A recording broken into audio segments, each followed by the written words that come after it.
Hey everyone. Welcome back for part 2 of Naruto, the Instinctive Shinobi. You guys seem to absolutely love the first part, so I'm bringing the next one as soon as possible. I've seen your comments and all the kind words are dearly appreciated, so thank you all. Quickly before the video, I want to give a special thanks to all of my Patreons. Making these videos would be impossible without you guys' support, especially with all the restrictions YouTube places on my type of content. As always, the full story is already out over there for you guys, along with about 15 other stories you can enjoy. Also, feel free to send me any messages over there if you have any questions or even if you just want to chat. Link to all of that will be in the description. Anyways, everyone, enjoy the video. Chapter 11, Flames of Youth vs Heated Pressure. Begin. Hayate jumps away but goes to the balcony with the Hokage. He had a feeling this fight was going to be out of control. Everyone in the arena had their eyes glued on the two fighters. The Jounin and Anbu could feel the tension in the air between them, but they knew it wasn't due to hatred or hostility between the two. It was out of respect. Naruto respected Lee because of his hard work, and Lee respected Naruto because even though he was stronger than all of the Jounin, he never once flashed it and helped his team become better. After settling into their respective fighting stances, Naruto in his Kame style and Lee in his Goken style. Neither moved for about 2 minutes until Lee shot forward with a punch that Naruto easily blocked.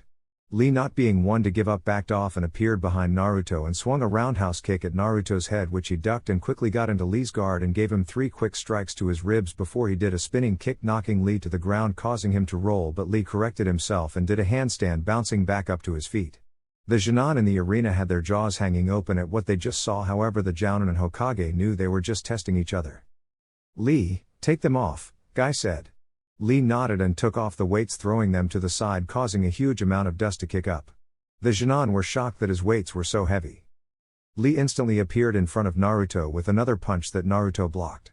Lee disappeared again and kicked Naruto's legs from underneath him and gave a front kick, sending Naruto rolling into the wall. But as soon as Naruto hit the wall, he stood and sped in front of Lee, shocking him momentarily. He used that to his advantage and knees Lee in the gut, causing him to lean forward, which got him a knee to the chin and 3 more punches, but this time Naruto gave him 2 punches in the ribs and a straight jab to the face, staggering Lee. Then he gave Lee a front kick, sending him to the wall. After a couple seconds, Lee came out of the wall. His jumpsuit was torn a bit and he had a busted lip. They looked at each other before disappearing. This time they were a blur to everybody that couldn't see. Jounin level speeds through kicks, punches, elbows, knees and an occasional headbutt at each other. Each one was connecting, and sometimes their fists would hit each other, resulting in a small shockwave. They were met in a stalemate, with Lee holding one of Naruto's fists and Naruto doing the same.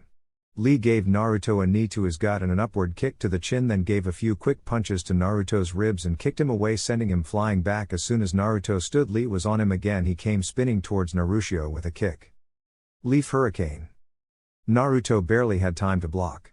He managed to cross his arms in front of him, but the force behind the kick sent him into the wall. Naruto stayed in the wall for a few seconds. His shirt was torn up, but he didn't care. He went through hand signs and said a move nobody thought they would see again. Dance of the Teleporter.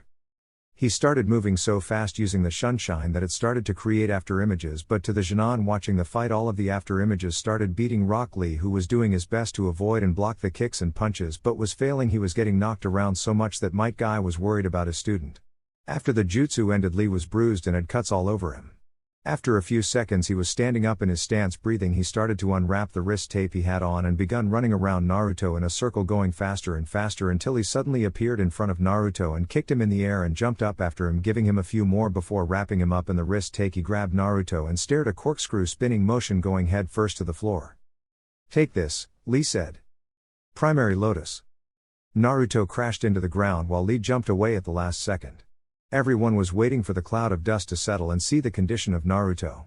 After a while the dust settled and revealed Naruto standing, although he was supporting some cuts on his body now. Lee and Guy are in shock that he is able to stand after that. "How are you standing after that?" Lee asked.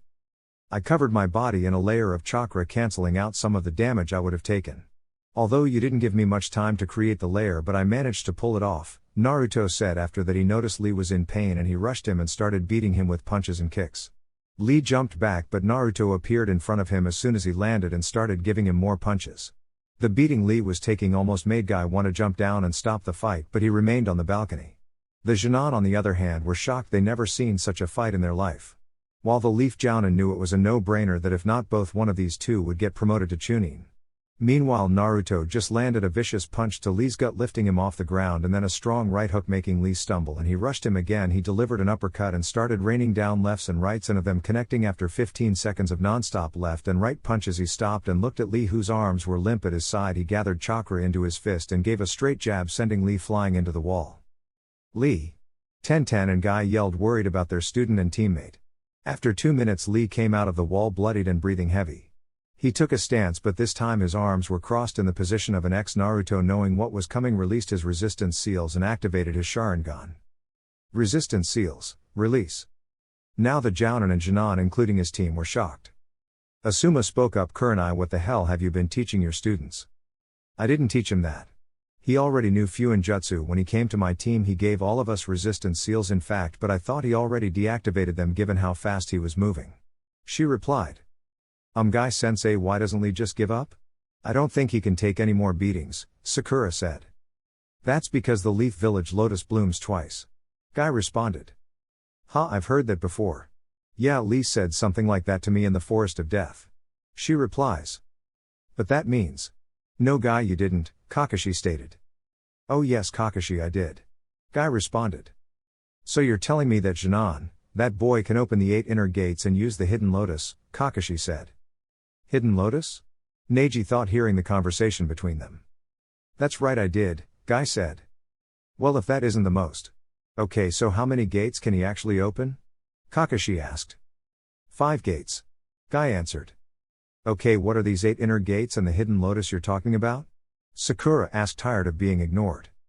The 8 inner gates are like valves or chakra limiters that must be opened if one wants to release the hidden lotus. Guy says. I still don't get it, she said. There are 8 chakra gates along the chakra network. Located at those points in the body is where the chakra is the most heavily concentrated. Starting at the head, there is the gate of opening, the gate of rest, the gate of life, the gate of pain, the gate of closing, the gate of joy, the gate of shock, and finally the gate of death. These are what is called the 8 inner gates. Their purpose is to limit the amount of chakra through the body, but the lotus exerts tremendous pressure on these limiters, eventually forcing the gates open. This releases the restraints on the chakra, the result being that a person's strength can be increased tenfold or more, Kakashi said as he lifted his headband, revealing his Sharingan. The primary only opens the first gate, the gate of opening, releasing the brain's restraints on the muscles, freeing the person to bring forth the body's strength to the full extent. You've seen the results, Guy continued. What about the hidden lotus? Sakura asked. At the second gate, the gate of rest, one's strength is increased further, and at the third gate, the gate of life, one enters the hidden lotus, Guy said. But the primary lotus almost destroyed him. He could barely move. What would happen to him if he takes it farther? She asked. Exactly, by opening all 8 gates you can obtain strength. Even then, Kiji's the only drawback is you die, Kakashi said, shocking Sakura. I don't know what that boy means to you, Guy, but I shouldn't have to tell you, we never bring personal feelings into play. I never thought you were capable of this, Kakashi said. You have no right. You know nothing about him, nothing at all. He has something to prove, something he will prove even at the cost of his life, and I am determined to help him reach his goal, not for his sake but because that goal is worth reaching. Besides, Naruto was on your team before he was paired with Kurenai. You never trained him, you spent all your time training Sasuke because he reminded you of yourself when you were his age, which may I remind you isn't a good thing. So don't tell me how to train my Jinan when you couldn't even train yours properly, Guy said, glaring at Kakashi, who said nothing. As you've heard from Guy-sensei, Naruto. I have something to prove, Lee said. I know what you're planning to do, Lee, and I've been waiting for it. It's time we end this, Naruto said. You are right, it is time to end this. Neji, Sasuke and yourself have won. I will not be the only one to lose today, Lee said as his chakra level started to grow. Guy-sensei, please let this work. It is now or never. His chakra becomes visible as he brings his arms down to his sides. To protect and maintain one's own ninja way. Lee and Guy thought. The third gate of life open, Lee said as his body turned red. What's happening? Kankuro asked. He's opened the third gate of life, now he'll attack. Kakashi states. No, he won't, not yet, Guy said, confusing everybody in the stands. The fourth gate. Gate of pain open, Lee said. His veins started popping out on his head as the fourth gate opened. He crouched down and took off at speeds Naruto could see but barely. He was breaking the ground, kicking up chunks of earth, shocking everybody, even Naruto. Next thing Naruto knew, he got a stiff kick to his chin, creating a shockwave that almost blew everyone over. He's faster than ever, Kakashi said. Naruto, Hinata exclaimed, worried about her teammate. Where are they? Shino asked. Up there, Shikamaru said, seeing Naruto floating in the air. Lee appeared in front of Naruto and started to kick him all over the fighting area like it was nothing. Although it was hurting, Naruto couldn't help but enjoy himself. He felt that familiar heat rising inside him and it kept building. He wasn't the only one to feel it. Anko and Hiruzen felt it as well. They looked at each other and smirked, knowing what was happening. Kurenai, seeing this, asked what was going on. Don't worry about it, Nai-chan. Let's just say something interesting is about to happen to Naruto that, if I have a feeling, will help him beat Lee even if he is using the 8 inner gates, Anko said. As Lee was kicking Naruto, he noticed him taking the pain very well. You're a strong one, Naruto, take this, he said as he was barely able to make a fist because his muscles were in so much pain. The 5th gate. Gate of closing open, he said. He disappears and punches Naruto in the gut, sending him down to the floor, but wraps him in his wrist tape again and yanks him back up, delivering a viciously hard kick to the chin. Hidden Lotus. Naruto was sent crashing to the ground, however the Naruto that hit the ground went up in a puff of smoke. You almost got me, Lee. If I hadn't created that clone and substituted with it, I would have lost, Naruto said. He got ready and charged at speeds that even the Jounin had trouble keeping up with. He was almost as fast as Lee. With the gates open, they met in the middle and started giving punches and kicks that each time connected have off shockwaves. Naruto, using his Sharingan, found an opening and delivered an elbow to Lee's gut and kicked him away, but Lee was using 5 gates, so he didn't stay down for long. They started trading blows again, but this time another heat rose in the arena and a presser was around. Anko and Hiruzen smirked again. It was time for Naruto to let loose. After a while, Naruto was so into the fight that he was starting to dodge all of Lee's attacks and became even faster than him, but his attacks weren't really doing anything, so he started to add chakra to his punches and kicks, and Lee's face scrunching up told Naruto he was feeling the pain. What's going on? What is this heat and pressure that Lee is giving off? I never knew the gates gave a calm and relaxing presence as well, Asuma said. That pressure isn't coming from Lee. It's coming from Naruto, but we don't know what it is. It only happens randomly, I guess, when he is in a good fight that can push him. But going by the look on Guy's face, I'm sure he knows what's going on, Anko said, making everybody look at him, and his face had a shocked expression. No way, he whispered to himself as he saw Naruto's Sharingan turn silver. Naruto started to dodge every single strike that Lee sent at him even sharper and faster, and his regular hits started to do damage to Lee, who was keeping the 5th gate open. Naruto gave a roundhouse kick, sending Lee crashing into the rubble, and chased after him. They both were feeling the strain on their bodies but kept going. Naruto completely took control of the fight, dodging everything and anything with grace that made Hinata jealous. Everybody looked at Guy, who had tears in his eyes. Guy, would you mind explaining what is going on? Hiruzen asked. My father, when he was alive, once told me he was on a mission, but he came across a scroll that was from the times of the Sage of 6 Paths. He read the scroll and it stated a fighting technique that would be considered impossible to learn. He was going to bring it back after the mission was completed, but a group from Kumo was on a mission looking for the scroll since they heard rumors about it existing. They found my father with the scroll, they fought over it, and he barely escaped with the scroll.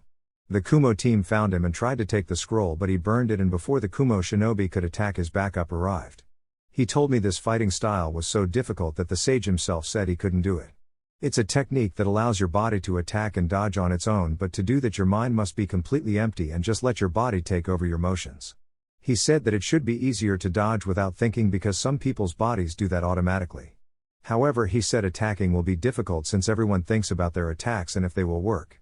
However, seeing Naruto use it without even knowing is a complete honor, and I'm lucky to be alive to see it happening in front of me. The pressure and heat you feel is from Naruto. He is in a sense in the heat of the battle, and his pressure comes from the amount of power this gives off. However, your body will be in a tremendous amount of pain if you aren't used to using it. The sage stated in the scroll that he doubted the 8 inner gates would be able to defeat somebody who could completely use this technique to the fullest. If Naruto was to ever master this technique, I will personally bow to him as my superior, Guy said passionately, shocking everyone as he has only been passionate about his flames of youth. Although Lee is my student and I care for him like a son and wish him the best, he will not win this fight, he said. So what's it called then, Guy? Anko asked. Ultra Instinct. He says as Lee and Naruto separate. They get ready for one last attack to end this. Naruto gathers a large amount of wind chakra in his right hand, and Lee does the same with his chakra from the 5 gates. Hiruzen, seeing this, takes action and yells. I don't care who you are or what village you are from, if you can use the mud wall jutsu, do it now and use as much chakra you can. If they clash, they crash, they will bring this building down on top of us. Every Jounin and Shino did the jutsu while Gaara sent out a huge wall of sand getting in between the walls. Naruto and Lee rushed forward and let loose their chakra attacks. Lee sent his chakra forward and Naruto set his jutsu. Wind style, pressurized fist. Naruto thrusted his fist forward sending the air chakra in the shape of a fist at Lee and Lee sent his built-up chakra at Naruto.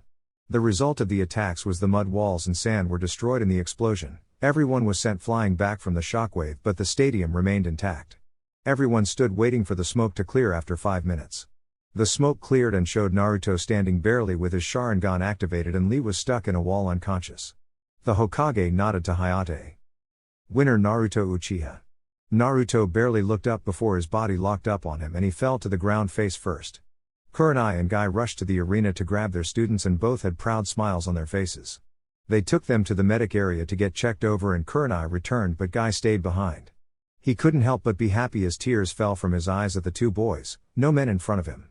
That was the best taijutsu fight he has ever seen. Okay, can everybody who won their match and Gaara come down to what remains of the fighting area? You need to pick numbers to see who you are fighting in the finals. Anko said everybody picked a number and showed it to Anko. Kakashi and Kurenai had to pick for Naruto and Sasuke. Okay, so the fights are based on the numbers you drew. Look at the board and you will see your name and your opponent. Anko said everyone looked at the board. Match 1 Neji vs Naruto. Everyone felt bad for Neji. Match 2 Sasuke vs Gaara. Match 3 Kankuro vs Shino. Match 4 Shikamaru vs Dosu. Match 5 Tamari vs winner of Match 4. Those are the matches for the final round. You have 1 month to prepare, Hiruzen said. Why a month? Asked Sakura from the balcony. Well, we can't do it next week clearly because of the stadium's condition, thanks to the last fight. Plus the judges will be coming in. It's not just me, it will be the Kazekage, the Fire Daimyo and a council of shinobi from both Suna and the Leaf. Now he was interrupted by Naruto limping into the area with a crutch. Hokage-sama, I need to talk to you and bring the Sanjinan and Jounin-sensei, he said in a serious voice. The Hokage nodded. Now you all have a month to train and get prepared for your matches next month. You're dismissed. However, Sand Ninja, please follow me, he said. He got a nod from the 3 Jinan and Jounin. Shino discreetly put a big on the Hokage but a glare from Naruto with his Sharingan active made him call it back. Naruto led them to a separate room and put up a privacy barrier. Okay Naruto, what is it that you need? Hiruzen asked seriously. Snake in the grass. Was all Naruto said. He got a nod from the Hokage to continue. Orochimaru is planning an invasion with sand during the final round, he said, making the Jounin and 2 Jinan nervous. Gaara just stood there. How do you know this, Naruto? This is a serious accusation, Hiruzen said, getting 3 nods from Kankuro, Tamari and Baki. That would be because of me, Midnight said, walking out of the shadows. Naruto, why is there a 4-tailed fox here? Hiruzen asked. This is Midnight, one of the spy foxes I said I would use to spy on Kabuto. He got a nod from Hiruzen, who knew about the contract but not Kyuubi being the boss. Okay, go ahead and explain, Midnight, Hiruzen said. As Naruto said, he summoned me to spy on a Kabuto guy who smelled like snakes. We the foxes hate snakes and toads, Midnight said. Well, there goes Jiraiya giving him the toad contract. Hiruzen thought. Anyway, I was spying on him since the first day of the Chunin exams and he met up with this guy named Orochimaru. He met up with him every day until he fought Naruto. Good job, by the way. They were talking about an invasion during the Chunin exams finals with Sun's aiding sound. However, I'm sorry to say this, but the Kazekage is dead. Orochimaru has been acting as him for a couple of weeks now. He killed him on his way back from a meeting with the Wind Daimyo because he refused to attack the Leaf despite the Wind Daimyo taking missions away from them. The key to the invasion is Gaara. He plans on you releasing the One-Tails during your match. A sleeping genjutsu will be casted by Kabuto starting the invasion. He will be disguised as an Anbu. That's everything I know. Midnight finished. Thanks, Midnight, you've done enough. This is for you. Naruto unseals a pile of meat which Midnight drools over. Naruto sends him back home. Now about the invasion and Suna's involvement, Hiruzen said, scaring the Sand Ninja, even Gaara. We had no idea it was Orochimaru, we were just following orders. Baki quickly said. Tamari and Kankuro agreed. Don't worry, I'm not going to blame you. However, I want you to participate in the invasion. Act like you are still attacking us, but when the invasion starts you will attack the Sound Ninja. I will deal with Orochimaru myself. It's time I put an end to my student for good. Does Orochimaru leave Sound Ninja in the Sand Village? Baki shakes his head no. Okay, good. When the Kazekage leaves for a diplomatic mission, gather the council and all ninja and tell them about Orochimaru and tell them the plan. Hiruzen said. Okay, will do. However, we still have two problems. San will need a Kazekage after all this is over with, and we need to do something about Gaara. He can't fall asleep or the one tail will escape, Tamari said. Well, I can't tell who will become Kazekage, so Baki will probably become the temporary Kazekage, or the council will handle everything until someone is chosen.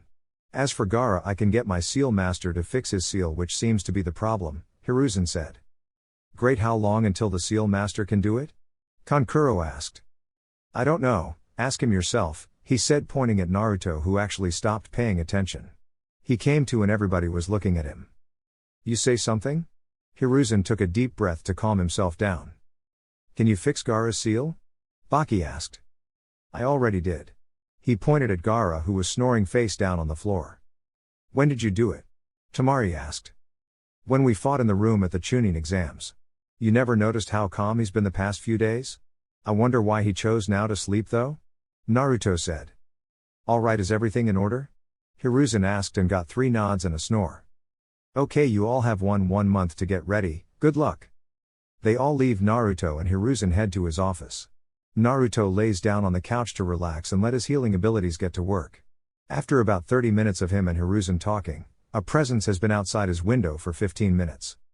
Are you waiting for a fucking invitation or are you going to stay out there all day?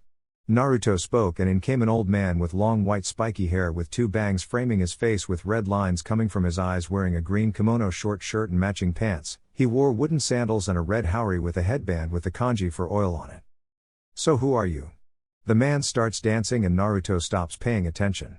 The man finished dancing while looking at Naruto, who was of course not paying attention. What? He asked. The man fell off his toad and Hiruzen could only sigh at this. Naruto, this is my student Jiraiya, one of the legendary Sannin. He has agreed to be your teacher for the next month, Hiruzen said, and Jiraiya nodded. Why do you want to train me? Naruto asked. Jiraiya looked at Hiruzen and nodded. There is a group of S-rank criminals called the Akatsuki and they are hunting down Jinchuriki for the tailed beasts inside of you. They plan on extracting them. For what I don't know. I do know if the extraction process is complete you will die, he said. What are you going to train me in? Naruto asked. I'm going to teach you how to control the Kyuubi chakra and use it properly, Jiraiya said with a proud smile on his face. Have you ever trained a Jinchuriki on using tailed beast chakra? Naruto asked. Well, no, but it can't be that hard. You just draw out as much as possible and then try to control it, he said, like it's the most obvious thing ever. You're a fucking idiot. Let me get this straight, I have a group of S-rank criminals after the tailed beasts chasing me? Jiraiya nods. You want to train me using its chakra to use against them? He nods again. You've never trained a Jinchuriki in using tailed beast chakra and your solution is to pull as much as I can handle. Another nod. Has it ever occurred to you that since they are hunting tailed beasts down that they know how to counter it? A shrug came from Jiraiya. I'll pass this guy as an idiotic moron. I'll see you later, old man. With that, Naruto vanished. He made it to Anko's house to talk to her. He unlocked the door and she was sitting on the couch looking like she was thinking hard. Naruto put a hand on her shoulder, startling her. What's wrong, Anko? He asked. The invasion next month. We can't take on 2 villages at once and I'm afraid I'll lose Iruka, she said. Oh yeah, you haven't heard yet? Well, I can, since you're won the S-rank mission file, he said, and activated the barrier he put up last time he walked in on her and Iruka on the couch making out. When did you put that in here? She asked, confused. When you and Iruka looked like you were about to have sex on the couch about 2 weeks ago, he said. She sighed. We didn't have sex. Kissing is all we've done. He hasn't even seen the girls yet. I'm afraid he's like the other guys who just want to get in a girl's pants and move on, she said. You do know he is pure like you, right? He said, getting a shocked look from her. Really? Yeah. I mean, he said he has been in Anbu since you went missing and you've been back in the village for a while, and he just 5 years ago and has done nothing but work at the academy. Even when the academy was closed he was there. I think he is just as nervous about it as you are. You should talk to him, he said. Then he proceeded to tell her about the invasion plan and what's going to happen. Okay, Anko, one more thing. Have you ever thought about getting a different summoning contract? He asked. Yeah, I have, but nobody wants me because I am sided with the snakes. Why? She asks. Because on top of my fox contract I have the dragon contract and they said they would take you on as a summoner. However, you would have to cancel the snake contract, lose the snake pendant and forget snake jutsus.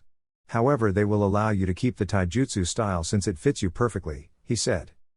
Are you serious? Yes, we would just need Inoiki to completely wipe out the knowledge of snake jutsus from your brain and you cancel that contract, he said. She goes through hand signs. Summoning jutsu. Out comes a snake as tall as Naruto. Yes, Anko, how may I help you? The snake asked. I want you to remove my name from the snake contract, she said. The snake stared at her for a while until the snake contract appeared and opened up. The snake spits venom on Anko's name and it burns away. The snake vanishes in a puff of smoke.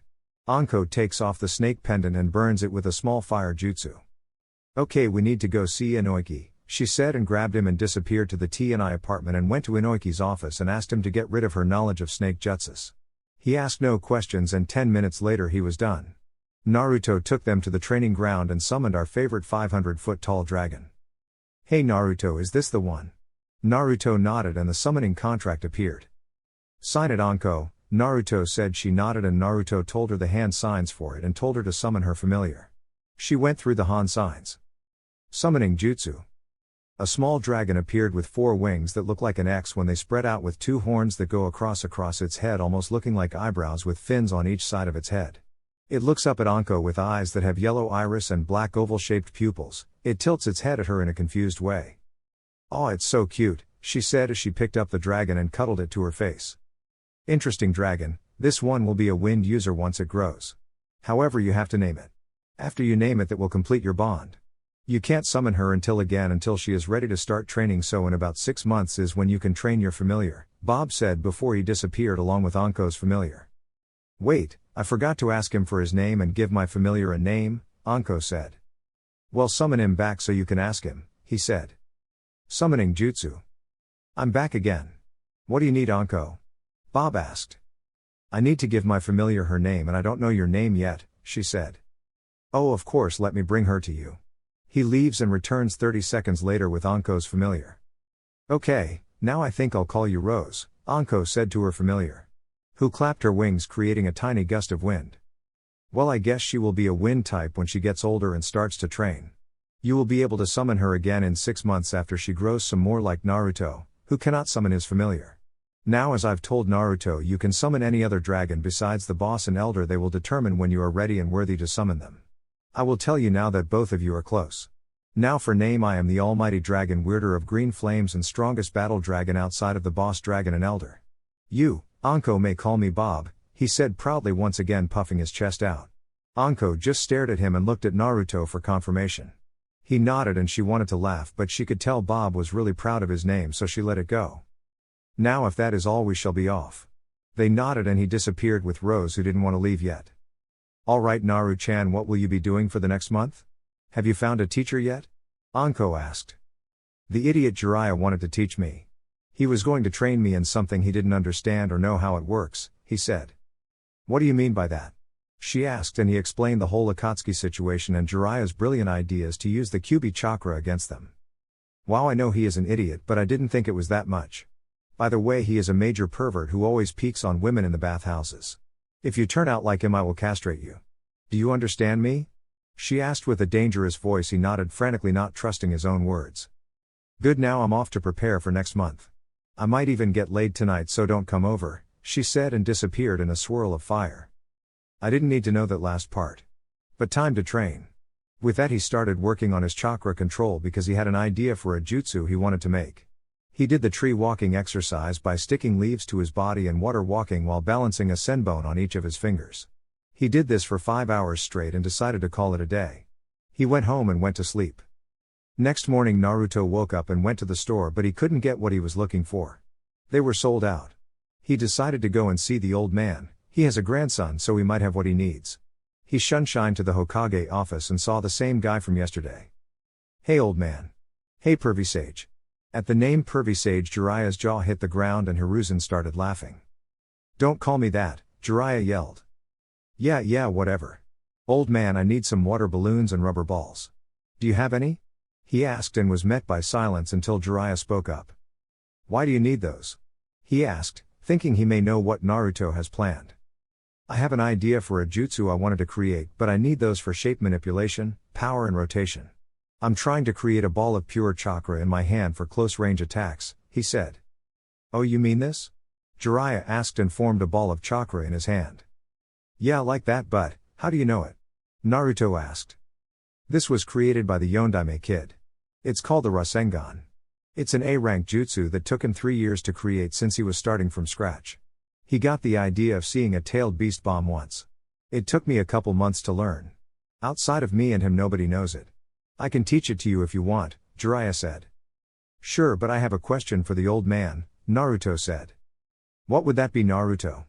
Hiruzen asked. Who is my father? Naruto said. The Yondaime, he stated bluntly, shocking Naruto. Why didn't you tell me before? Well, I was waiting for you to ask. The instructions were to not tell you until you were a Chunin or figured you were ready, and given from the damage done to the Chunin exam stadium you are more than ready, he said, making Naruto scratch the back of his head like his father always did when he was embarrassed. Yeah, good job on that, kid. Now it's time I introduce myself. My name is Jiraiya, yes, but I am also your godfather. I didn't raise you because I figured I would do better keeping outside threats from harming you. I've been keeping an eye on you for the last 13 years. I've only had to stop 50 outside threats to you because somebody told them that there was an Uchiha around that was not being looked over by the clan. I guess Danzo has a hand in that, but we know how good he is at hiding his tracks, Jiraiya said. Okay, that's a reasonable explanation. I already know who my godmother is, so it's okay with me, he said. Who's your godmother then? Jiraiya asked mockingly. Kushina Uzumaki. I know because when the old man gave another scroll that had been left for me, it contained the Uzumaki sealing notes and a letter from her explaining who she was and that there may be another Uzumaki out there somewhere and some may be around my age. She said that when every Uzumaki is born there is a seal placed on them that is explained to them at the age of 7 but won't be active until they are 8. It's invisible to anybody who hasn't mastered the first 4 levels of Uzumaki sealing. It can be activated by whoever has the Uzumaki sealing notes. Inside of it is a beacon seal that lets you know when an Uzumaki is around, that shows all Uzumaki alive. I activated the seal once and it only showed 2 Uzumaki clan members alive, but it had a third spot on there showing a half or less than half Uzumaki being alive. One was in the Chunin exams during the second part, but I never found who it was. I'm going to try again in a couple of months and then I'll send out the other part of the seal letting them know they can come to Konoha. Alright Naruto, how far along are you in the Uzumaki sealing notes? Jiraiya asked. I just finished level 5 right before the Chunin exam started, he said. Alright, well Naruto, this is the scroll your father left for you. It can only be opened by your blood. My guess is that this was supposed to be a birthday gift for you since it wasn't a freshly made seal when I found it, Hiruzen said as he handed the scroll to Naruto. He activated the blood seal and a small scroll popped out. He unrolled the paper inside and read it out loud. Happy 15th birthday Naruto. I know this isn't much of a gift, but I was never really good at those. This is 2 of my most prized jutsu. The first is the Hiraishin Jutsu. It was created by Tobirama Senju, however I made it even better than he made it. The only way you can use this jutsu is if you have mastered all 10 levels of Spacetime Fuinjutsu and have figured out the key to getting it to work. The second is my personal jutsu.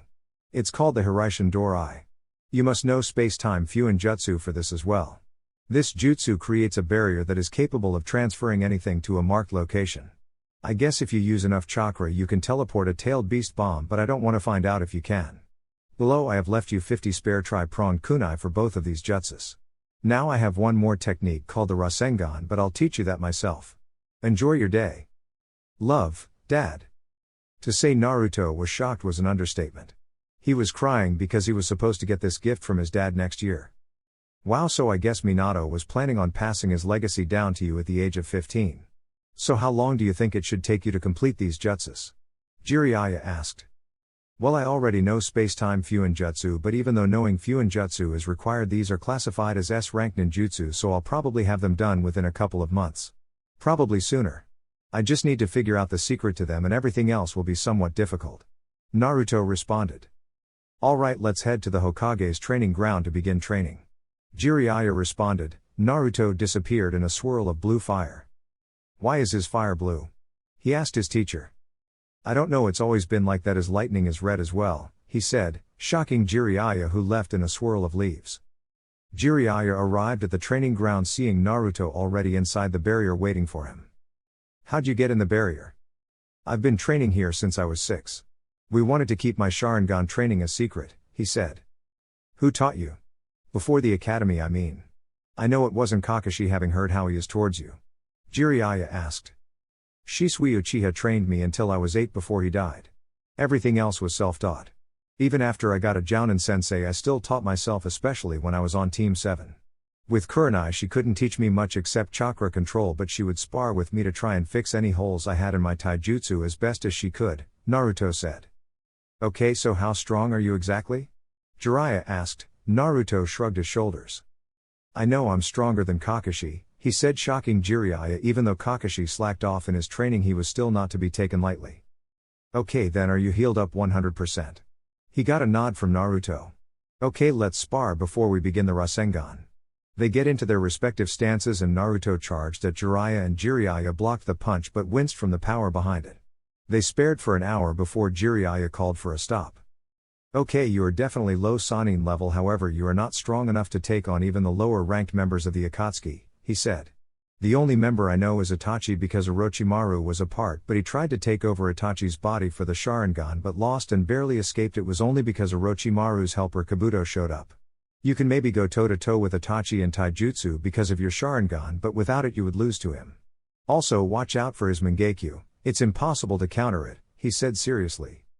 I can counter his Mangekyo with my own, Naruto said, activating his Mangekyo Sharingan. When? Is all Jiraiya asked. Shisui, was the response, and he understood. One thing about Orochimaru, he can't keep his mouth shut, and through a lot of research he accidentally found out how to awaken the Mangekyo. But what Otakaimaru didn't know was how to counter the blindness. Okay, let's begin with the first step of the Rasengan. The first step is you must pop the balloon with only your chakra. I'll demonstrate for you, he said as he unseals some balloons filled with water. He held one in his hand and began to channel chakra into the balloon, making it bubble all over before popping. Once you can do that in 1 second, we can move on to the next stage. Naruto grabbed the rest of the water balloons and got to work. It took him 6 hours to get the balloon to pop. He had a lot of problems with it. He made it flat like a disc and somehow made it stand up straight like a senbone, that resulted in a sweat drop from both him and Jiraiya, who couldn't even figure out how he did that. He eventually got it, but it took him 5 seconds to pop it. He grabbed another water balloon. He had about 30 left out of the 100 that he originally had. After another 5 hours he was able to get the balloon to pop. However, tomorrow he would try to get it to pop in a split second since Jiraiya had given him tomorrow off. He left the training ground and went to Ikirakus and ate some food and talked with Ayame. He found out she had gotten offered a marriage contract from a noble family and declined it. She always said she wanted to get married out of love and not through some contract. She was now seeing a civilian boy she met a few months ago. Naruto of course wanted to intimidate him, but only got hit by her ladle that appeared out of nowhere. He went home and went to sleep. He woke up the next day and decided to just stay home, but he went to the store to buy some balloons. Now he was practicing to pop it in a second when someone knocked on his door. He opened it and it was Gaara. They just stood there staring at each other until Naruto spoke. Can I help you? Yes, Temari did something and I don't know how to respond to it, Gaara said. What did she do? Naruto asked. Well, I woke up and Temari had me in a soft stranglehold. I didn't know what to do, so I trapped her to the wall with sand and came here? Gaara explained. Naruto's sweat dropped at that last part. That's called a hug, Gaara. People usually give them out if they are happy or sad. In Temari's case, she's happy to have her brother back, and she was happy that you were finally able to sleep. You've been asleep since the end of the exhibition matches and then slept the entire next day. Gaara nodded at this explanation and just. Ah, you're welcome, he said, and got to work on popping the balloon instantly. 3 hours later he finally got it to pop instantly. He worked on his Fuinjutsu for the rest of the day and finished the seal to get rid of the caged bird seal, since he couldn't use the same seal he used for Anko's curse mark due to the caged bird seal being so close to the brain. He needed something specifically for the caged bird seal. He suddenly found what he was looking for and got to work. Next day he met Jiraiya, who was shocked that Naruto could pop the balloon instantly. So they got to work on popping the rubber ball that took Naruto all day. All he kept getting was little holes in the ball. He could see the chakra making the ball bubble like the balloon did, but he didn't understand what he was doing wrong. That's when it hit him. He couldn't focus the power in his hand, so he drew the Uzumaki spiral in his hand to make him focus on adding power. It took him 2 days to get it down. Actually, it took him the next day, but he took an extra day to pop the ball instantly. Now he was working on adding the first 2 steps together, but compressing it he couldn't pop the balloon, and when this was done Jiraiya showed him the end result. The Rasengan should grind into whatever it hits. This was the easiest stage for Naruto and he got in a couple of hours, making Jiraiya pout. Okay, I have one last thing to give you. Since you completed the Rasengan, I want to give you the Toad contract, Jiraiya said. Sorry Pervy Sage, but I can't. My summons hate toads and won't allow me to sign the contract, Naruto said. What summons do you have? Jiraiya said, ignoring the name calling. The fox contract, Naruto said. Shit, it would be the foxes. Well, the main reason I needed to give you the Toad contract is because they have the key to your seal and you can't get it unless you sign the contract, Jiraiya stated. Well, how about you summon the toad that has the key and I can look at it and make my own key? Naruto told him. That should work. He goes through the hand signs. Summoning jutsu. A black and orange toad appeared out of the smoke. Geratora, I need you to show Naruto the key to the seal. He can't sign the contract because he signed the fox contract, Jiraiya said. Are you sure, Jiraiya, he's just a kid? Geratora responded. Yeah, I'm sure. He just wants to see it so he can make his own. He's better than me at making seals, so I believe he can do it, Jiraiya said. Alright if you say so, but after this you should summon Gamabunta and tell him. Geratora says, and he stretches his body and a scroll-like section of his body unravels showing the key. Naruto activates his Sharingan, memorizing everything before deactivating it. Giotora disappears, but before they can do anything a large toad appears. Jiraiya the toad yelled. Yes Bunta. Jiraiya said. Where is the boy? I want to talk to him, Gamabunta said. I'm right here, Naruto said, standing next to Jiraiya. Okay, I understand you can't have the Toad contract, and that is fine. Jiraiya messed up by not offering you the Toad contract earlier. I have a request. If anything were to happen to Jiraiya, I would like you to hold on to the contract and find a new summoner. This is an odd request, I understand, but that is all I ask. Can you do that for me? Gamabunta asked. Naruto thought about it for about 5 minutes. Yes, I can do that. How will you know where I am to get me the contract? Naruto asked. If anything happens, the elder toad Fukusaku will bring the contract to the Hokage and explain the situation, Gamabunta said before disappearing. Alright, that's the only 2 things I could teach you, everything else is toad related. I'll be in and out of the village the next few weeks setting up the counterattack. I'll be around to spar with you sometimes. After that, Jiraiya went up in a cloud of smoke. Naruto sat down on the training ground and made a Rasengan in both hands. He tried to increase the size of the Rasengan, but after it got a certain size the outside shell would destabilize and the Rasengan would explode. However, that also gave him another idea to create multiple Rasengans at once and have them inside of a layer of chakra. With that, he began to work on making the Rasengan bigger first before moving on to his next idea he had. Chunin exam finals. The month everybody had to train was over with. And all the nobles from different villages were in, even the fire daimyo who came only to see Naruto, who his wife said he should look at. Villagers from the Leaf and Shinobi from the Leaf and Sand village were packed in the stands. The villagers were unaware of the impending invasion, but the Hokage had to take a risk. He has Anbu in the stands ready to take the civilians to the bunkers and some Jounin in the streets ready to escort those civilians not in the Chunin exam stadium to the bunker where Anko and Iruka will be standing guard. All of the contestants were there except Dosu. Kakashi was there with Sasuke on time due to him knowing about the invasion, and he wanted to see if he could learn anything from Naruto. What Kakashi didn't know was that Naruto made it impossible for a Sharingan user to copy his jutsus. All of them required less than 5 hand signs and the Sharingan needs to see all of them. He saw Sasuke staring at Naruto with his now 2 Tomoe Sharingan trying to intimidate him. Naruto just looked at him and activated his own Sharingan, shocking Sasuke because it's already matured. Up in the Kiji's booth, the Kazekage has just arrived. Greetings Kazekage Dono. I hope your travels were pleasant. Hiruzen asked. They were quite well, except for the usual bandits trying to make a quick Rio. Although I am thankful that the exams are being held in Konoha, due to your age I don't know if you can handle the travels or the heat. Responded the Kazekage. Hiruzen just laughed at this, playing along. Oh, don't count me out just yet. I may be old, but there is still a lot of life left in these bones, he said. The Kazekage only nodded. I'm looking forward to these matches, especially the Uchiha Jinan. I've heard that they are both quite interesting. Although I do not think they will be able to beat my son. The Kazekage said. Now then, I believe it is time to get things started, Hiruzen said, standing and began speaking to the crowd, getting their attention.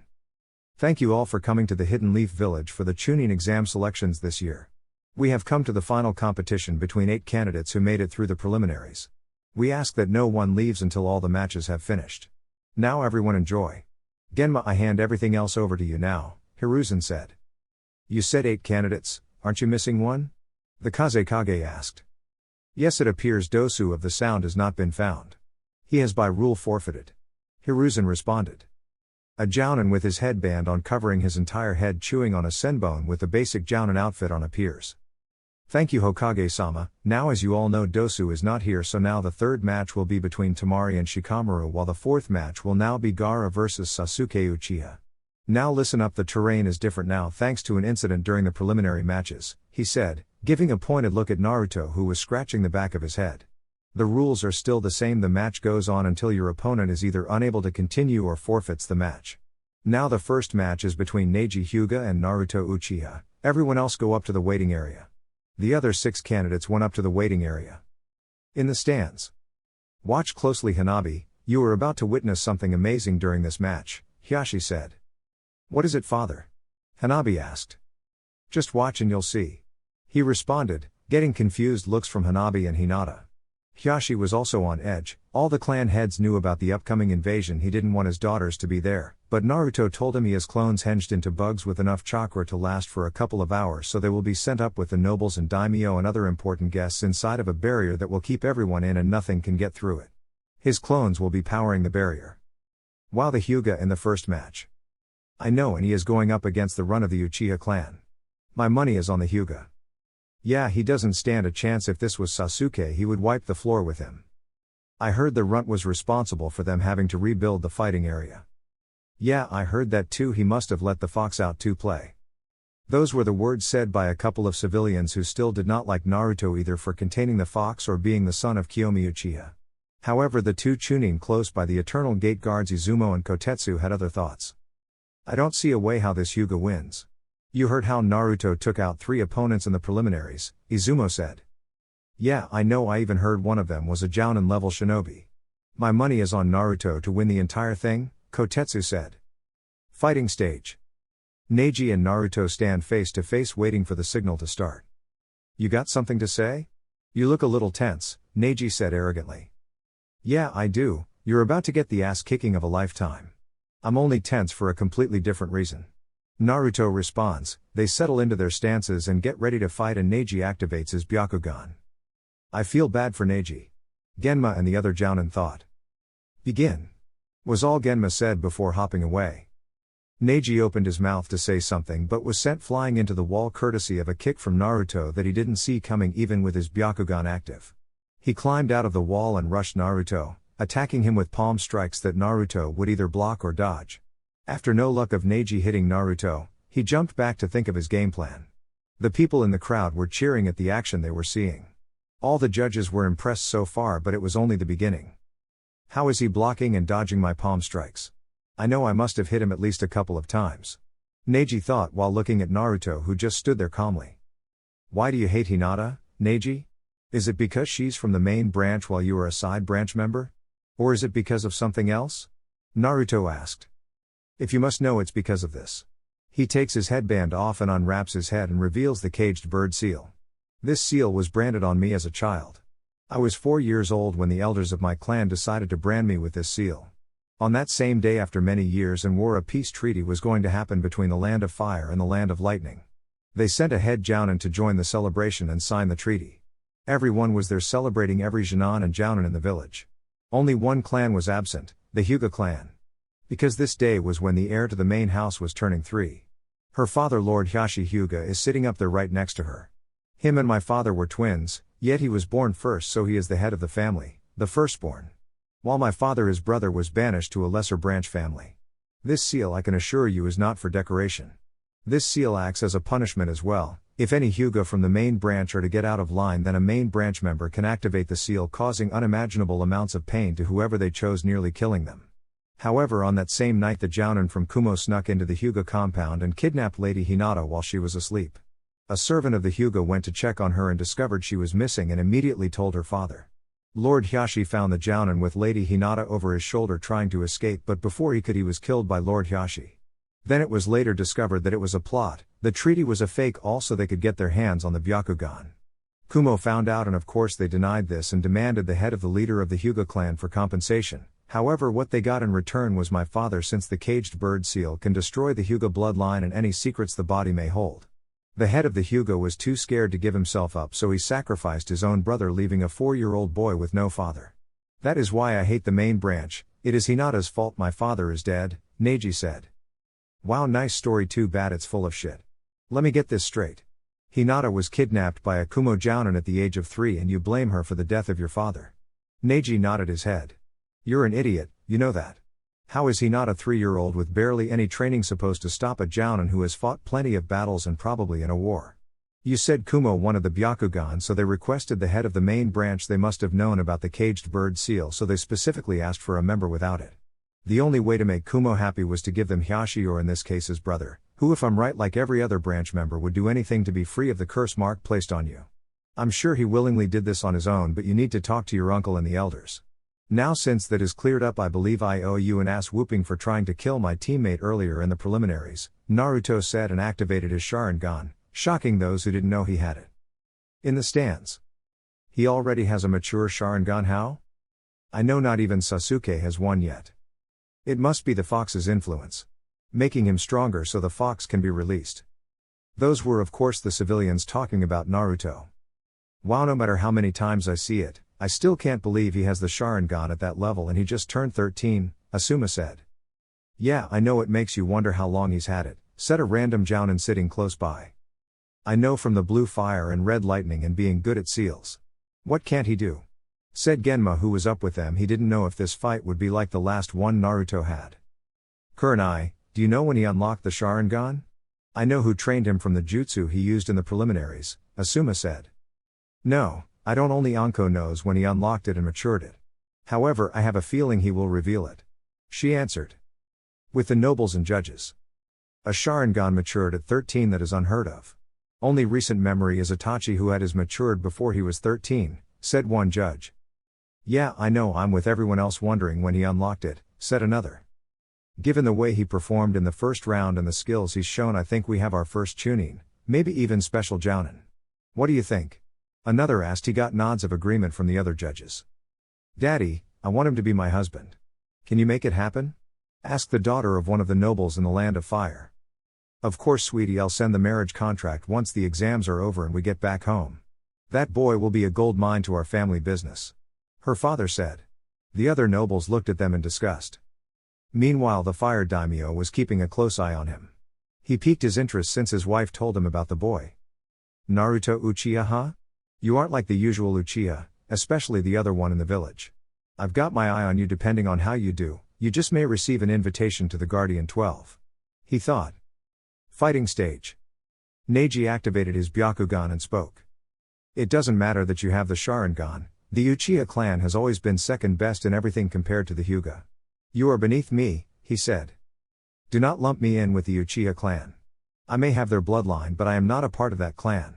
I don't even wear the Uchiha crest. That clan was a disgrace and it was only fitting that they get wiped out by one of their own members, Naruto said. Sasuke was being held back by Kakashi. He wanted to go down there and fight Naruto. Like I said, it does not matter anyway. Besides, Neji gets into a stance that makes Hiashi and the Hyuga elders gasp. You are within my field of divination. 8 trigrams 64 palms, Neji stated. However, Naruto already activated his jutsu, so the attacks went right through him. 2 palms. 4 palms. 8 palms.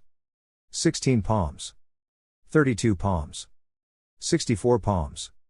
However, every single one of them didn't even touch Naruto. That's impossible. How did you manage to evade that? Neji asked. I used my teacher's jutsu that he was famous for, and no, I am not talking about that loser of a Jounin Kakashi Hatake. No, I am talking about my first sensei who trained me for 2 years before the academy. Shisui Uchiha, or as other people like to call him, Shisui the Teleporter. He got many gasps from everyone. Even the Kazekage couldn't hold his back, making Hiruzen look at him from the corner of his eye. Yes, I was trained by Shisui after unlocking my Sharingan at the age of 6 during a beating I got from these villagers who blame me for something I had no control over. So over the course of 2 years I trained my ass off harder than anybody. I matured my Sharingan during a jog around the village forest when I was 7 by a group of Rouge Chunin. I was saved by Shisui. After that he trained me even harder. I hid my Sharingan from everybody up until the preliminaries. Only a few people knew about my Sharingan. I hid it because I was ashamed to have the same blood as that idiotic clan, However, Hinata told me I shouldn't hide my heritage, and if I'm not proud to be an Uchiha, then at least be proud of who my mother is. I've become a seal master by Konoha standards before I even graduated from the academy. I was already on par with Kakashi by the time I was 12, and I have surely surpassed him. As you all witnessed, I can go toe-to-toe with 5 of the 8 inner gates using taijutsu only. Now you've had your fun, it's my turn, Naruto said. He took out a shuriken and threw them at Neji. Shuriken Shadow Clone. The one shuriken turned into 20 heading towards Neji at a fast pace. Rotation. Neji spun around, creating a dome of rotating chakra, knocking away the shuriken. So that's the Hyuga ultimate defense. I can't wait to break it. I've already found 2 weaknesses in the jutsu, he said. Oh yeah, and what's that? This is called the ultimate defense for a reason, Neji said.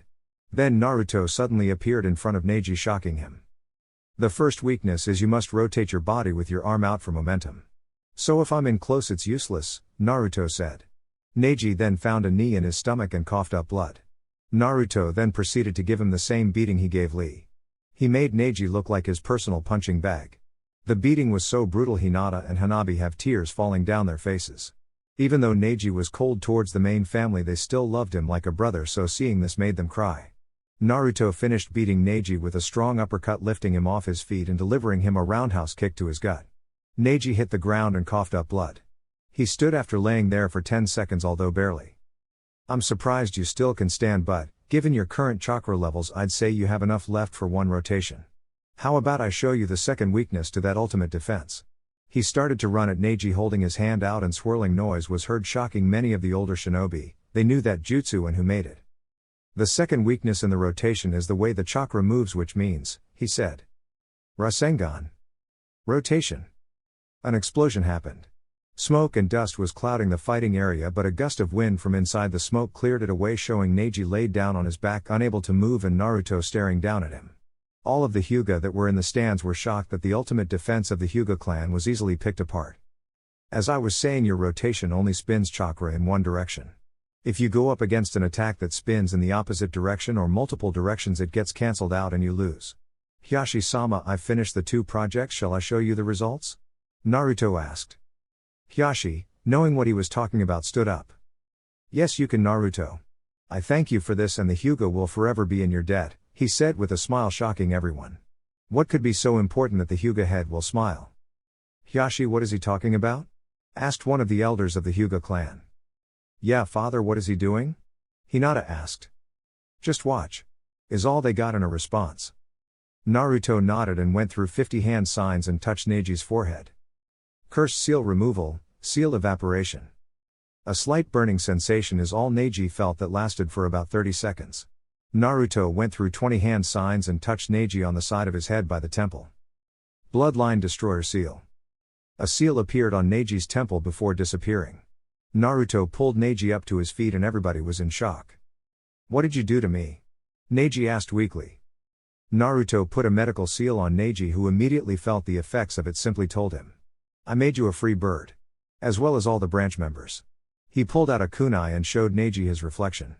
Neji was in shock, but before he could say anything he passed out.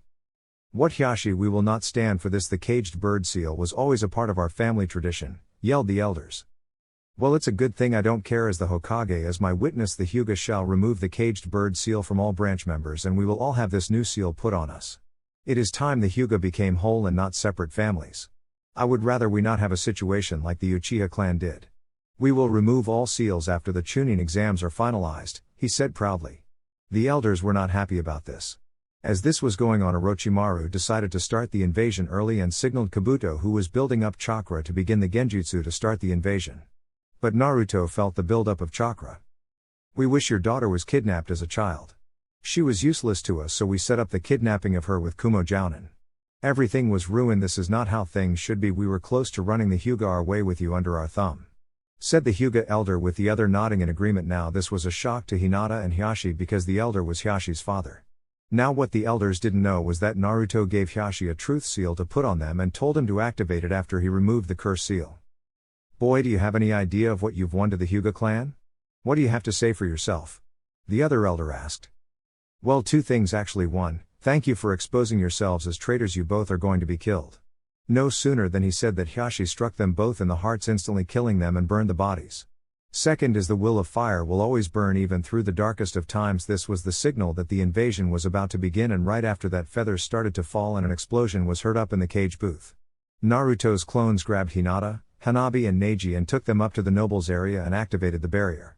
The sand and leaf Anbu got every civilian out of the stadium quickly, and Kurenai and all Jounin present released a wave of chakra, releasing anybody from the genjutsu. Sound ninja appeared and attacked. Giant snake summons appeared, destroying everything in their path, so Naruto decides to summon his foxes. Summoning jutsu. 5 large battle foxes appeared. Naruto, it's good to see you, how may we help you? One of the foxes asked. My home is being invaded, can you help us out with the snakes? As soon as he said snakes, the foxes took off and started fighting the snake summons. Naruto, you are to head to the bunker, guard the civilians with the rest of the rookies except Sasuke, Kakashi said, showing up near Naruto with Sasuke by his side. Sorry Kakashi, I'm the one who discovered the invasion. My orders are to take out the snake summons and as many sound ninja I can. My orders came directly from the Hokage, so fuck off. He pulls out the Kubikirabocho and charges into the fight.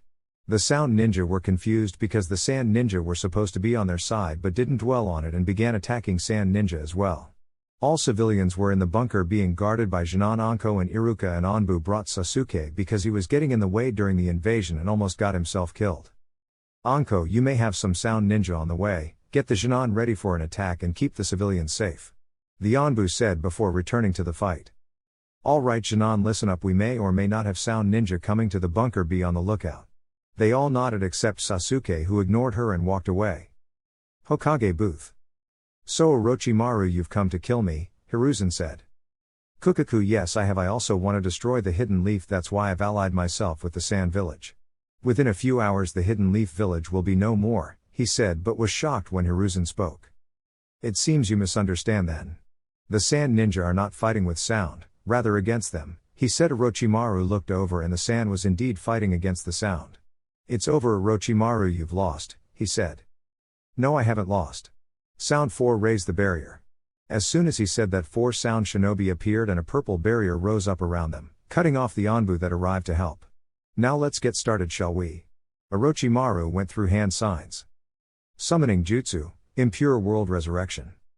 3 coffins appeared with the kanji for first, second and fourth hues, and knowing who was in that coffin threw shuriken at it, causing it to stop rising and go back into the ground. The other coffins finish rising and out steps a man with long black hair and red battle armor and another with gray hairs, red marks on his face and blue battle armor. These were the first and second Hokages, Hashirama and Tobirama Senju. Now let's get started, shall we? Orochimaru says as he shoves a kunai with a tag on the end into Hashirama and Tobirama and they attack. With Naruto. After Naruto finished taking out his sound ninja around him, he looked around and saw the foxes take out the rest of the snake summons before leaving in a cloud of smoke. He saw the sand and sound ninja fighting, but the sound was losing ninja at a fast pace. He was about to head over to the bunker and help, but 10 more sound ninja appeared before him. Naruto, Uchiha, you are to come with us. Lord Orochimaru would like you to join his side. One sound ninja said. Sorry, but I'm going to come with you guys, I'm staying in the leaf, he said. Sorry, but you have no choice. All 10 sound shinobi attacked and Naruto activates his Sharingan. He began with taijutsu, blocking and dodging every punch and kick that was thrown his way. He punched one in the throat but had to duck a roundhouse kick from his left. He quickly pulled out a kunai and threw it at another sound shinobi, piercing his heart. He looked up and saw the other 9 charging him. He held up a single hand sign. Fire style, Dragon Rain Jutsu. He breathed out a large amount of blue fire, and once it reached at highest level, dragons made of fire began crashing down, taking out 8 of the remaining sound ninja. The last one managed to get out of the way, but he did get the tail end of the explosion. Naruto starts concentrating lighting chakra into his right hand and summons a hammer of lightning and throws it at the sound shinobi, who is shocked at seeing this and gets hit before he can stand up all the way. Naruto said one final jutsu. Lightning Edge. His hand was covered in red lighting chakra and he ran at the final sound shinobi, stabbing him through the heart, killing him. He stood up slightly out of breath and looked up as a squad of 5 blank masked Anbu appeared. Are you serious? Oh well, let's fight. He pulls out the Kubikirabocho and they attack. He ducks out of the way from a tanto that was aimed at his head. He pumped wind chakra through the Kubikirabocho and swung it behind him in a horizontal slash. Wind style, air slash. The attack cut 3 of the Anbu in half who weren't fast enough to get out of the way. The remaining 2 Anbu stood in front and behind him. He put his sword on his back and went through 2 hand signs. Water style, Octo Shield Jutsu. He is surrounded by a wall of water with 8 tentacles waving around the top of the water. The 2 Anbu attack and are surprised but don't show it when Naruto moves his hands and the water starts to move and attack. The Anbu tries to dodge the attacking whips of water but one gets caught and a sphere of water surrounds his head and drowns him. The other Anbu, thinking he can attack Naruto from behind, starts to move but is stopped by a tanto going through his chest courtesy of a Naruto clone that appeared behind him. Naruto senses for anybody else and senses only Gaara, Temari and Kankuro behind him. He drops the jutsu and turns to speak but the clone vanishes and he gets the memories. Ayame was stabbed in the stomach by a sound ninja that managed to sneak in the bunker because Sasuke abandoned his post. However, Anko managed to kill the ninja and heal Ayame. He opens his mouth to talk but a sense of death is in the air. He looks at the purple barrier Hiruzen is in and that's where it's coming from. Gigi. He whispers and takes off toward the barrier. He makes it into the barrier and sees Hiruzen with the death god behind him while he is holding onto Orochimaru with a sword through his chest and a monkey who he recognizes as Enma trying to pull it out but can't because it's being controlled by Orochimaru. Naruto is about to break the barrier to try and save him but Hiruzen stops him. No, Naruto, don't. This is my duty as Hokage to sacrifice myself for the greater good of the village. I want you to answer a question for me. Do you remember who the king of the Leaf Village is? He asks. Naruto nods with tears in his eyes. Good, I want you to continue to grow as a shinobi and protect the king of the leaf. Make sure you never lose sight of what's important to you. Enma, I want to leave the monkey contract with Naruto. I want him to give Konohamaru the contract when he becomes a Jonin. It will be my last and final gift to him. Enma nods at this, sad to see his longtime friend go but understands his choice. Orochimaru, I may not have much strength left, but I can take from you what you hold dear. I'm going to take away your jutsus, he said and tightened his hold on Orochimaru. He signals the death god to seal away the arms of his former student. Orochimaru screams in pain as a spectral begins to leave his body and his arms go numb and turn purple. The death god pulls its arm from Hiruzen through his back, taking his soul with him. Hiruzen puts one last smile on his face before falling to the ground dead. The death god vanished and everyone could only stare at the lifeless body of the professor of shinobi just lying on the roof with a smile on his face. Orochimaru tells his Sound 4 to drop the barrier and they do. One grabs his sword and grab him to leave. The Anbu jumped up to stop them but were cut off by a spider web shot from a 6-armed Sound ninja. Naruto looked up at the retreating shinobi and locked eyes with the redhead of the group. Her eyes told him she was sorry and she wanted to be saved from Orochimaru. Getting the message, Naruto nods and sees a brief sight of happiness in her eyes before they vanish. Naruto walks over to the body of his Gigi and can only look at it. He is soon joined by Jounin and Anbu as they all mourn his death. They feel a surge of chakra and look towards Naruto, who unconsciously activated his Mangekyo Sharingan. Shocking all shinobi present. He picks up the body and vanishes. Nobody objected to him. Kakashi wanted to, but a look from Kurenai stopped him in his tracks. Everyone leaves to clean up with the help of the Sand Ninja. After cleaning, the Jounin and Jonin in the bunker are told it is safe to come out but hear the news of the Hokage falling in battle. Everyone is shocked to hear this and holds a moment of silence for him before heading out.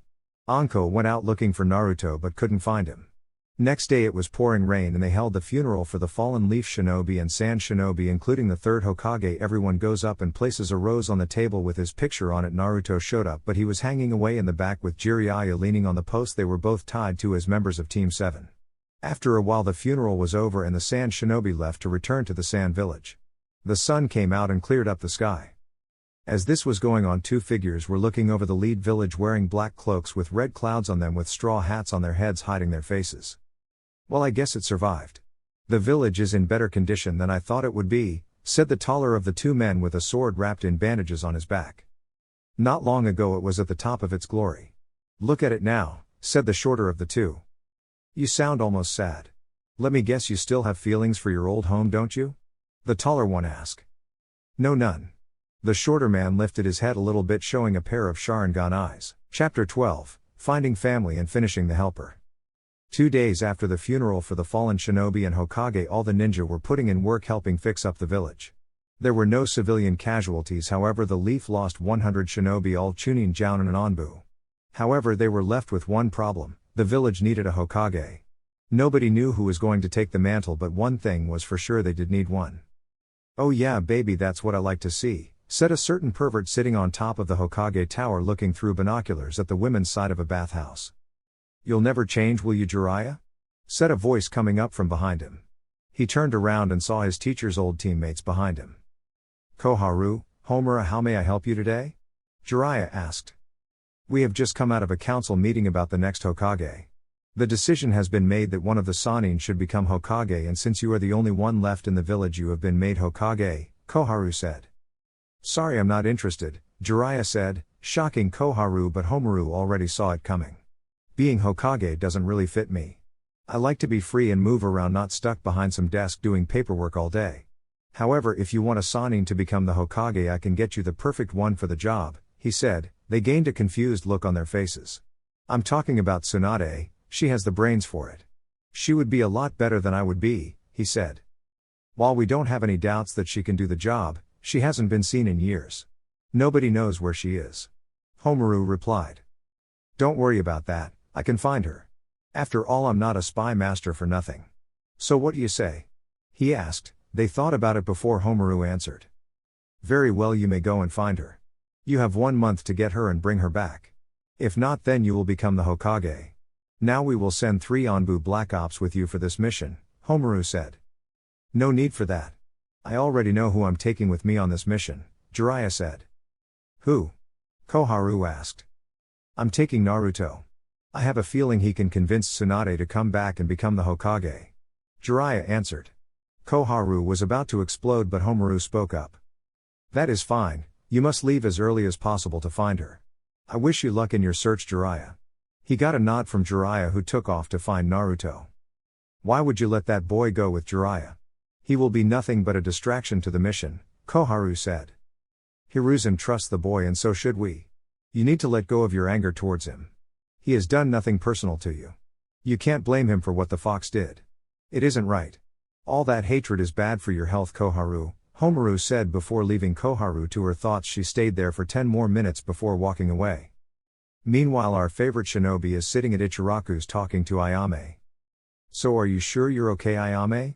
He asked, worried about his sister. Yes, Naru-chan, I'm fine. The nurses at the hospital said Anko did a good job. I'll only feel a slight pain for the next couple of days. Good thing the shinobi had horrible aim a little by further down, and I wouldn't be able to have any kids in the future, she said. Naruto already knew about her dream of taking over the business, making it into a bigger restaurant and having at least 3 kids. Yeah, I know about your dream. So when am I going to meet this boyfriend of yours? He said, cracking his knuckles only to get hit in the head with her ladle again that appears out of nowhere. Seriously, where does she keep that thing? He thought, rubbing the lump on his head. You will not be intimidating him. But if you must know, he should be here any moment now, she said. Just then the flap opened and somebody walked in. Hello, Ayame, how are you doing? Ayame turned around with Naruto and he was immediately on his guard. Something was off. He couldn't feel this guy's emotions. Then he looked at him closely. He wore a pair of shorts and a regular t-shirt. What set him off was the completely fake smile he had on his face. That meant one thing. Ayame's boyfriend is a spy from Root to get close to her to get to him. Ayame, get away from him, he said with his eyes closed. Damn it, Naruto, I said you won't be intimidating him, she said, but turned around and met his Sharingan eyes. I said move. She only nodded and went to the back. Naruto sent 3 clones with her discreetly just in case. So why is Danzo having you get close to Ayame? He asked. But he knew the guy couldn't answer. I am not at liberty to say. The Root member said. Well, that's too bad. Before the Root member could respond, Naruto already stabbed through his heart, killing him. He sealed the body in a scroll and heard Ayame scream. He rushed to the back and saw another Root Anbu trying to take Ayame away, but his clone snuck up and cut his head off. Ayame was there in shock at what was happening. Naruto walked up to her and knelt down to her. Ayame, it's me, Naruto, are you okay? He didn't get a response. She just lunges at him and holds on tightly to her. Naruto hugs her and rubs her back, telling her it was going to be okay. Do you want to stay at my house for a while? I can have Anko check up on you from time to time? He asked. She spoke up after 5 minutes of silence. I would like to, Naruto, but I'm running the shop more and more now. I think Dad may be close to retiring soon. I can't just get up and leave the shop, she said. Okay, I have a seal I want to place on you. It's like a security seal. If somebody touches you that you don't want touching you, channel chakra into the seal and your body will give off 500 volts of electricity, shocking the person and messing up their nerves, he said. Okay, put it on my shoulder. He nods and she exposes her shoulder and he places the seal on her. You can use it as much as you like. Now, the next time you get a boyfriend I am interrogating him. She nods at this. So who were they? I mean, why did that guy attack me? She asked. He put up a privacy barrier and told her what route is and who it's run by. So you mean to tell me a member of the council has his own Onbu division illegally running but can't be confronted about it because he legally disbanded them years ago and doesn't leave a paper trail? He nods. You can usually find them because they smile like your ex-boyfriend and they look like they are trying too hard to fit in. She nods at this and will be on the lookout. Now, you didn't have sex with him, did you? Of course that got him hit with her ladle again. No, I didn't, but if I did it would be none of your business, she said. Seriously, Ayame, where do you keep that thing? He asked, rubbing the lump on his head. Honestly, I don't know. It's like some kind summons as you ninja would it, I guess. I mean, as much blood as I've spilled on it, I guess it just appears when I want it to, she said. That's it. Thank you, Ayame, you just helped me out big time. He took off but bumped into Jiraiya. Ow. Damn it, Gaki, watch where you're going. Anyway, I was just looking for you. We have an S-ranked mission. Pack up, we leave in an hour. We have 1 month to complete this mission, Jiraiya said. Okay, I just need to run and grab my traveling scrolls. He took off and saw Choji, Ino, Tenten and Shikamaru standing outside of his apartment. What are you guys doing here? He asked. We came to check up on you, Fishcake, Tenten said, his eye twitched at the name. Yeah, Naruto, nobody has seen you since the invasion ended. You didn't even show up to the funeral, Ino said.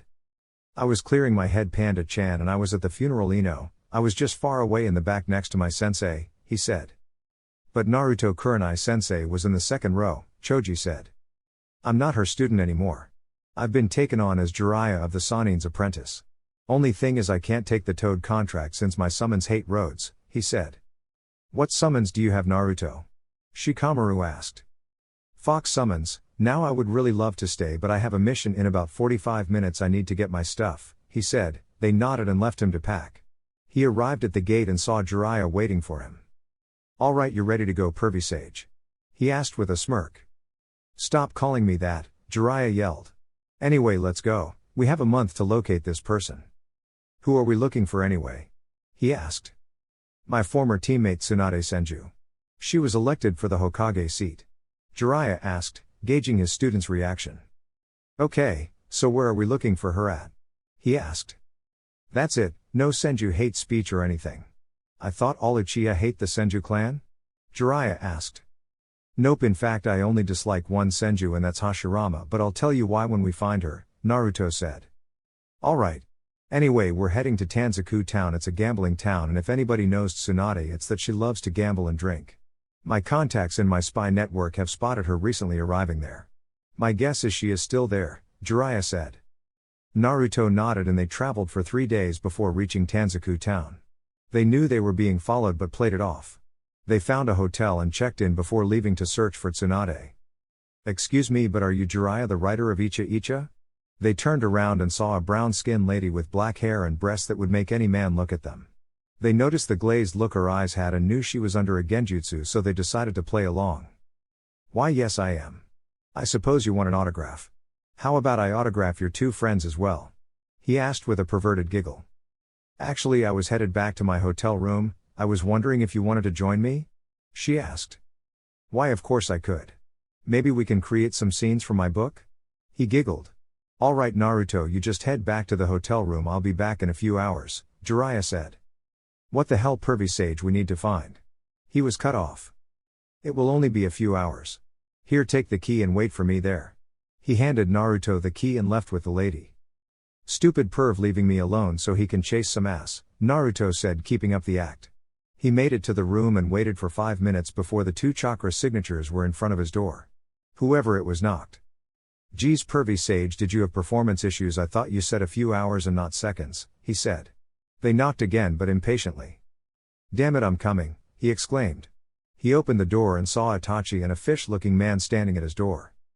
Itachi, nice to see you again. Fish face, I've never seen you before, Naruto said. Naruto, we would like you to come with us, Itachi said calmly.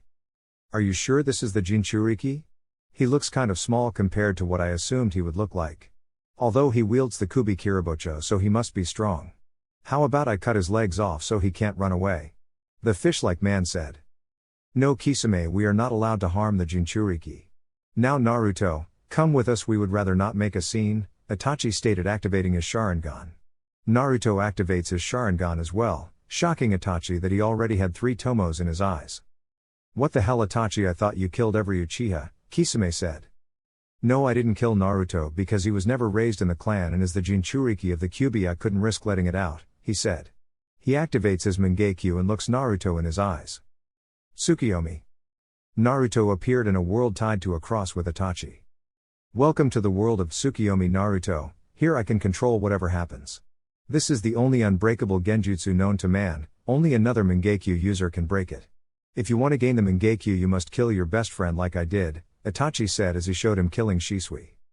Yeah, I know how that Tsukiyomi works, Itachi. I also know that's not how Shisui died. So you can stop with the theatrics.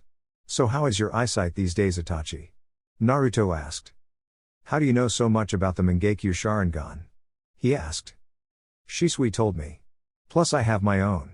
He activates his Mangekyo Sharingan with his 4 Choku Tomoe spinning around his eyes. When did you get those? Itachi asked, shocked that Naruto already has the Mangekyo. The same time you did. So I know all about the Uchiha clan and Danzo trying to kill Shisui for his eyes. However, I don't know what his summons did with them after taking them. Don't worry, I haven't told Sasuke, I know all about what you told him, it's all he ever talks about. Now let me out before I force myself out and ruin your eyes even worse than what they already would be from using this jutsu. Itachi only nodded and released the Tsukiyomi. Back in the real world. After the Tsukiyomi ended, Itachi immediately grabbed his eyes due to the stinging sensation. Itachi, you need to be careful with those eyes of yours. That's the second time you used them today, why is he still standing? Kisame asked, looking at Naruto standing. The Kyuubi broke him out of the Tsukiyomi, Itachi said, lying to Kisame. But how? That genjutsu is unbreakable, Kisame said. I don't know how, but we need to leave before Jiraiya shows up. I would rather not fight him, even with your help we wouldn't win, Itachi said before they could even move. A voice yelled out. Itachi. They turned and saw Sasuke glaring at Itachi with his Sharingan active. Hey Itachi, who is this? He kind of looks like you, Kisame said. He's my brother. Stay out of this, I'll handle it. He told Kisame. Naruto looked at Kisame, who looked at him. 1500 Ryo says Sasuke charges at Itachi and tries to kill him, Naruto said.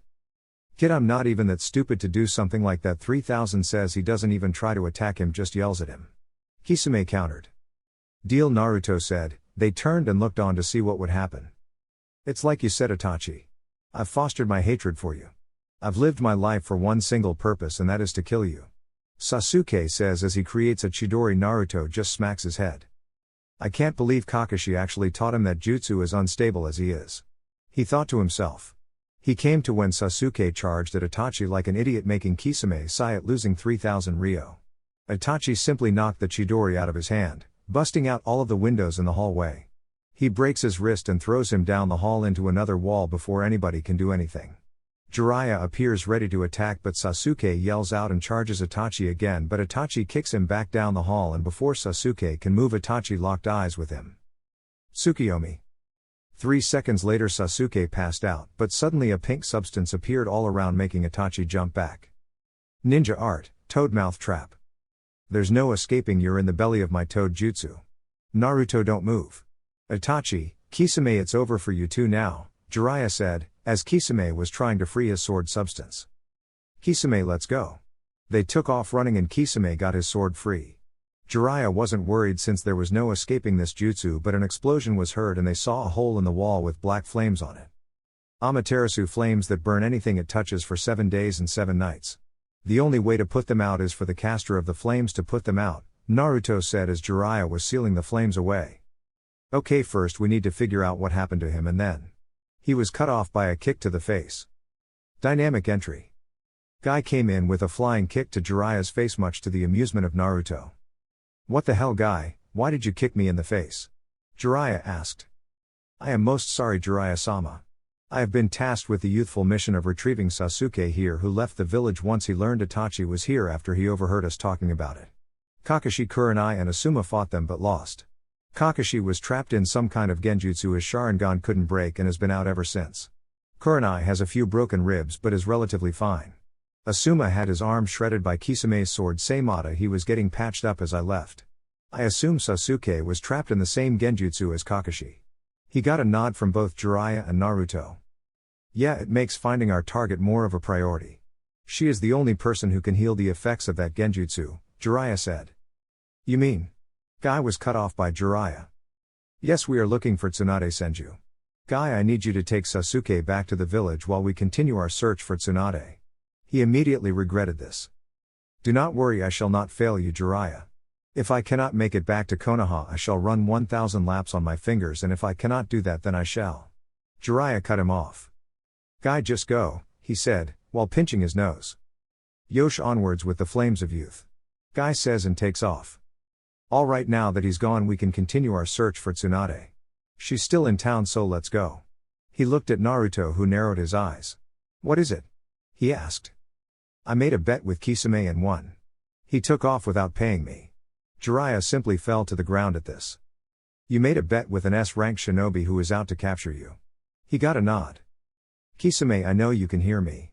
I want my money, he yelled out as soon as he said that a kunai with 3,000 ryo was stuck in the wall next to his face. He pulled the kunai off and counted the money. Thank you.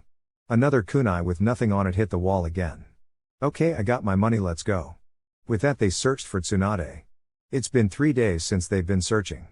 They searched all day until they got hungry. Let's go in here and grab something to eat, Jiraiya said, pointing at a bar. Naruto shrugged and followed him in. They entered and Jiraiya spotted who they had been looking for. Tsunade, he yelled, causing the blonde to look up at him. Jiraiya. What are you doing here? She asked. Actually, I'm looking for you. You certainly haven't changed a bit since the last time I saw you. When was it exactly when you rejected my love and left? He said, but Naruto could sense a bit of sadness from him. Naruto got a good look at Tsunade. She had on a gray sleeveless blouse shirt and her hair was in 2 pigtails that went past the front of her shoulders, and she had 2 bangs that framed her face. His gaze went lower and noticed the size of her breasts. They were easily the biggest out of everyone around. He doubted anybody would be able to match her in that department. But then he noticed she was using a henge to hide her appearance. So he decided to ask her. Granny Tsunade, why do you wear a henge to hide the way you look? He asked bluntly. What did you just call me? Jiraiya, why don't you teach this gaki some manners before I beat some into him, she said with a tick mark. Oh please, pervy sage has worse manners than I do, Naruto said. Stop calling me that, Jiraiya yelled, causing everyone in the bar to look at their table. See, he even yells in a public place. Who does something like that? Anyway, can you just answer my question? He asked. No, now Jiraiya, who is he and why are you here? She asked, making Naruto pout at not getting his question answered, which Tsunade and the lady sitting next to her chuckled at. Naruto heard the second chuckle and looked at the lady. She had short black hair that was just above her shoulders and she wore a bluish-black kimono. He travels lower and her breast, if he had to guess, were a B cup, maybe even C cup. She also had a pet pig with a necklace pearls on. I'm sorry I didn't notice you there, who are you? He asked. I'm Shizune, Lady Tsunade's apprentice. Who are you? Shizune asked. I'm Naruto Uchiha, nice to meet you, he said. You're a lot different than the Uchiha I remember -1, Tsunade said. I was never raised by the Uchiha clan. I may have the same bloodline, but I don't consider myself an Uchiha. I don't even wear the Uchiha emblem, he said. Okay, anyway Tsunade, we need you to come back to the village. You were selected to be the next Hokage and we need your medical experience to heal some ninja, Jiraiya said. Yeah, I heard that Sound invaded Konoha during the Chunin exams and Sensei sacrificed himself. Orochimaru told me himself, she said. What did he want with you? Jiraiya asked seriously. You could feel the tension in the air. Nothing much, just stopping by to say hello, she said. You're lying. Naruto spoke up. I can tell I have the same emotion sensing ability as Mito Uzumaki. Who, if I remember correctly, would be your grandmother, he said. Tsunade, what does Orochimaru want you for? Jiraiya asked again. I can't tell you, I'm sorry Jiraiya. But as for becoming Hokage, I'll pass. You know how I feel about that position. It's a fool's job and only guarantees death in the end. I don't want it, so you can take your offer and leave, she said harshly at the end. I'm sorry Granny Tsunade, but I can't agree with you on the Hokage thing. You see, being Hokage is my dream and I would want my name up there with the greats of the village. Granted, I openly dislike the first Hokage for being a naive fool, however everybody after him I respect a great deal. I get it, you're one of the legendary Sannin and the world's greatest medic. But wouldn't it be even better that if you became the first female Kage ever? Think of all the little girls you will inspire even more than them just wanting to become a medic of your caliber. Think about it, you can become known as the person who led Konoha out of the darkness it is heading into. Besides, I highly doubt you want Danzo running your grandfather's village. He finishes to gauge her response and could tell she was in deep thought. She spoke up. Jiraiya, is he your new apprentice? She asked. Yes, but I can't give him the Toad contract since he has the Fox contract already, he said, getting a nod from Tsunade. You've made a good choice after Minato, she said with a small smile. You knew my dad? Naruto asked. Your dad? I never knew Minato had a kid, she said. She froze. Nobody noticed it. Yeah, him and Kiyomi are his parents, Jiraiya said. Yup, those were my parents. Although since I got a good look at you now you kind of share some similarities to my father. Naruto states. Tsunade froze and Jiraiya noticed this and decided to ask about it later. Oh yeah, similar how? Tsunade asked. Well, for one is the blonde hair. Plus both of your facial structures are kind of similar in eye shape, but he doesn't have the hazel eyes like you do, Naruto said. I have a grandson. Tsunade thought. She got up with tears in her eyes and walked to Naruto and pulled him into a hug, something he was confused at but returned anyway. Jiraiya, pay for the food. All of you come back to my hotel room, we need to talk, she said, wiping tears from her face. They all nod and after Jiraiya pays they head up to her room, which was a connecting room, so it was enough room for all of them. Okay, I need a privacy barrier, Tsunade said. Jiraiya tells Naruto to make it and he does. Okay Jiraiya, do you remember when the second Shinobi War was over and I was heartbroken about losing Dan and Nawaki? He nodded. Do you remember what we did that night? She asked. Yeah, I remember. I also remember you being gone the morning after, he said. Okay, I'm sorry about leaving, it's just that was my first time and I didn't know how to react. I woke up early and left as fast as I could, she said. You could have waited for me to wake up. I was head over heels for you. Despite me being a pervert, I saved myself for you and was happy it happened, but then all that happiness went away and ever since then I've been sleeping around with random women, Jiraiya said angrily. Okay, I get it Jiraiya, I messed up your life. Just listen, after that night I started to feel sick and checked myself. It turned out I was pregnant and I knew you were the father. I tried looking for you but sensei told me you left to travel the world. 9 months later Minato was born and I couldn't take care of him. I left him in the orphanage with sensei occasionally giving me letters from him. He knew who I was but I don't know if he figured out you were his father. He tried to get me to come back to the Leaf but I just couldn't. I didn't know if you were there and I wasn't ready to face you. So I would make up some random C-ranked mission and request Minato, making up that I've heard about him and his skills and only trust him with the mission. It was always a 3-week-long mission. We spent 3 weeks together. Every time Shizune knew Minato he was like her older brother. Anyway, I told Minato to only tell me about his child after they are born because I know miscarriages can happen. Minato died and I never got word that he had a kid, so I stayed gone. I was proud of Minato for becoming Hokage, but he died shortly after achieving his goal. She was crying at this point. She looked at Naruto. You look just like him except with black hair, but you have your mother's face. Lady Tsunade, you have hazel eyes and Jiraiya has black eyes. Naruto and Minato have blue eyes. Where did they come from? Shizune asked. My grandmother Mita Uzumaki has blue eyes. I guess the genes skipped me and went to Minato, who passed them on to Naruto, she said.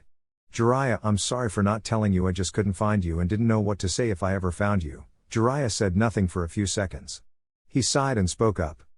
I guess it's alright Tsunade, I mean I did get to spend 12 years of my life with my son, I guess. Although I do wish we could have raised him as a family, he said. So you aren't my godfather, instead you're my grandfather, Naruto said, and Jiraiya and Tsunade nodded. Sweet so pervy sage, I have a question, he said Jiraiya as I twitched at the name. You're never going to stop calling me that, are you?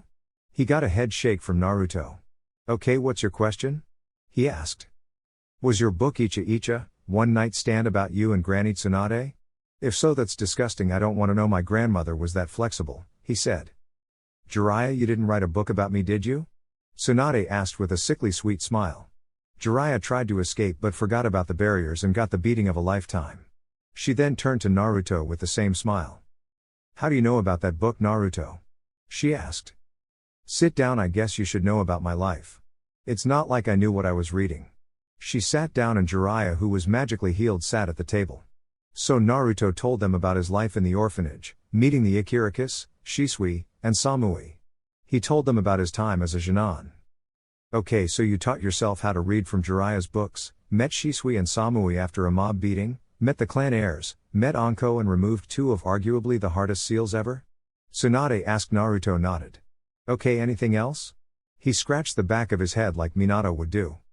Well, you see, he said and started to explain about releasing the Kyuubi and him getting the Fox contract and the Dragon contract. Are you crazy? Why would you trust Kyuubi? It's a being of malice and hate, Jiraiya said. Actually, the Kyuubi isn't normally being of hate and malice. It's actually why I dislike Hashirama, Mito and Kushina. He then goes on to explain the reason the Kyuubi attacked Hashirama with Madara controlling it and him and Mito knowing about the genjutsu and then still deciding to seal it away. He told them how Hashirama decided to hunt the other tailed beasts on his own while they were just minding their business and how hypocritical Mito and Kushina were when it came to Jinchuriki and tailed beasts. So you see all of these wars about who has the strongest village and people being used as weapons and the creation of Jinchuriki.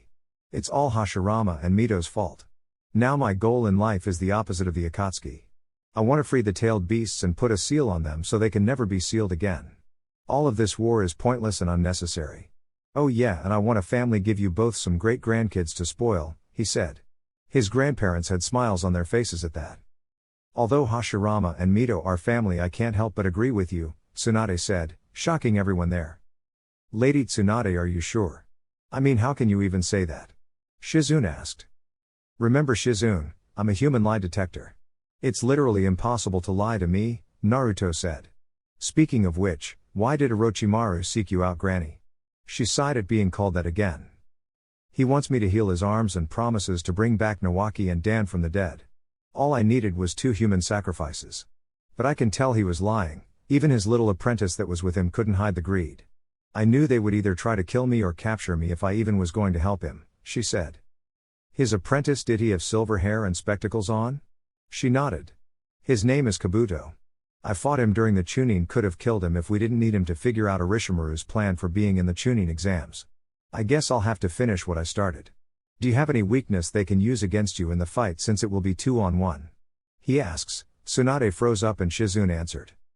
She has a fear of blood after witnessing Dan and Nawaki dying in front of her, other than that she kept up with her training since Minato asked her once to keep training so nobody can get the drop on her, she said. How long until you have to meet Orochimaru? Jiraiya asked. We have 2 days left, Tsunade said. Damn it, that's not enough time to get you over your fear of blood, Jiraiya said. Actually, there is Pervy Sage, Naruto said. Jiraiya immediately refused. Hell no, you're not doing what I think you want to do, no questions asked, he said. What is he trying to do, Jiraiya? Shizune asked. He wants to place her in a genjutsu from his Mangekyo Sharingan that lasts 3 seconds in the real world but 3 days in the genjutsu. The cost is every time he uses it he loses his eyesight, he said. Come on Pervy Sage, I haven't really used my Mangekyo a lot so my eyesight is still perfect. It only gets bad once my eyes start to get cloudy and everything is blurry, but clearly my eyes are as bright as the day I was born so I can do it. Plus we have the world's greatest medic and her apprentice plus my healing ability left by the Kyuubi so I can handle it, he said. Jiraiya thought about it for 5 minutes and agreed to it. Okay fine, but as soon as you're done you can't use your eyes unless you are training with the techniques. He got a nod from Naruto who activated his Mangekyo Sharingan. Shizune, do you think you can heal her brain after this is over with? I might have to do it more than once, he said. Yeah, I can. I've healed people who fell victim to Itachi's genjutsu. It was the exact same thing you just described from what the people told me, she said. Okay, thank you. Granny Tsunade, can you look at me? He asks as she shakily looks up at him. Tsukiyomi. Tsukiyomi world. Kukaku Tsunade, you failed again, you could have saved Naruto, now look at him, Orochimaru said as he pointed at Naruto bleeding out. Tsunade stood there frozen at this, and this went on for 3 days in the world until it ended. She made some progress, she only froze slightly but never made an attempt to go near it. Real world. The genjutsu ended and Shizune healed Tsunade who was still asleep from the genjutsu. She woke up groggily but Naruto immediately did it again. Tsukiyomi. This time on the 3rd day she didn't even hesitate to heal him and Naruto woke up in that Tsukiyomi and thanked her. Then genjutsu ended and Shizune healed Tsunade again. After she woke up Naruto cut his palm and held it out to Tsunade who instantly healed it much to her own shock. They explained what happened to her and why she didn't hesitate. They each cut their hand and the same result happened. They came up with a plan and just talked for the next hour before going to sleep. 2 days later Tsunade was at the meeting spot and Orochimaru appeared. Kabuto was hanging back. Tsunade knew he was there and was counting on it. "So Tsunade, have you decided to help me or not?" Orochimaru asked. "If I heal you, can you really bring them back?" she asked him. He nodded and lifted his arms slightly so she could heal them. Her hands glow green as she walks towards them, but Kabuto throws a kunai in the ground. "Kabuto, what are you doing?" Orochimaru asked. "That jutsu isn't going to heal your arms, it was going to kill you," Kabuto said. "Kukaku Tsunade, I thought you wanted to see your lover and brother again?" "Oh well, Kabuto, kill her." Kabuto nodded but had to jump back as she punched the ground where he was standing. He and Orochimaru jumped away to a clearing and Tsunade gave chase. She landed in the clearing. Kabuto went through hand signs and activated his chakra scalpels and tried to get Tsunade with the headhunter jutsu, but only going to cut her ankles, but she jumped away and sent another punch toward the ground which Kabuto dodged. She jumped at him going for a flying kick, but he disappeared and reappeared to her side and tried to cut her bicep and the back of his thigh, but to his shock she disappeared and delivered a punch to his jaw, shattering it and sending him flying into a boulder. He lays there for 15 seconds healing his broken jaw. He got up and disappeared and used his chakra scalpels to cut her tendons in the arm, her chest and her ankle, but she let him get those hits.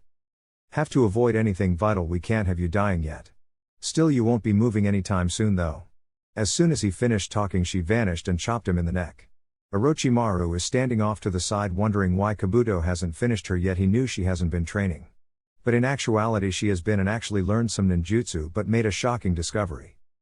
Kabuto got up to his knees but couldn't move his body anymore and he didn't know why. "I scrambled your nerves if you're wondering why you can't move your body properly," she said and delivered a spinning back fist to his face, sending him flying and crashing into the ground. He figured out how to move his body and pulled out a kunai and ran at her. "I heard you fear the sight of blood. Let's put it to the test, shall we?" he said. She let him get close and he cut her arm. She faked like she was scared. He kicked her away. "You're a disgrace to all medics around. Afraid of blood, it's a part of what we do. You should be ashamed of yourself, Tsunade."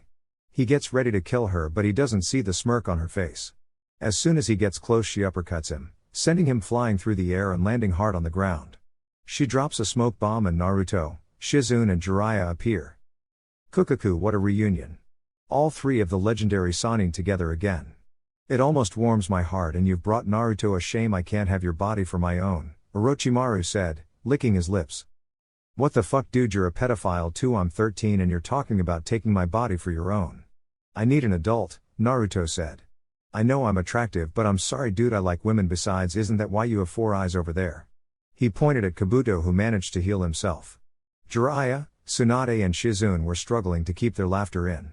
Orochimaru could only grit his teeth at this. "Kabuto, leave Tsunade and Jiraiya to me. Take Naruto and Shizune," Orochimaru said. "Seriously, you send Kabuto after me? Do you not remember what I did to him at the Chunin exams and he was going all out? I mean, I'm almost as strong as you guys," he said, pointing at the 3 Sannin. "I want this over quickly. Shizune, I know you can fight but you are more suited for medical. Do you mind if I handle him myself?" he asked. "Sure, go ahead Naruto," she said. "Thanks," he said from behind Kabuto. Everybody was shocked, nobody saw him move. He then kicked Kabuto in the back of the head, sending him flying, and chased after him. Naruto started to punch and kick him. Everything was hitting Kabuto, who was confused since he thought he was blocking everything. What he didn't know was that since Naruto had his Sharingan activated and kept casting a genjutsu to make him see everything in the opposite direction. While this was going on, Tsunade and Shizune were staring in shock that Naruto was beating Kabuto so easily. "Jiraiya, how strong is he really?" Tsunade asked. "He wasn't lying when he said he is almost as strong as us. I mean, we are all cage level shinobi and he is at low Sannin level, maybe even mid Sannin level now. I'm afraid your friend is as good as dead, Orochimaru," Jiraiya said, watching Naruto pick Kabuto up by the neck and punch him relentlessly in the face before dropping him and kicking him away. "It's a bit brutal, don't you think?" Shizune asked. "No, it's not. Naruto is doing this because Kabuto played a part in our sensei's death, and given how close the two were, Naruto is making sure Kabuto can't hurt anybody close to him again. But if you feel Naruto, there is no hate or malice coming from him. I don't know how he does it, but it makes him a greater shinobi than I ever could have been," Jiraiya said. All of them were shocked, even Orochimaru. He couldn't lose Kabuto, so he rushed at Naruto, but Naruto felt him coming and turned around, trapping him in paralyzing Sharingan genjutsu. "It's just like what Itachi did to me. Damn it, I fell for it again." Naruto made a clone to finish Orochimaru off, but Kabuto intercepted the clone and destroyed it, freeing Orochimaru from the genjutsu, who had to jump back from a sky kick that Tsunade used and broke the ground underneath her. Soon Jiraiya and Tsunade started fighting Orochimaru, who was having difficulty since he couldn't use his arms. "I need to summon Manda," he thought. "Kabuto, it's time," he yelled. Kabuto nodded and jumped to Orochimaru and swiped some of Orochimaru's blood from his wounds on a summoning tattoo and summoned Manda and a battle snake with his own blood to fight Naruto. Tsunade and Jiraiya both summon their boss summons to take on Manda. "Katsuyu, it's good to see you again," Gamabunta said. "Likewise Gamabunta, it's been far too long." Katsuyu replies. Well, if it isn't the weaker and lesser summons Gamabunta and Katsuyu," Manda said. "Orochimaru, I demand 100 sacrifices after this fight is over."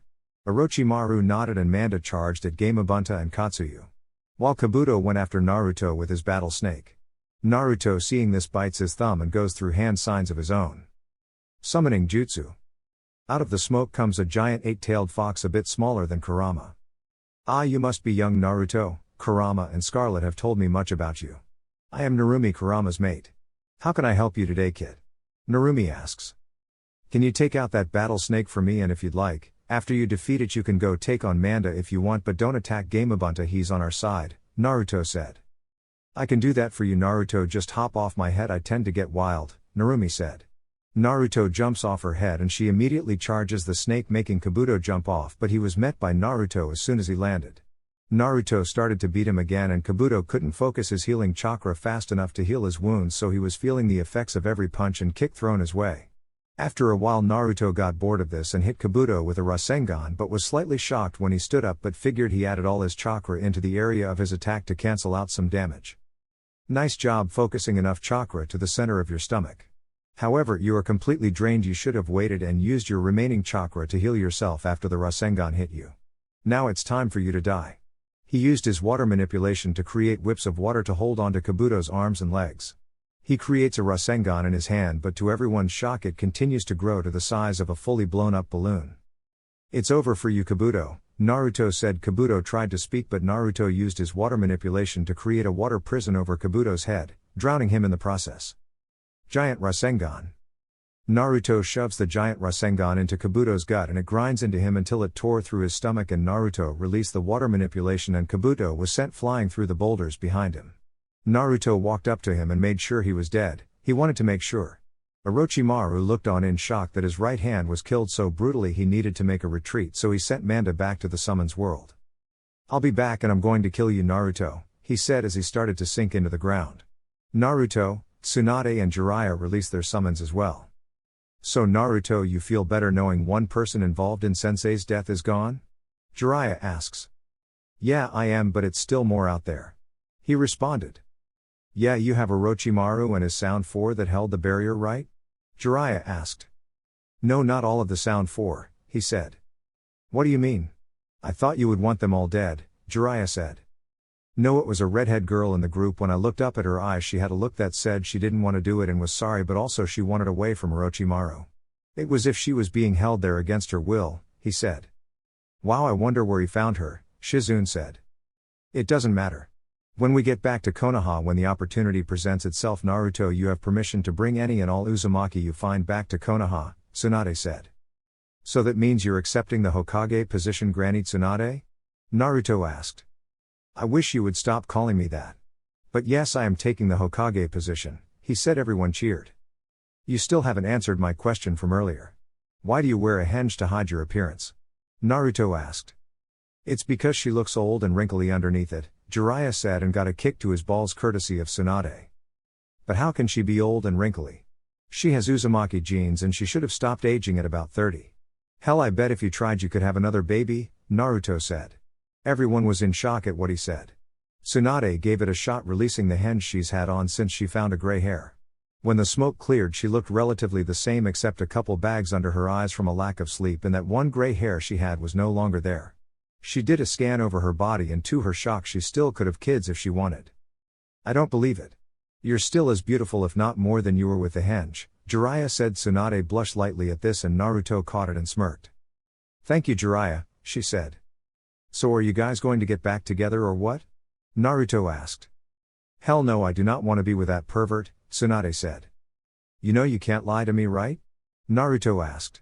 Jiraiya then scooped Tsunade up bridal style and took off. Don't come back to the room until about 10 p.m, he yelled, and Tsunade slapped him but didn't argue with him. What can she say, it's been a while since she had some. In fact, Jiraiya was her only time. Naruto looked at a watch he had and it was only 2 p.m. So what should we do for the next 8 hours? He asked Shizune. What do you mean? You don't think she will go along with it, do you? She asked. She didn't argue and gave him light slap, so I would guess that room is going to smell like sweat, sex and alcohol, he said. So wanna play some games at the fair and get some food? Shizune shrugged, and that's what they did for 8 hours. They played games and ate food. They returned to their room and Tsunade was glowing. Well, looks like you two had fun. From the smell in the room I'd say you just got done maybe 20 minutes ago, Naruto said. How do you know what sex smells like, Naruto? Tsunade said. I grew up in the red light district. I'm like a little brother to the laddies in the brothel houses there. Hell, I've seen that pink-haired council member working there before, he said. Okay, can we stop talking about this? It's uncomfortable. Shizune pleaded. Shizune, have you ever even done it before? I mean, I know I'm one to talk, but I'm 13. What's your excuse? Naruto asked. If you must know, I'm waiting for the right guy to come by. I haven't met him yet. But I'm too busy working and the guys I have met only want to get in my pants, she said. Okay, fair enough. So how about this, if you let me set you up with somebody, he may be a few years younger than you. I think you'll like him, if not I'll pay you 20,000 Ryo. Deal? Naruto asked. Deal, Shizune said, and they shook on it. Great, now can we go to sleep? I'm tired and we have a 3-day trip back. Everybody looked at him. What? He asked. Why can't we just fly on your dragons? We still have 3 weeks left in the mission, Naruto, Jiraiya said. Oh yeah, you're right, but I'm not trusting Danzo to not do something while we're gone, so we leave in a week, is that fair? He asked. They thought it over and nodded. So for the next week they all bonded and Jiraiya paid off all of Tsunade's debt, which was a lot, but didn't put a dent in his account. Shizune and Naruto bonded the most due to Jiraiya and Tsunade going out on dates every day. Shizune even got to calling Naruto her little brother and Naruto called her his big sister. The week was over and now Naruto was about to summon a dragon to take them home. Summoning Jutsu. Out of the giant puff of smoke, a dragon with silver skin that looked like armor and 4 gems along its neck with 3 on the body and huge silver wings appeared. Greetings, Naruto, I am called Niji, the fastest dragon outside the boss and elder. I am mainly used for transport, how can I be of service? Niji asked. Can you take us about an hour of travel from Konoha? Niji nods and lowers his head for them to climb on. Once they are secure he takes off to the skies. Naruto, why are we only going an hour outside of Konoha? Jiraiya asked. Because I don't want the village to know about my contract with the dragons, and plus Niji is like 200 feet long. I don't think the villagers would be too pleased about him just landing in the middle of the village, he said. He gets a nod from Jiraiya. They land an hour away from the village and Naruto thanks Niji, who disappeared in a puff of smoke. They walked the rest of the way and made it to the gate where the eternal gate guards were sleeping. Tsunade went to punch them but Naruto stopped her. Ever since the invasion they haven't left this post and haven't even gone home. They've been here for about 3 weeks straight, he said, and she nodded. Shizune walked over and woke up Izumo. Yeah, welcome to Konoha, I need to see your passes please. Izumo asked, wiping the sleep out of his eyes. Jiraiya and Naruto returning from an S-class mission with Tsunade Senju, Shizune Kaido, and Tonton. Jiraiya said as soon as Izumo heard the name he stood and bowed, but it was a little too hard and his head went through the desk. Oh sorry Jiraiya-sama, Lady Tsunade, I didn't recognize you, please go ahead. Izumo answered, but then he looked at Shizune, who blushed at being stared at. He waved Naruto over and whispered. Yo Naruto, who's the babe with the black hair? Introduce me will ya, he said. Shizune, this is Izumo, one of the Eternal Gate guards. He's single, hasn't had a girlfriend, and is the guy I was talking about. Now Izumo, Shizune will meet you at the Akimichi barbecue restaurant later at about 8, so don't be late. With that he walked into the village next to Tsunade and Jiraiya. Shizune was still at the gate talking to Izumo. As they were walking, Naruto noticed he didn't get as many glares and chalked it up to him being with 2 of the legendary Sannin. However, his efforts during the invasion, killing off many sound shinobi and blank-masked Onbu, gained him much respect in the eyes of the villagers. They made it to the council room where she had to get voted in. Alright, as promised I brought back Tsunade Senju for the title of Hokage, Jiraiya said with Naruto standing next to him. He has to leave. One of the civilian council members said. Actually he doesn't since he was on the mission. Jiraiya states. Yes, that's fine, can we get this over with now? My feet are hurting for traveling 3 days straight, Tsunade said. It was a lie, but they didn't need to know that. We are here to vote if Tsunade Senju is to become the next Hokage, Homaru said. By a vote of hands we shall determine if she will become Hokage. Now all those for her becoming the 5th Hokage. All the clan heads and civilian council raised their hands as well as Homura and Koharu. All those against it. Only Danzo raised his hand and spoke. I don't think we should have her as Hokage. She hasn't been seen in years in the village and could have been working with the enemy for all we know. Plus rumors have it that she has a huge gambling debt. We can't have someone that is debt collectors after her as Hokage. I think we should choose someone else, he said. Before anybody could agree with him, Naruto spoke up. Too bad nobody cares about what you think, you one-eyed pedophile. The vote has already gone through and you can't change it. The only person who can is the Fire Daimyo, and we both know he values the Senju name more than someone's pathetic temper tantrum. However, if you really want to take the Hokage position for yourself, you're more than welcome to fight me on her behalf for it. He finished activating his Sharingan. Tsunade and Shizune, who just entered the chamber, snickered at what he called Danzo. He said nothing in response, just gritted his teeth. Very well, as of now the new Hokage will be Tsunade Senju. The coronation will be held in 2 hours, Homaru said and ended the meeting. 2 hours later Tsunade was sworn in as Hokage, and as her first job as Hokage she went to heal Kakashi and Sasuke and take a look at Lee, who was still in the hospital after his fight with Naruto during the Chunin exams. Kakashi was first. She walked in the room and healed him. He woke up and she spoke. Seriously, you're known as Kakashi of the Sharingan. One would think you know better than to look a Sharingan user in the eye. He looked down and she left. Naruto led her to Sasuke's room. When they reached the door they heard a sucking noise. Jiraiya started giggling like the pervert he is, as he knew that sound. Naruto just sighed. Not again, he said. What is it, Naruto? Shizune said.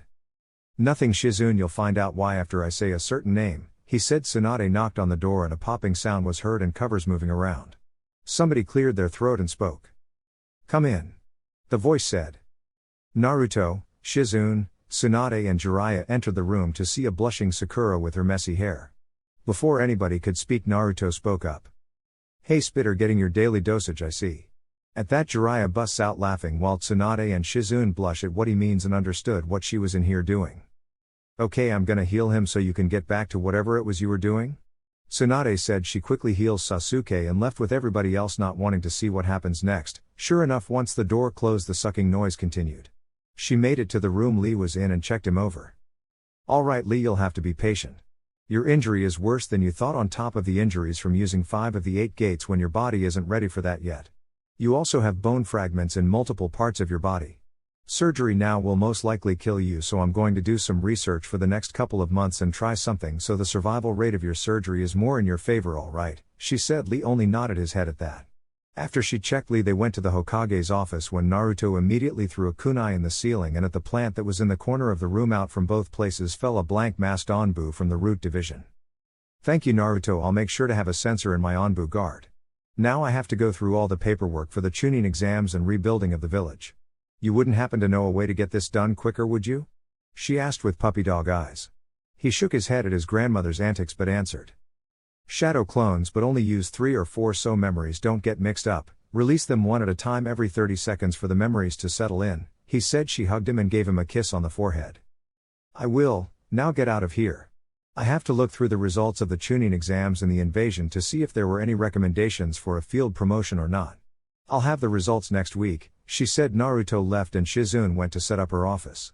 Mina quit after the death of Hiruzen. She didn't feel right working for another Hokage, and Tsunade understood that.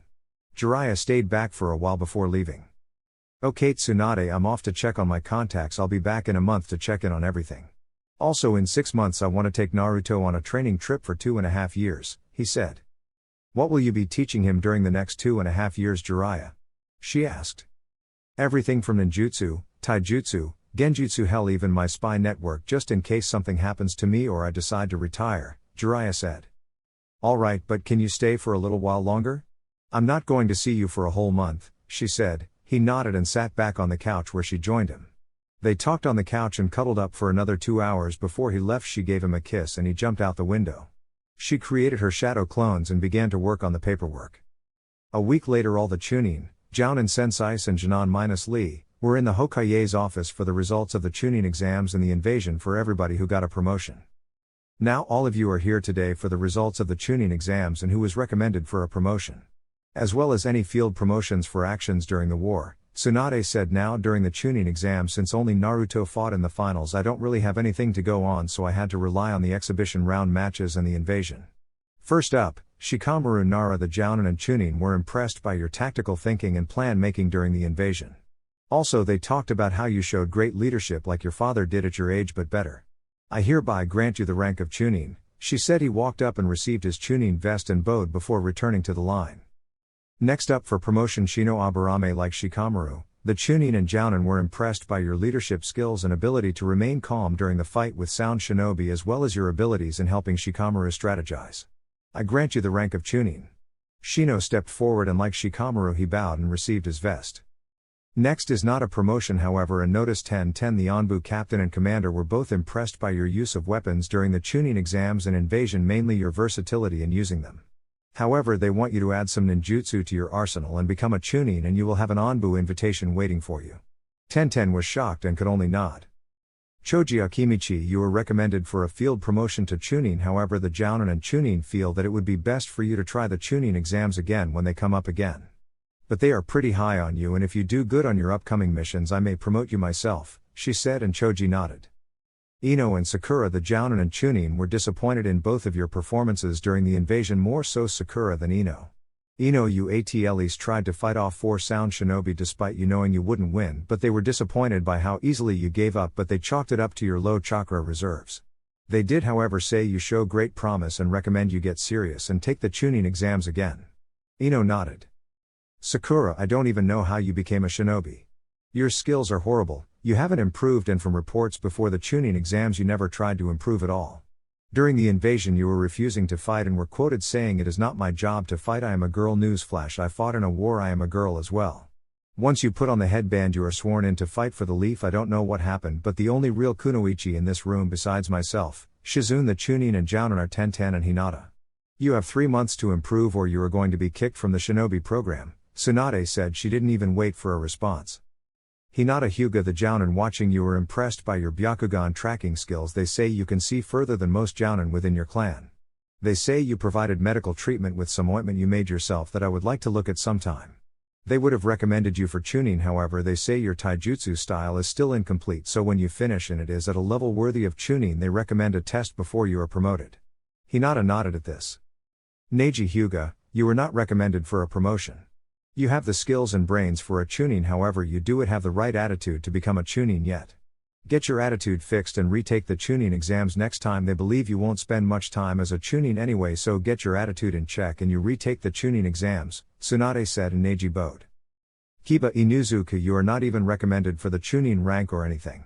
You were said to be arguing against orders and trying to get with some of the civilian girls your age while in the bunker. It also states that if you weren't physically stopped you would have forced yourself on them. Now I had a punishment for you, however your mother and sister will be waiting at home for your punishment, Tsunade said and smirked when Kiba paled at that. Sasuke Uchiha, said boy, stepped forward with his chest puffed out and head held high.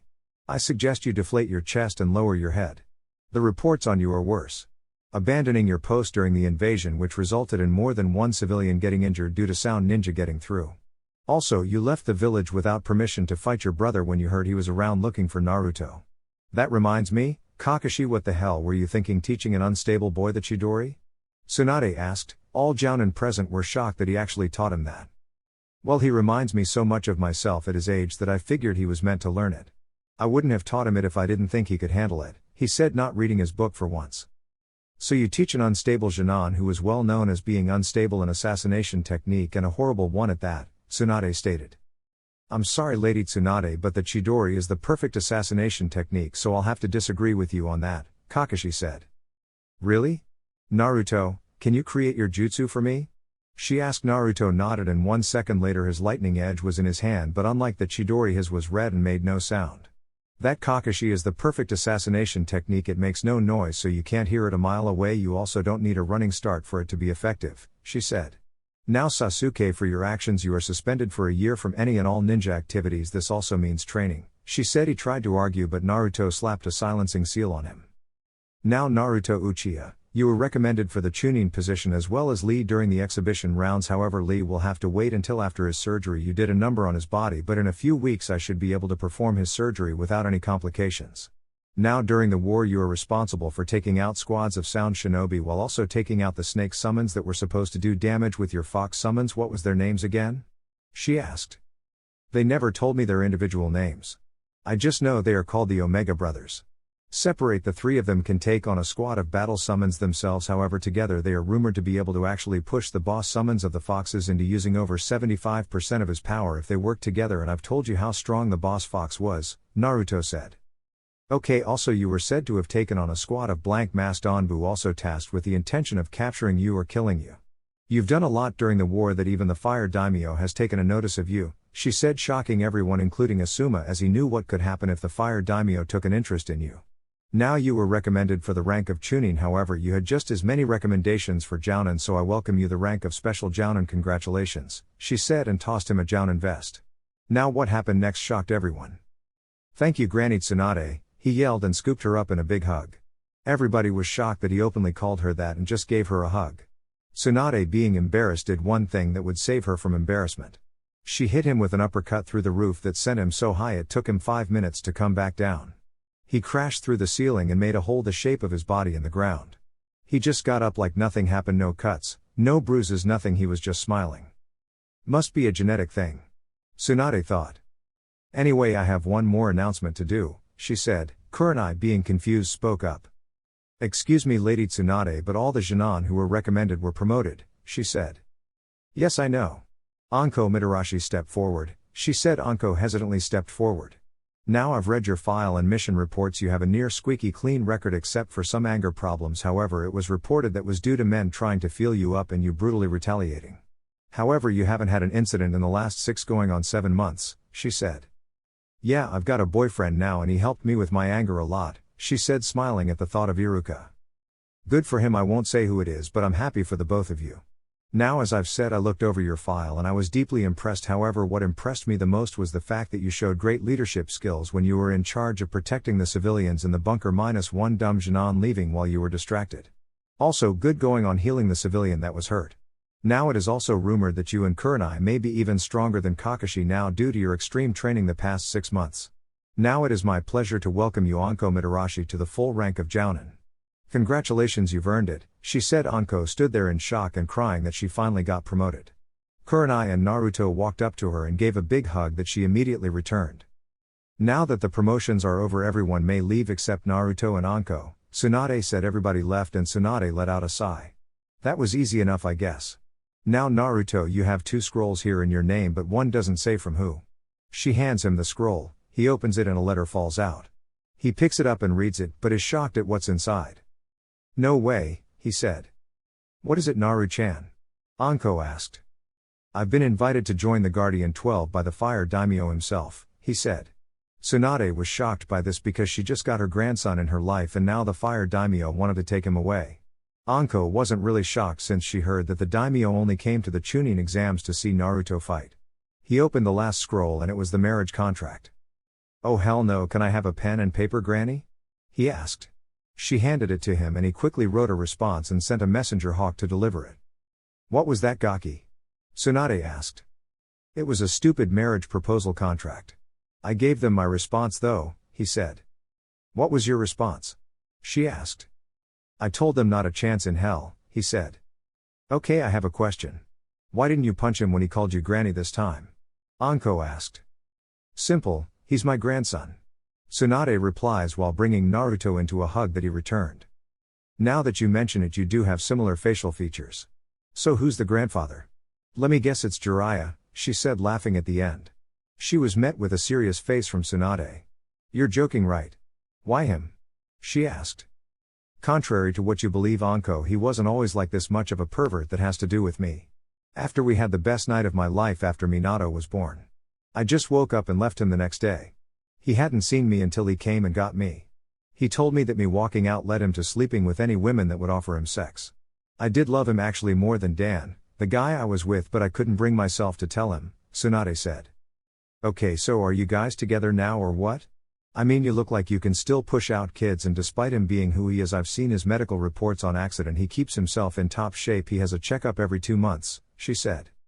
I don't know, Anko. I mean, we've talked about it but never really made any move to be together again, she said. Okay, that's enough of that talk. The daimyo wants me to come in 6 months and stay for 2.5 years, Naruto said. Shit. Naruto, Jiraiya was planning on taking you on a training trip in 6 months for that exact amount of time, Tsunade said. Well, maybe I can go to the Guardian 12 and the daimyo can allow Jiraiya to grab me every 3 months to train. Do you think he will accept this? Naruto asked. I'll have to ask him, I'll write a message to him and see, she said. Now go on and enjoy your day, she said. Anko left in a swirl of leaves. Okay, bye Granny Tsunade. Shizune tell Izumo I said hey. He disappeared in a swirl of blue flames, narrowly avoiding the stapler Shizune threw at him. So Izumo, huh? Tsunade asked with a smirk. Shizune could only blush and leave the room. Tsunade laughed and pulled out her alcohol. This might actually be fun, she said, and created her clones and started the paperwork. Chapter 13, The Uchiha Escapes and Saying Goodbye. It's been 3 weeks since Tsunade became Hokage and things were looking up. She took some power away from the civilian council after she learned they were passing laws by forging her signature. So she made sure everything they wanted went through her. She even replaced the head doctor at the hospital due to him not allowing nurses to give proper care to patients since he was stealing money that was for the medical supplies. Interesting enough, the replacement was Mina, who nobody knew was good at medical ninjutsu. She found out Naruto was taking care of all the stray animals and decided to build an animal shelter in the middle of Konoha so it would be accessible to everyone who wanted to visit. Naruto gave the shelter the instructions on how to build his medical shelter he had, so now every animal had their personal hospital. Shizune was still seeing Izumo BD, they were really head over heels for each other. She convinced him to start training again even if he wanted to stay a Chunin. Ayame started dating Kotetsu, who started training again because she beat him in a spar and he was made the laughingstock of the village. Anko and Iruka were thinking about moving in together but they didn't know where they could move to. Naruto on the other hand got a visit from the noble and his daughter after they received his response. The end result of that meeting was Anko mentally torturing the daughter while Naruto held the Kubi Kiribocho against his neck. Naruto also went on some solo C and B rank missions to take out rogue ninja or bandits. Now he was walking through the hospital checking on patients because Tsunade got hit with a water balloon he forgot he set up in the Hokage office. Okay, last patient of the day and I can go train. He knocked on the door and heard a grunting come in. He walked in and saw Lee on the floor doing push-ups. Alright Lee, do you need anything before I go? I can't get much but I'll see what I can do? He asked. I will be fine, Naruto. I must work out so my flames of youth do not diminish. I told myself if I cannot do 500 push-ups on my hands then I shall do 1000 push-ups on my fingers, and if I cannot do that then I shall run 1000 laps on my hands with a boulder on my feet. My flames will not be diminished. I shall spread my youth to all the kids in the village, Lee said. Okay, first off Lee, don't ever say that last part again. Second, if you don't relax then the surgery Granny Tsunade is working on for you will be for nothing, since every time you move the bone fragments do as well. Keep it up and you will extinguish your flames forever. Just take it easy until the surgery is done and you are fully recovered. I'm sure Guy Sensei will have the most youthful workout plan to make sure your flames burn brighter than his. With that, Naruto walked out. Had he stayed he would have seen the happy tears on Lee's face, since nobody has ever talked to him like that. Naruto made it to Tsunade's office and heard a familiar giggle and moaning, so he slid a privacy barrier under the door and activated it. He went to Shizune's office to hand in his work. Hey Shizune, I have my papers from the hospital. I just need to hand them in, can you do it for me? He asked. Why can't you just take them yourself? You know how to get to her office, she said. I was just there but Pervy Sage is in there with her. I had to slide a privacy barrier under the door before I came here, he said. Shizune shook her head at this. Fine, I'll take them for you, Naruto. Hurry up, I have a date in an hour I need to get ready for, she said. So where is Izumo taking you today? He asked, signing the papers he needed. He didn't say but I'm guessing it's a double date with Ayame and Kotetsu, she said, filing away his papers. Okay, well I'll see you later, I'm off to train. With that he disappeared in a swirl of fire. Hokage Training Ground. Naruto arrived at the Hokage Training Ground and upped his resistance seals again and began running 200 laps around the training ground. He completed his laps and sat down. He decided to work on his Susanoo since he hasn't tried it since the last time when he could only summon the rib cage and an arm.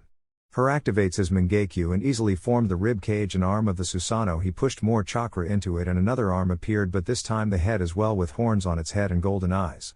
Naruto could feel the pain in his body but decided to push it even further, and muscles and skin formed around the skeleton. Once Naruto was done, he noticed the Susanoo has two huge teeth sticking up out of its mouth and that the rib cage was open, showing a golden tomoe inside of it, and across the head the horns seemed to have moved more to the sides of its head and had 9 smaller flaming horns going across the head, with 5 on its head and 2 on each horn. He released the Susanoo and fell to his knee. His eyes were burning but his vision was still good. He stood and began to practice getting all of his jutsus down to one hand. After a few hours and a lot of clones, his lightning and fire jutsus were all down to one hand sign or none at all. His wind jutsus except his wind dragon jutsu all didn't need hand signs. He got this one down to 3, and once again he didn't focus on his water ninjutsu. He headed home for the day and saw Kurenai waiting for him. "Nai-chan, what are you doing here?" he asked.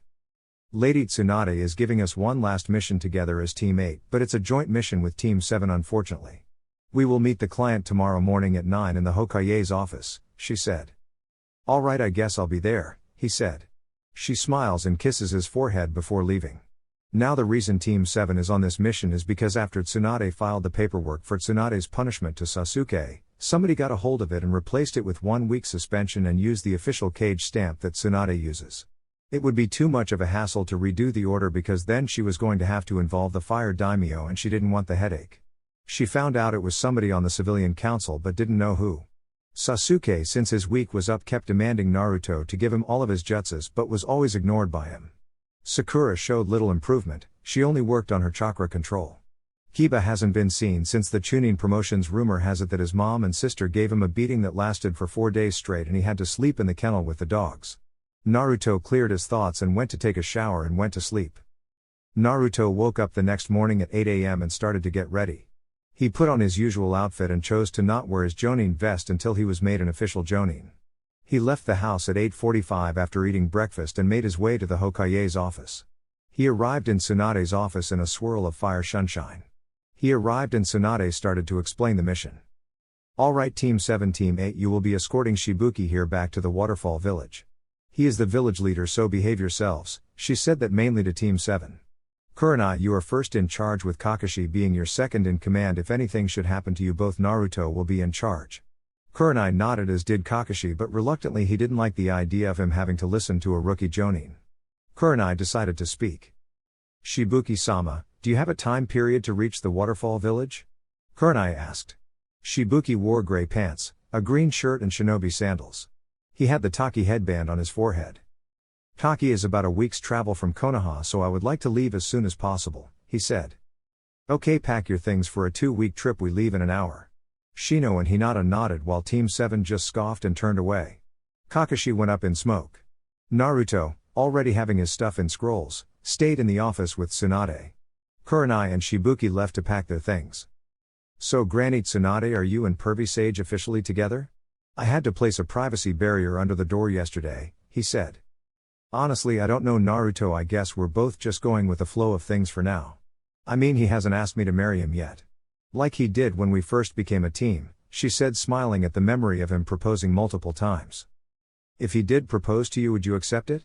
I mean, you said it yourself that you always loved him even more than that Dan guy. I think if he makes you happy, then you should be with him," he said.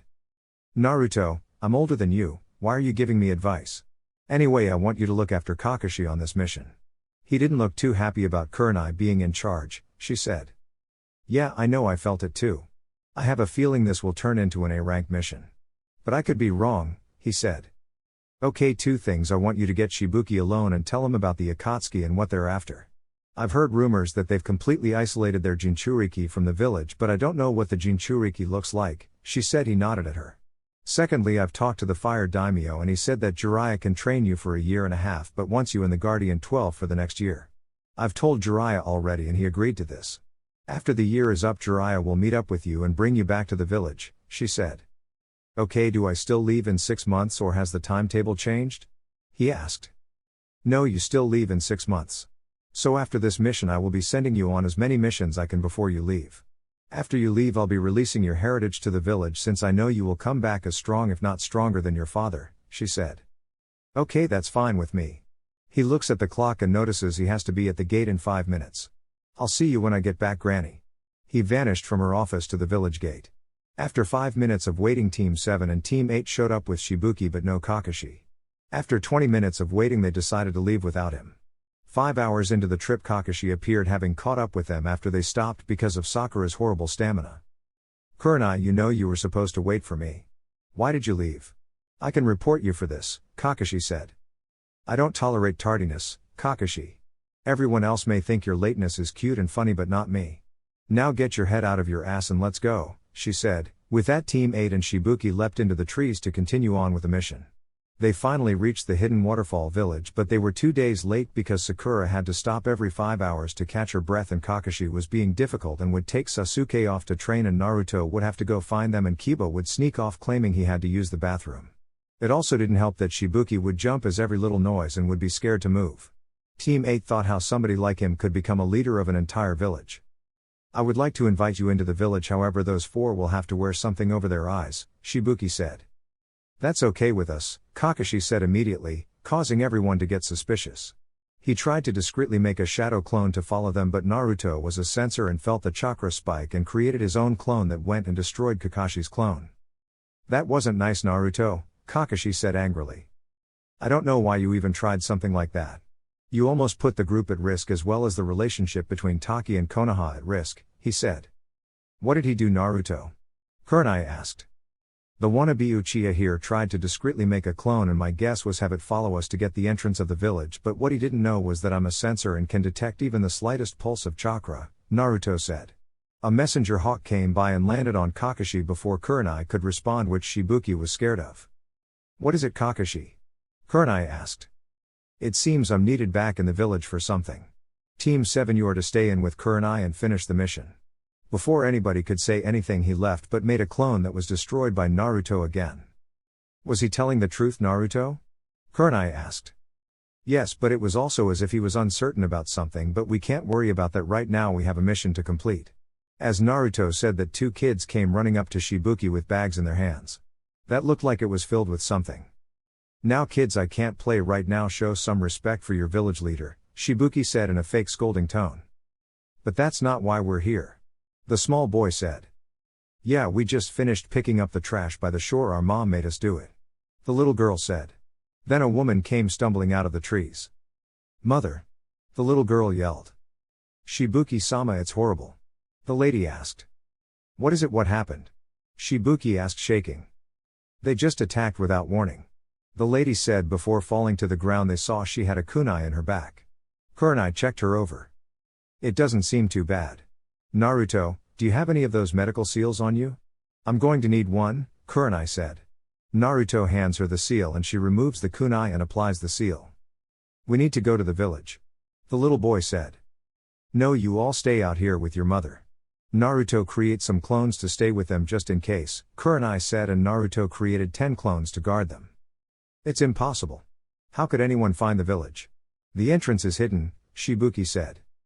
"It's obviously somebody who has been here before or grew up in the village and became a rogue ninja," Naruto said. He knocked out Kiba, Sasuke and Sakura and tied their headbands over their eyes.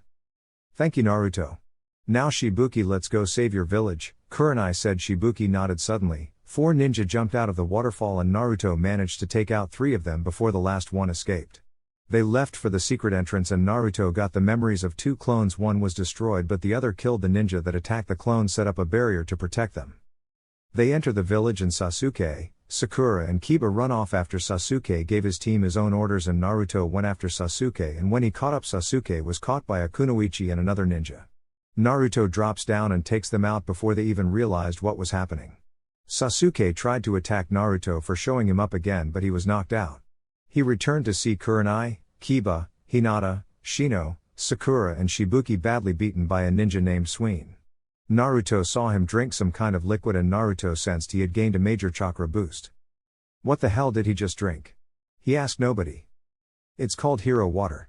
Naruto turned and saw a mint-haired girl with an orange clip in her hair that matched her eyes with tan skin, wearing a white midriff shirt that showed off her toned stomach with fishnet armor underneath, with long white armlets and fishnet shorts with a short white apron skirt over it. She wore her Taki headband in her head and carried a cylindrical object in red wrapping on her back. Naruto felt her chakra and felt the tailed beast chakra inside of her. What does the hero water do? He asked her. It's water that is produced every 100 years from the giant tree that resides in the village. When someone drinks the hero water, their chakra increases tenfold for a short amount of time, and they can create a shield of chakra that deflects any kunai attacks thrown at them. But the water decreases the user's lifespan by how much of the water they drink. The name is Fu, by the way, she said. Okay, so ninjutsu and taijutsu it is. So how are we going to do this? Shibuki already took out his other 2 friends, so it's just him now. Oh, I'm Naruto, Naruto said. I don't know. Are you sure you want to work with me? Everybody usually stays away from me, she said. Don't worry, I know you're a Jinchuriki. He whispers in her ear, shocking her. I am too, so let's do this. We rush on the count of 3. All right? Naruto said, and she nodded. 3. Was all Naruto said before they both charged at Suin, who blocked the punch from Naruto but was shocked when Naruto ducked down and he was kicked in the face by Fu. Suin got up and went through hand signs. Water style, water dragon jutsu. A large dragon made of water came rushing at Naruto and Fu. Naruto pulled out the Kubi Kiribocho and put Fu behind him. He coated it with wind chakra. Wind style, air cutter. He swung the sword in a vertical arc and created an arc of wind chakra that cut the dragon in half. Fu, seeing an opening, uses one of her jutsus. Naruto, close your eyes, she whispered from behind him. He closed his eyes. Ninja art, hiding in scale powder jutsu. She exhaled a sparkling substance that blinded Suin, and she rushed to take him on in taijutsu. She hit him with punches and kicks that barely did any damage due to him being pumped up on the hero water. After not doing any damage, Suin manages to hit her with a punch and sends her flying through a tree. Suddenly he had to jump out of the way from a fist made of bugs. He landed on the water, but the shockwave from the fist created raging waves that almost knocked him off balance. Naruto, feeling Fu's chakra signature fly away, takes a risk and opens his eyes. He cracks them open and notices her jutsu wore off. He jumps on the water, standing in front of Suin with his Sharingan activated. An Uchiha, I've always wanted to face one of you. Perhaps after I kill you I'll take your eyes and use them myself, Suin said, and started to laugh like a maniac. He was cut off by a sharp pain in his back. He looked behind him and saw Naruto stab him with a kunai. He looked back in front of him and Naruto dissolved into mist. Genjutsu.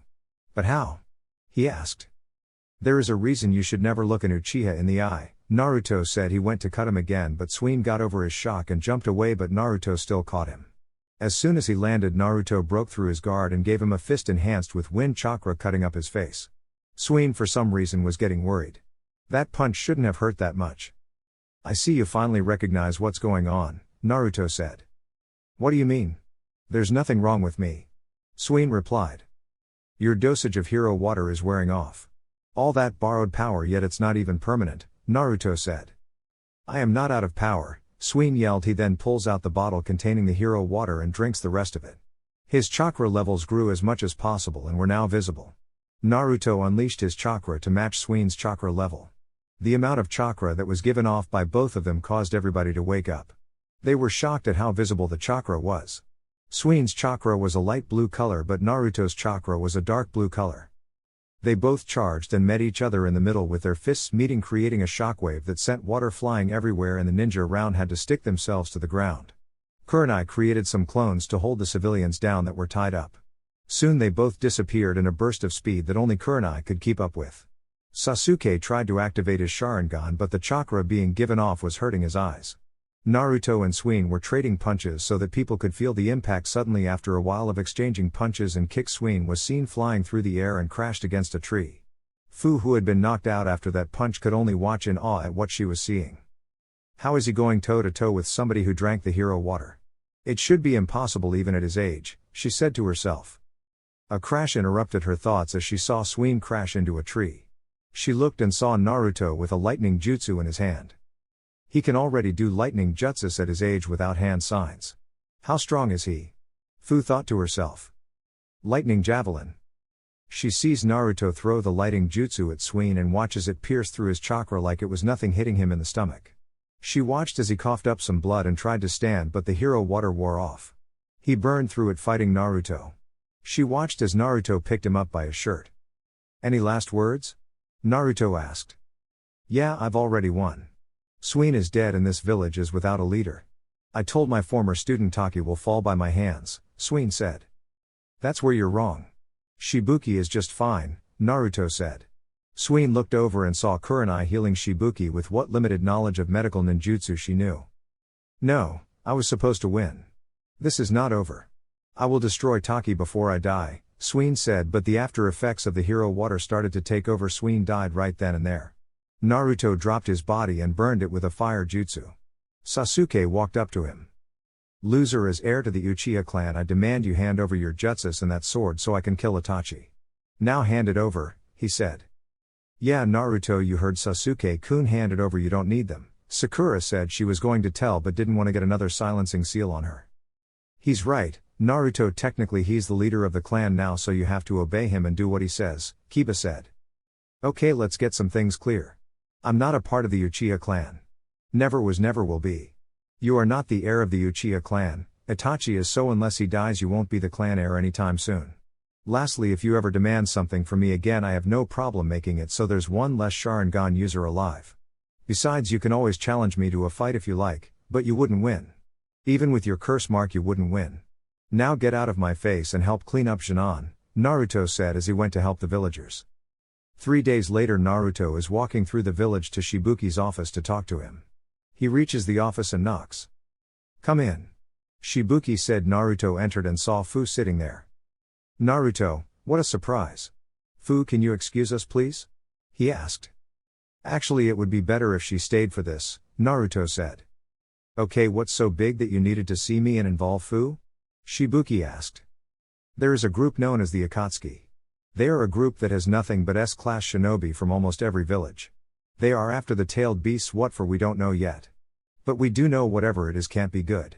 I'm telling you this because if they extract the tailed beast out of you it's going to kill you.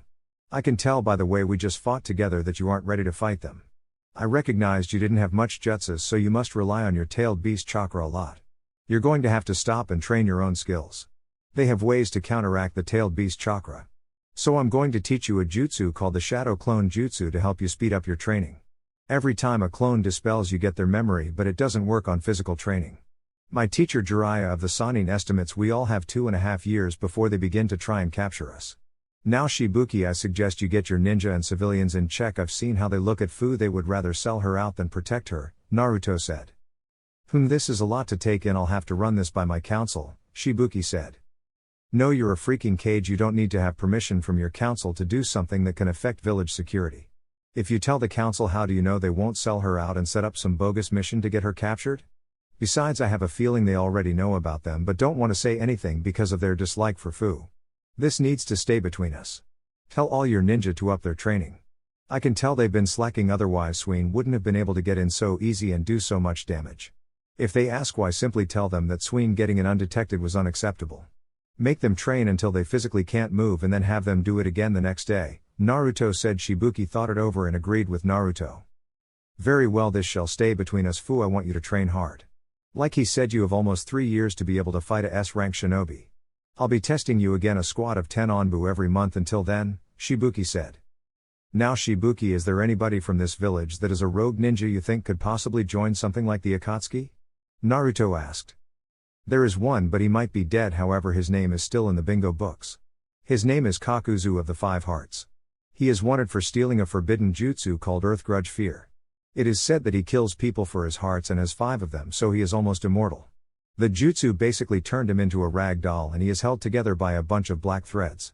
It was rumored that his hearts are used to give life to 4 elemental masks he holds on his back that can act individually if he wanted them to. So he may be capable of using every chakra nature. That's all I can give you, Shibuki said. That's more than enough, so he might be responsible for attacking and capturing Fu. If so, you really need to tighten security on the entrance to the village. Well Fu, come on so I can teach you the jutsu and let you get started on your training, Naruto said. Fu stood up with Naruto and bowed to Shibuki and left. Next day they began to travel back to Konoha, this time at a much faster pace.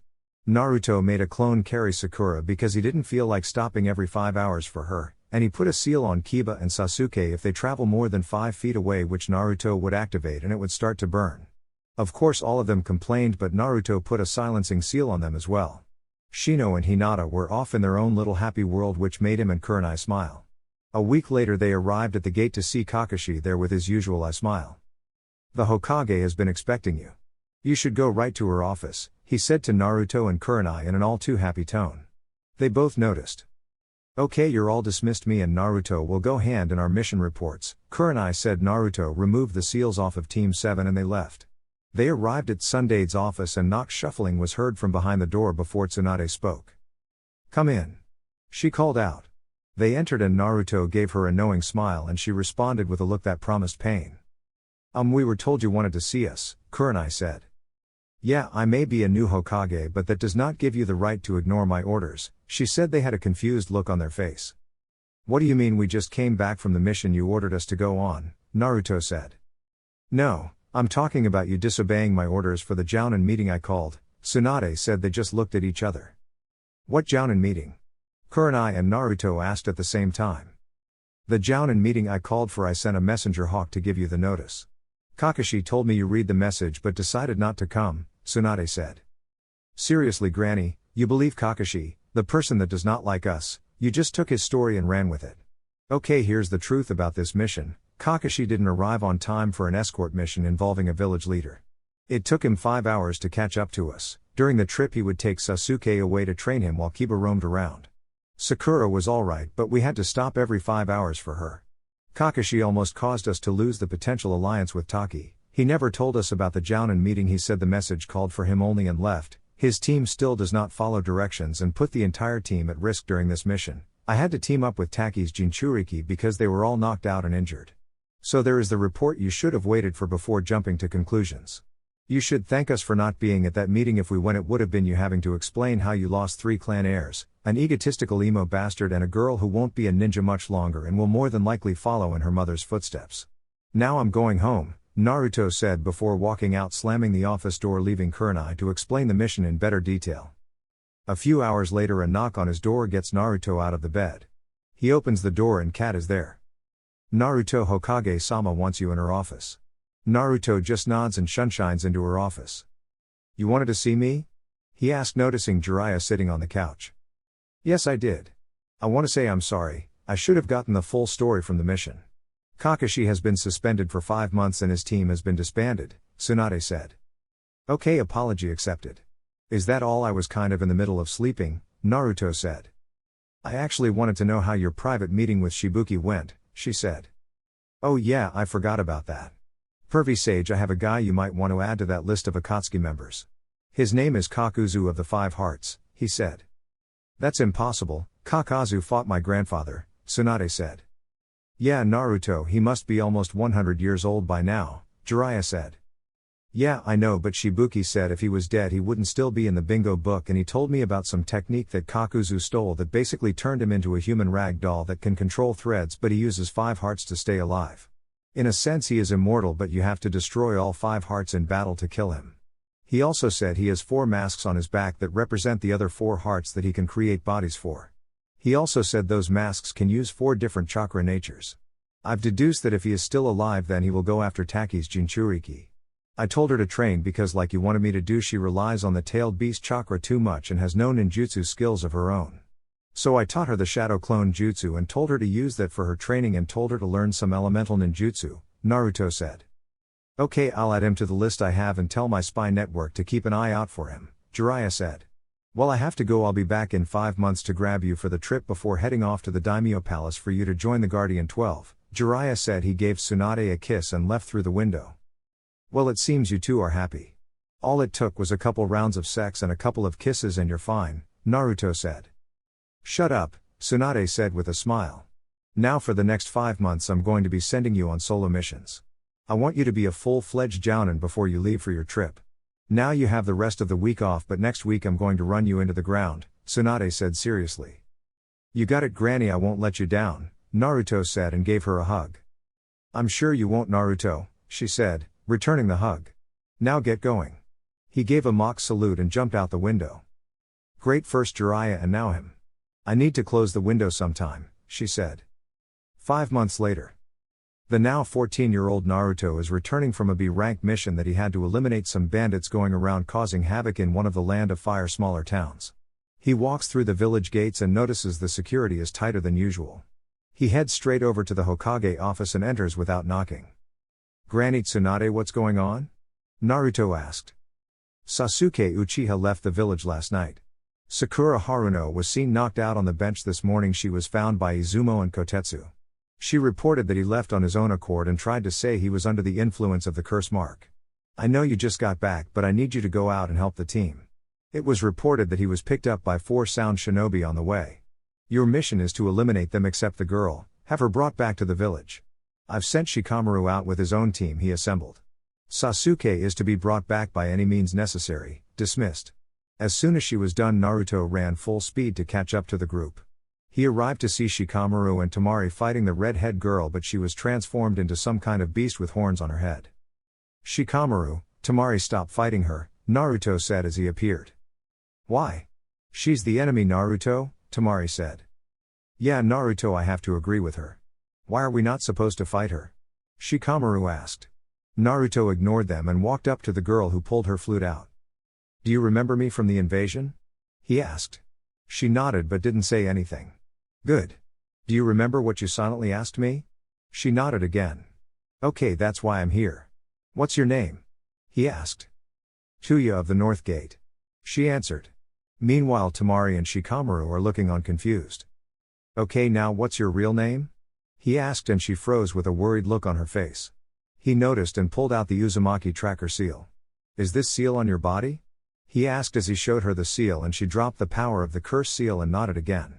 Okay, I want you to go to the Leaf Village, he said, shocking everyone there. Naruto, what the hell is your problem? Temari asked.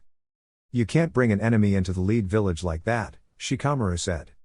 Yes, I can. She is supposed to be in the village anyway, but somehow Orochimaru got to her, Naruto said, and created a clone. My clone will take you to the Hokage, who is part of what you are, just like I am, he said, shocking her. Thank you, Tuya said, hugging Naruto. She let go and left with her clone. I'm going ahead. I need you two to help out anybody else on the mission. I'm sending a clone with each of you to help. They nodded with a lot of unanswered questions. Naruto, why did you just do that? Temari asked. S-ranked mission. That was all he said before taking off after Sasuke. Shikamaru and Temari knew better than to ask any questions after he said that they took off to help the other members of the retrieval team.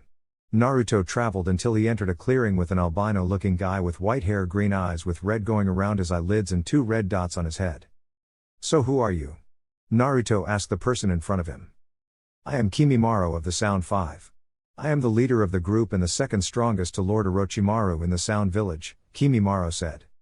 Aha, that's nice. So can you hand over the barrel? I kind of need it, Naruto said. No, I cannot. I have a mission to make sure Sasuke gets back to Lord Orochimaru with no problems, Kimimaro said. Suddenly the barrel opened and Sasuke came out of it. His hair was longer and had a grayish-purple look to it, and his skin was gray and his skin turned gray. Alright Sasuke, enough of the temper tantrum. Get your head out of your ass and go back to the Leaf Village, Naruto said in a bored tone. No, I'm through with that village that's holding me back. I need power and Orochimaru is the only one who can give it to me, Sasuke said. Naruto snickered at that last sentence. Oh, so you're going to somebody weaker than Itachi to give you strength to beat him. That's not very smart, so turn around and head back. I'm really not in the mood to fight right now. We both know you can't beat me, so just do what I say, Naruto said. Sasuke, Lord Orochimaru is waiting for you in the Sound Village. I can take care of this. You need to get moving, Kimimaro said. Sasuke nodded and took off toward the Valley of End. You know, I really don't feel like fighting you. Why couldn't you just let me take him back? Naruto said. Now he was mad. He really didn't want to fight, he just got off a mission. As I've said before, my mission is to make sure Sasuke makes it to Orochimaru. He plans to make Sasuke his new vessel. I was supposed to be the next body he takes over, however I have a terminal illness that can't be cured. My purpose in life is to serve Orochimaru, so that is what I will do until the day I die, Kimimaro said. Fine, let's get this over with, Naruto said with a sigh. He leant his head to the left as a bone fragment flew by his face. So you use your bones as weapons, that's cute. Perhaps we can play fetch afterwards, Naruto said. Kimimaro didn't respond, he just rushed at Naruto producing some bone swords. Naruto just dodged all of Kimimaro's attacks. He had to admit he was impressed by his speed, but Naruto, even with his resistance seals on, was faster than Onbu level shinobi. After getting tired of blocking Naruto, broke into Kimimara's guard and gave him lighting-enhanced punches that made Kimimaro flinch from contact. He finished up his assault with a drop kick that was also infused with lightning chakra. Kimimaro went flying back and flew through a lot of trees. After 30 seconds, Naruto felt his chakra spike and felt the power of the curse seal active. Kimimaro charged forward. This time he had lines all over his body and bones were sticking out of his body coming from his arms and rib cage. He burst out from the tree line and Naruto blocked a punch from him and activated his Sharingan to avoid the bone strikes. Before Kimimaro could make his next move, Naruto called out his jutsu. Hammer of the Thunder God. He created the hammer of red lightning in his hand and swung it at Kimimaro, who was sent back but kept his balance on his feet. Before he could get up, Naruto threw the hammer at him and he crashed against the ground as the hammer exploded in a burst of lightning, shocking Kimimaro. I shouldn't be losing like this. I am the leader of the Sound 5 and the strongest amongst all ninjas in the Sound Village. I will not be defeated here. Another burst of chakra came from him and he entered his level 2 curse mark stage. Naruto only groaned at this. Why can't this be easy, he said. He looked at Kimimaro and his appearance changed again. He looked like a dinosaur with a tail, his skin turned brown and he had 4 more bones coming out of his back and black markings around his eyes.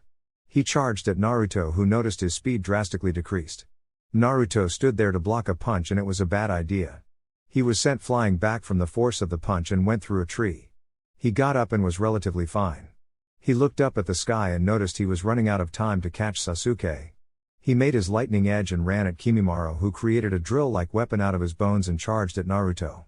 Naruto, seeing this, activates his Mangekyo Sharingan and starts to active Kamui, which still takes a second to activate. So once Kimimaro got close with his weapon, it went right through Naruto, which shocked him, and before he could react, Naruto pierces his chest with his jutsu, destroying his heart. Naruto waited to see if he would move and after 10 seconds he left. About 10 minutes after he left, a squad of 20 blank masked Onbu showed up. The leader spoke up. Remember, we are to get Sasuke Uchiha to Orochimaru. Kill the other. He can be a problem for Lord Danzo's plan. The leader said. The other Onbu nodded and they all took off toward the Valley of End. Naruto arrived to see Sasuke waiting for him. Sasuke was about to speak up until Naruto appeared in front of him and punched him in the face. He got back up and activated his Sharingan that still only had 2 tomoe in each eye. However, that didn't matter as Naruto was too fast for his Sharingan to see. He was punched in the gut and kicked off of the statue of Madara Uchiha into the water down below. He climbed out of the water onto shore and glared at Naruto. He activated his curse mark and traveled at speeds that Naruto guesses he copied from Lee, but it was only as fast as him with his weights on, so it didn't even make Naruto worried in the slightest. He was in front of Naruto and started to throw punches and kicks that were either blocked or dodged. However, due to Sasuke using the power of his curse mark, the dark chakra would leave burns on Naruto's arms. Sasuke jumped back, going through hand signs. Fire style, Phoenix Flower Jutsu. He spat out miniature fireballs at Naruto, who jumped out of the way because he knew the fireballs had shuriken in them. Sasuke threw some kunai at Naruto, which he dodged. He noticed the ninja wire at the end, so he decided to mess with him. He made a clone and substituted with it. The clone was caught in the ninja wire and wrapped up in them. Sasuke sent a stream of fire on the wires, which burned the clone, that screamed out in pain. See, loser, I told you before, you aren't on my level, Sasuke said. This is coming from somebody who is only 2 tomoe Sharingan. A voice said from behind him. His eyes went wide and he was kicked in the back into a rock. He looked at the Naruto wrapped in the ninja wire and it went up in smoke. He got up and activated the second level of his curse seal. His skin turned dark gray, his hair grew longer and turned a dark blue color. His eyes were black, but his Sharingan was still active and he grew wings on his back that looked like hands, and a dark star formed across the bridge of his nose. I'm through fighting, it's time to end this, Sasuke said. He went through hand signs and lightning chakra formed on his hand. Naruto, seeing this, decided to end it as well. Sasuke charged at him at an increased speed due to the second level of the curse mark. Chidori. Rasengan. Naruto made a Rasengan in the blink of an eye and pushed it at Sasuke's Chidori, which was easily beaten. Sasuke was sent flying into the wall of the Valley of End unconscious and his curse mark receded. Naruto went to pick him up but was surrounded by the 20 blank masked Onbu. They said nothing and charged at him. Naruto activates his Sharingan, takes out the Kubikirabocho and begins attacking and defending against the Onbu. After cut down, he saw Orochimaru appear out of the corner of his eye and take Sasuke. Shit. Was what he thought. He got tired of this and activated his Mangekyo Sharingan. His Susanoo came to life in its second stage and Naruto began cutting down the Anbu left and right. One tried to run away to inform Danzo, but the Susanoo shot what looked like black senbons and all hit vital spots on the Anbu ninja's body. He looked and saw that he finished off all of the Anbu. He deactivated his Mangekyo and his eyes were irritated, but his vision was still good. If he had to guess, he had just over 80% of his vision left. He got up and left because he had a certain elder to talk to. He ran full speed back to Konoha. When he arrived, he went straight to Tsunade's office, but she wasn't there. He guessed she was at the hospital, so he just took a nap on her couch. About 4 hours later, Tsunade and Shizune walked in and saw him sleep. They smiled and left him alone. He woke up after another hour. He saw Tsunade looking at him. "So how'd it go?" she asked. "Mission failed," he said with a sigh. "What happened?" Before he could answer, Jiraiya came through the window and Danzo walked in the door. Before anybody could say anything, Naruto charged at Danzo and punched him in the face and started choking him. Jiraiya and Tsunade rushed to pull Naruto off of him, but his grip around his neck was enforced with chakra, so Tsunade had to call her personal Anbu and Shizune to get him off. After a struggle, he finally let go. "Arrest him, I want him arrested," Danzo said. "Nobody is getting arrested." "Now Naruto, why did you attack Danzo?" Tsunade asked. "This son of a bitch is the reason the mission failed. He sent 20 of his little root soldiers after me, and once I had Sasuke they attacked, allowing Orochimaru to come and take the body. But of course his root shinobi went up in flames as soon as they died, so all evidence is destroyed. You pissed off the wrong person, Danzo. I don't know what you plan to gain, but next time you get in my way I'll show you why Itachi and Shisui aren't the only Sharingan users you should be afraid of," Naruto said with his Sharingan blazing. "Danzo, leave now," Tsunade said. He didn't move, so Naruto gave him a chakra-empowered kick and sent him through the wall. Everybody looked at Tsunade because that's something she does. "What? I didn't teach him that. He must have seen it and remembered it from one of our spars." She said it was true, she did spar with him and he lost, but he found out he had ways to go before he could face a cage-level shinobi. However, during the last spar she surprised him by using wood-style jutsus he never told anyone. Only Jiraiya and Shizune know about that. "Right, anyway Naruto, are you sure it was Root?" Jiraiya asked. "Yes, I'm sure they had the knee symbol on the masks." "By the way, Boar, get your ass out here, I know you're there," Naruto said. "Naruto, Boar isn't one of my Anbu guards, he isn't here," Tsunade said. "Yes he is." He then disappeared and punched the corner of the ceiling to the left of Tsunade's desk, and the boar-masked Anbu fell out the ceiling unconscious. "Cat, take him to T&I, tell Anko and Avikia want to know everything he does." "No limits," Tsunade said. Cat took Boar and disappeared. "Naruto, I know that Danzo messed up the mission, but you can't attack him like that. He is an elder of the village and he can go to the daimyo and have him kick you out of the village," Tsunade said. "You mean the same daimyo that I'm about to see and become a bodyguard for, who doesn't even like Danzo?" Naruto asked. "Yeah, him. Anyway, I need you to take the curse seal off of that girl Tuya. She's in the T&I in a holding cell," Tsunade said. "I can't take it off of her." "Well, at least not yet," he replied. "Why not? You took it off of Anko. Why can't you take it off of her?" Jiraiya asked. "The same reason why I couldn't take Sasuke's off when the old man asked me to. It would kill her. Her body is still growing, so the pain to the body from removing it would kill her, since her organs would shut down a lot quicker than Anko's, and I can't place the medical seal on her while removing the curse mark. All we can do now is seal it away," he said. "Okay, then let's go see her and get her out," Tsunade said. They all shunshine to the T&I holding center and tell the Anbu to open her cell. As soon as it was open, Naruto was tackled by a red blur to the ground. "Thank you, thank you, thank you," was all Tuya said over and over again. Tsunade and Jiraiya smiled at this. "Are you here to take this seal off?" "I hate this shit," Tuya said. "No, I can't take it off yet. Your body is still growing and the process would kill you. I'd say in about 2 years you should be able to handle it." "Now, are you the only Uzumaki Orochimaru had?" Naruto asked. "No, there's another girl named Karen, but I don't know where she is. I know she doesn't have the curse mark though." "Why? I don't know. All I know is Orochimaru killed my mother and basically forced me to work with him by giving me this fucking curse seal.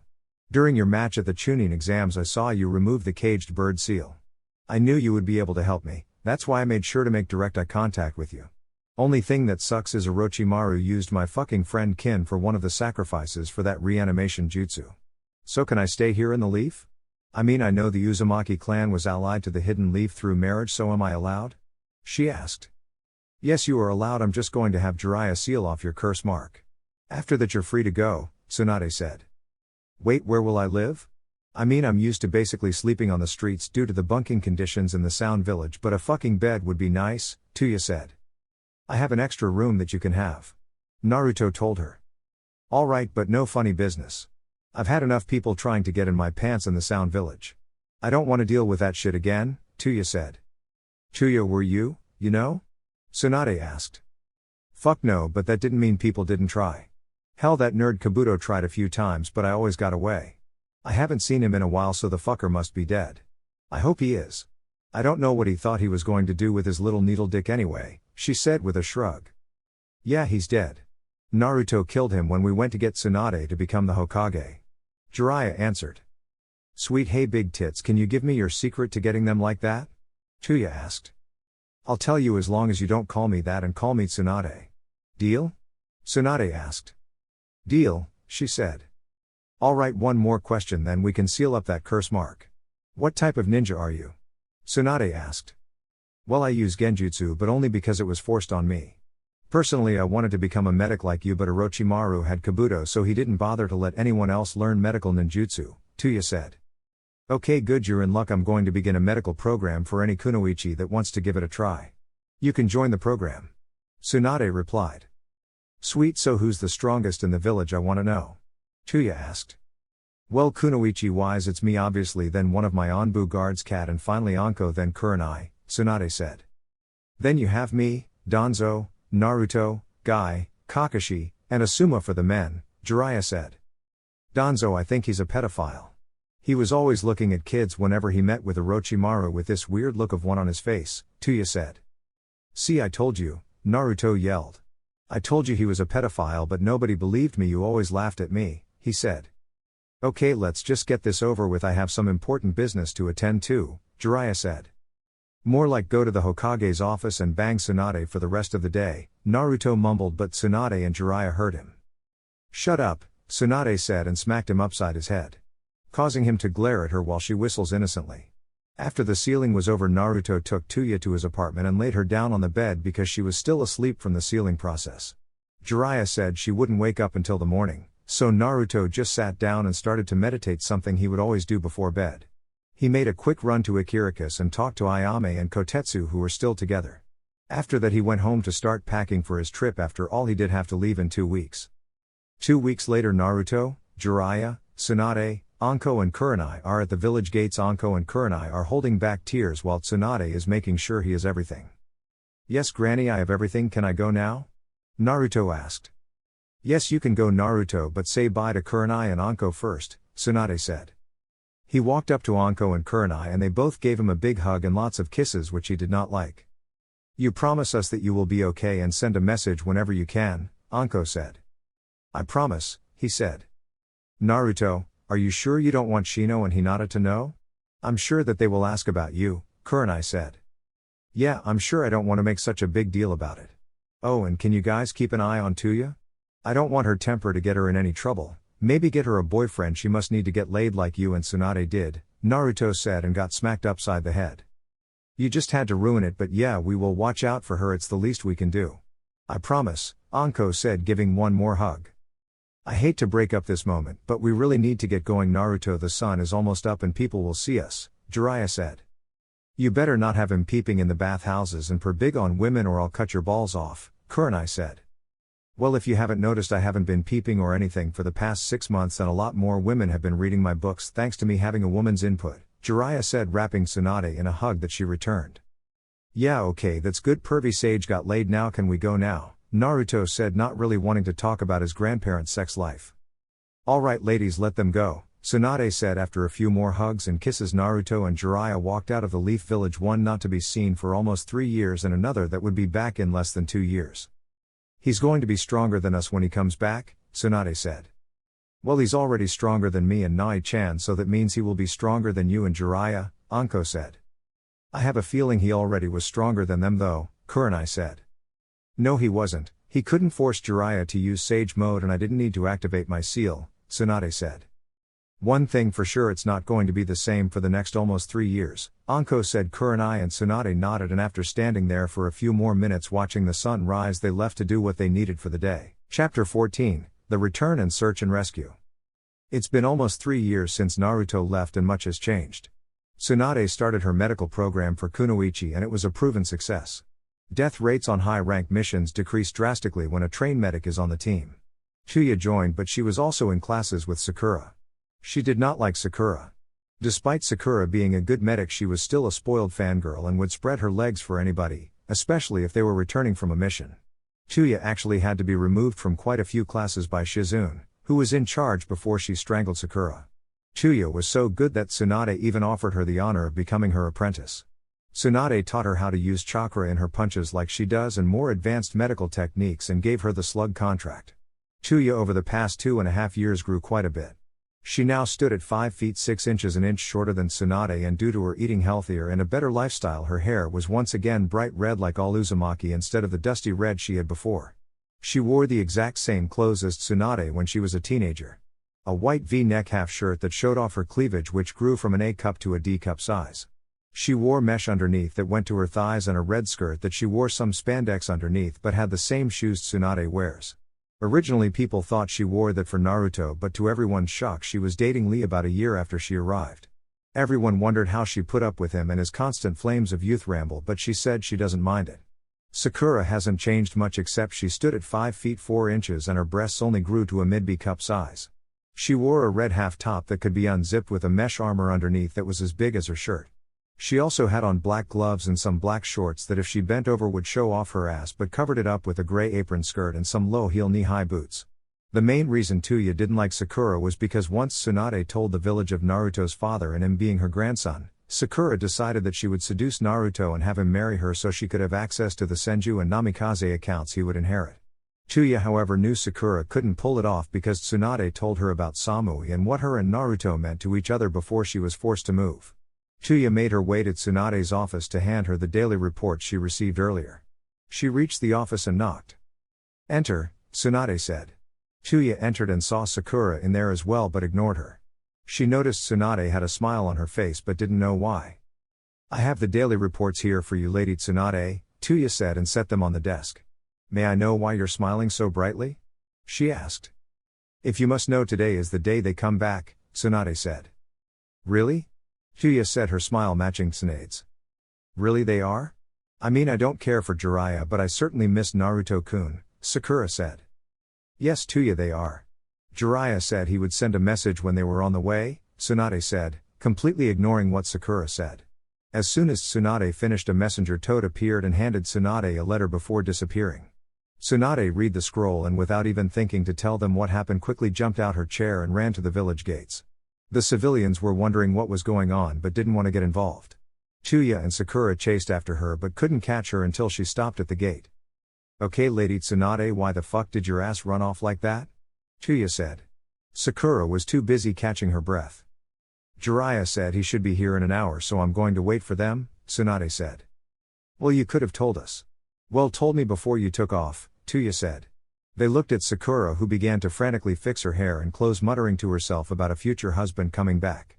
After an hour and 15 minutes of waiting, Jiraiya and Naruto never showed up. "Damn it Jiraiya, you said an hour.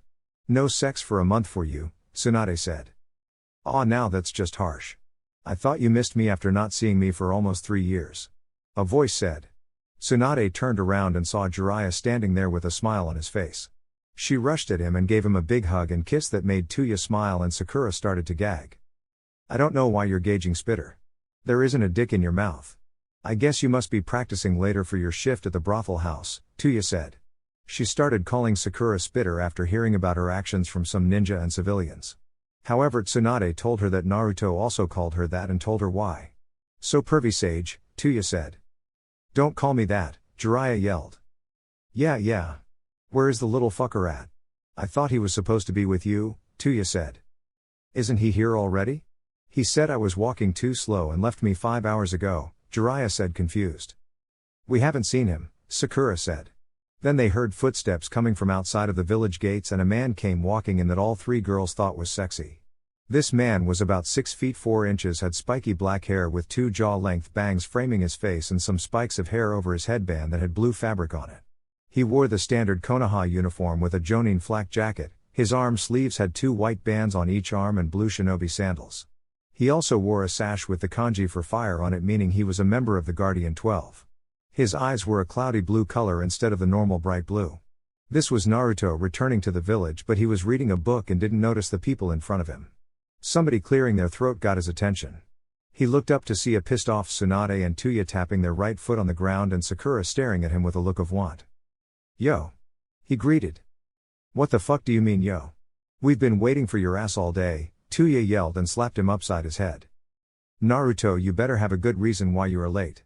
Jiraiya said you left him 5 hours ago. You should have been here at least 3 hours ago," Tsunade said. "Look at my eyes, Granny. What do you notice about them?" Naruto asked. Tsunade looked at his eyes and knew what he meant. "Is it time yet, Naruto?" she asked, confusing Sakura, who spoke up. "Time for what?" Sakura asked. "None of your business, Spitter. Go and find someone's dick to ride or something, this doesn't concern you," Tuya said. She knew about Naruto's eyes. He told her through messages they would send back and forth through Tsunade and Jiraiya. Naruto only talked to Tsunade and Tuya, he didn't want anybody else knowing about the message sending. They only sent about 10 letters each, not much but enough for them. "I actually already found somebody to ride and I'm looking at him, Tomato, and if it is a health concern for my future husband then it is my business," Sakura replies. "Yeah, not going to happen, Spitter. However, I've heard about your exploits from many ninja in the Guardian 12. I must say you are almost as good as your mom was in the videos I saw before if what they say is true," Naruto said. "But to answer your question, Granny, no, it isn't time yet. I'm at 50%, maybe a little less. But that's because I was practicing all my techniques, getting them to the point where I can use them in an instant." "Okay, let me know when it's time," Tsunade said, and he nodded. "Alright, let's head to the office so we can hand in the report," Jiraiya said. "Alright, let's go," Tsunade said. They all left except Naruto, who waited for them to get in the office. After waiting for 10 minutes they were at the office and he suddenly turned gold and disappeared in a flash. He appeared behind Tuya, scaring her, and she slapped him. "Don't fucking do that again," Tuya said, holding her chest. "Okay, Jiraiya, how strong is he?" Tsunade asked. "Stronger than me. Hell, I might even say he is stronger than your grandfather in his prime, but I don't know. He always beat me using 25% of his strength and I was in Sage mode," he said, shocking everyone in the office. "Are you serious? The only person who could match my grandfather was Madara Uchiha, and he even needed the Kyuubi to fight on his side," Tsunade said. "It's true, Tsunade. He even mastered 2 of his father's jutsus and is working on completing the Rasengan by adding his chakra nature to it," he said. "Okay, Naruto, if you want you can either take a Jonin team or be a regular Jonin," Tsunade said. "I'll be a regular Jonin. I don't really want to babysit. Besides, the 4 I want I'm sure are already on a team." "Oh yeah, what's everybody else's rank?" he asked. "Well, Sakura is still a Jonin, she constantly failed the Chunin exams. Shino and Hinata are still Chunin, however after their next mission they might get promoted. Ino is a Chunin but she prefers to work in her parents' shop and at the T&I department. Tenten is a Chunin, she turned down the Anbu invitation. Choji is a Chunin as well but he took a break from missions to learn duties of running the clan. Kiba is a Chunin, however nobody wants to work with him really. Lee, Shikamaru and Neji are all Jonin as well as Tuya, who is also my apprentice. Oh, and Shikamaru has a girlfriend," Tsunade responded. "Good for them, I guess. I know all about Shikamaru. I saw him in Suna during the Chunin exams. I was one of the daimyo's guards. So has he made any moves while I was gone or not?" Naruto asked, talking about Danzo. "No, he hasn't. Actually, he's been pretty quiet. Even during meetings he doesn't say anything," Tsunade said. "He's planning something and doesn't want to get caught," Naruto said. "Who are you guys talking about?" Sakura asked. "It's not your business, Jonin, so stay out of grown folks' business," Tuya said. She knew they were talking about Danzo. "Anyway, Naruto, that thing you did at the Chunin exams, have you mastered it?" Tsunade asked. "No, attacking is extremely hard. However, I did get the dodging part to happen whenever I wanted to," Naruto said. Just then the door opened and Shikamaru and Temari walked in. "Naruto? When did you get back?" Shikamaru asked while Temari didn't make eye contact with him. "Today actually. So how are you and Temari doing? I haven't seen you two together since I caught you." Temari cut him off. "Shut up," she yelled and slapped him hard, leaving a handprint on his face. "We're good. She can be a bit moody at times but I don't mind it since she lets me use the seal for my naps and cloud watching," Shikamaru said, pulling Temari in for a one-arm hug. "What did you catch them doing?" Sakura asked. "It's none of your business," he said, rubbing his cheek. She pouted at this, trying to be cute. Aw, you're no fun. Anyway, I'm going home, would you like to join me for some fun? She said, pushing her breasts together to make them show. No, I'm good. I've already got my eyes on somebody, Naruto said. Sakura huffed and stormed out. So Shikamaru, what are you doing here? Oh, Tamari is the official liaison between Sand and the Leaf. She is here for her usual meeting before leaving next week, Shikamaru said. Ah, okay, I don't want to impede, so I'm going to see a few old faces before heading home. Actually, Granny, did my dad have a compound or something for me? Naruto asked. Yeah, he did. It was finished right before he died, so he never moved in. All he did was add furniture in each house and added security seals to it so nobody was able to get in besides him and a blood relative and whoever else was keyed into the seal, she said, handing him some keys. The compound is huge, so he bought a large area by the Hokage monument. All of his money and everything I've put in your name as well as your mother's. I've put everything personal of theirs in the house. It wasn't much, but it was all they had. They weren't really materialistic people. There are houses that do not have owners, so they won't open unless somebody with no evil intentions wants the house, she said. He nodded. All right, Tuya, let's go see the new compound. She nodded and they left. After 20 minutes of walking and talking to each other, they found the compound, and huge was not the word to describe what they saw. It was enormous. His dad built enough houses for 12 families to have as their own, and each house looked to have maybe 6 rooms each. She said he wasn't materialistic. These houses are enormous. He thought. Well, let's go in. If you want, you can have your own house to start a family, he said. She was shocked by this. Really? She asked. Yeah, I'm serious, he said. She hugged him and ran to a house but couldn't get in. I think you should add chakra to that seal on the door. It won't open until someone adds a chakra signature to the seal. I guess every house didn't have that same security as his house, Naruto said. Tuya added chakra to the seal and it burned away, showing 2 keys. Congratulations, you have your own house, he said. She ran up and hugged him before going back to her house. He entered his and was amazed at what he saw, took his sandals off and walked around. The kitchen was huge. It looked like 30 people could fit in it and have room to stretch their arms out. The living room was huge as well and had a couch that went all around the room except for the entrance. The bedrooms were next. They each had a queen-size bed and more than enough room to add 2 more, but one of them had a crib and baby toys in it. He guessed that was supposed to be his room. The master bedroom, however, had a king-size bed inside with curtains that you could close. Mom must have picked this bed. I can't see Dad getting something like this, he thought. The room also had a walk-in closet big enough for Ino to fill up after shopping and still only be 10% full. Right next to the closet was a bathroom that had double sinks and a tub as well as a separate shower in the corner. The mirror took up the entire wall over the bathroom sink. He left and went out back and saw a personal hot spring in the backyard with a training area that had absorption seals so any jutsus and damage would be absorbed. The backyard also had privacy barriers around it so no sound gets out and nobody can get in. Now that he thought about it, the windows had some as well. Must be because of pervy Sage and his peeping habits, he thought. Well, I guess I'll go visit everybody. He left the house and saw Tuya in a rush. What's the matter, Tuya? He asked. I'm about bring Lee over so we can break in the new house with some intense sex, she said, running off. Naruto's face went green at that. I didn't need to know that. Anyway, off to Ikirakus, he said, and headed out of the compound. He took to the rooftops to avoid the villagers. He arrived at a huge restaurant building capable of holding 500 people inside.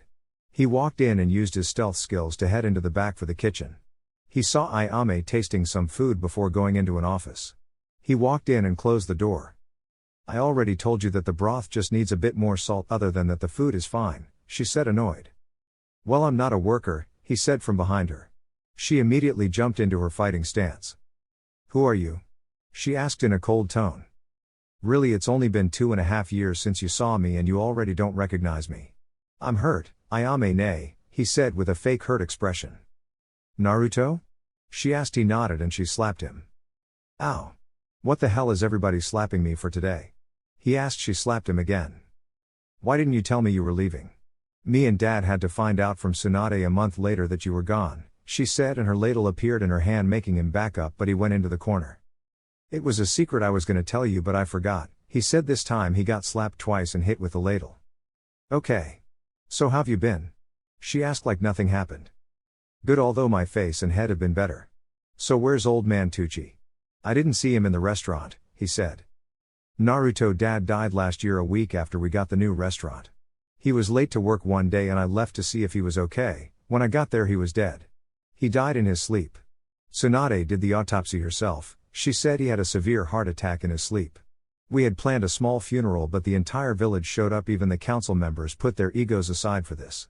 I'm just glad he was able to see his shack turn into an actual restaurant. Thank you for that, by the way. The whole unanimous donation was nice. I even made the money back to give back to you. I have one of my dreams now.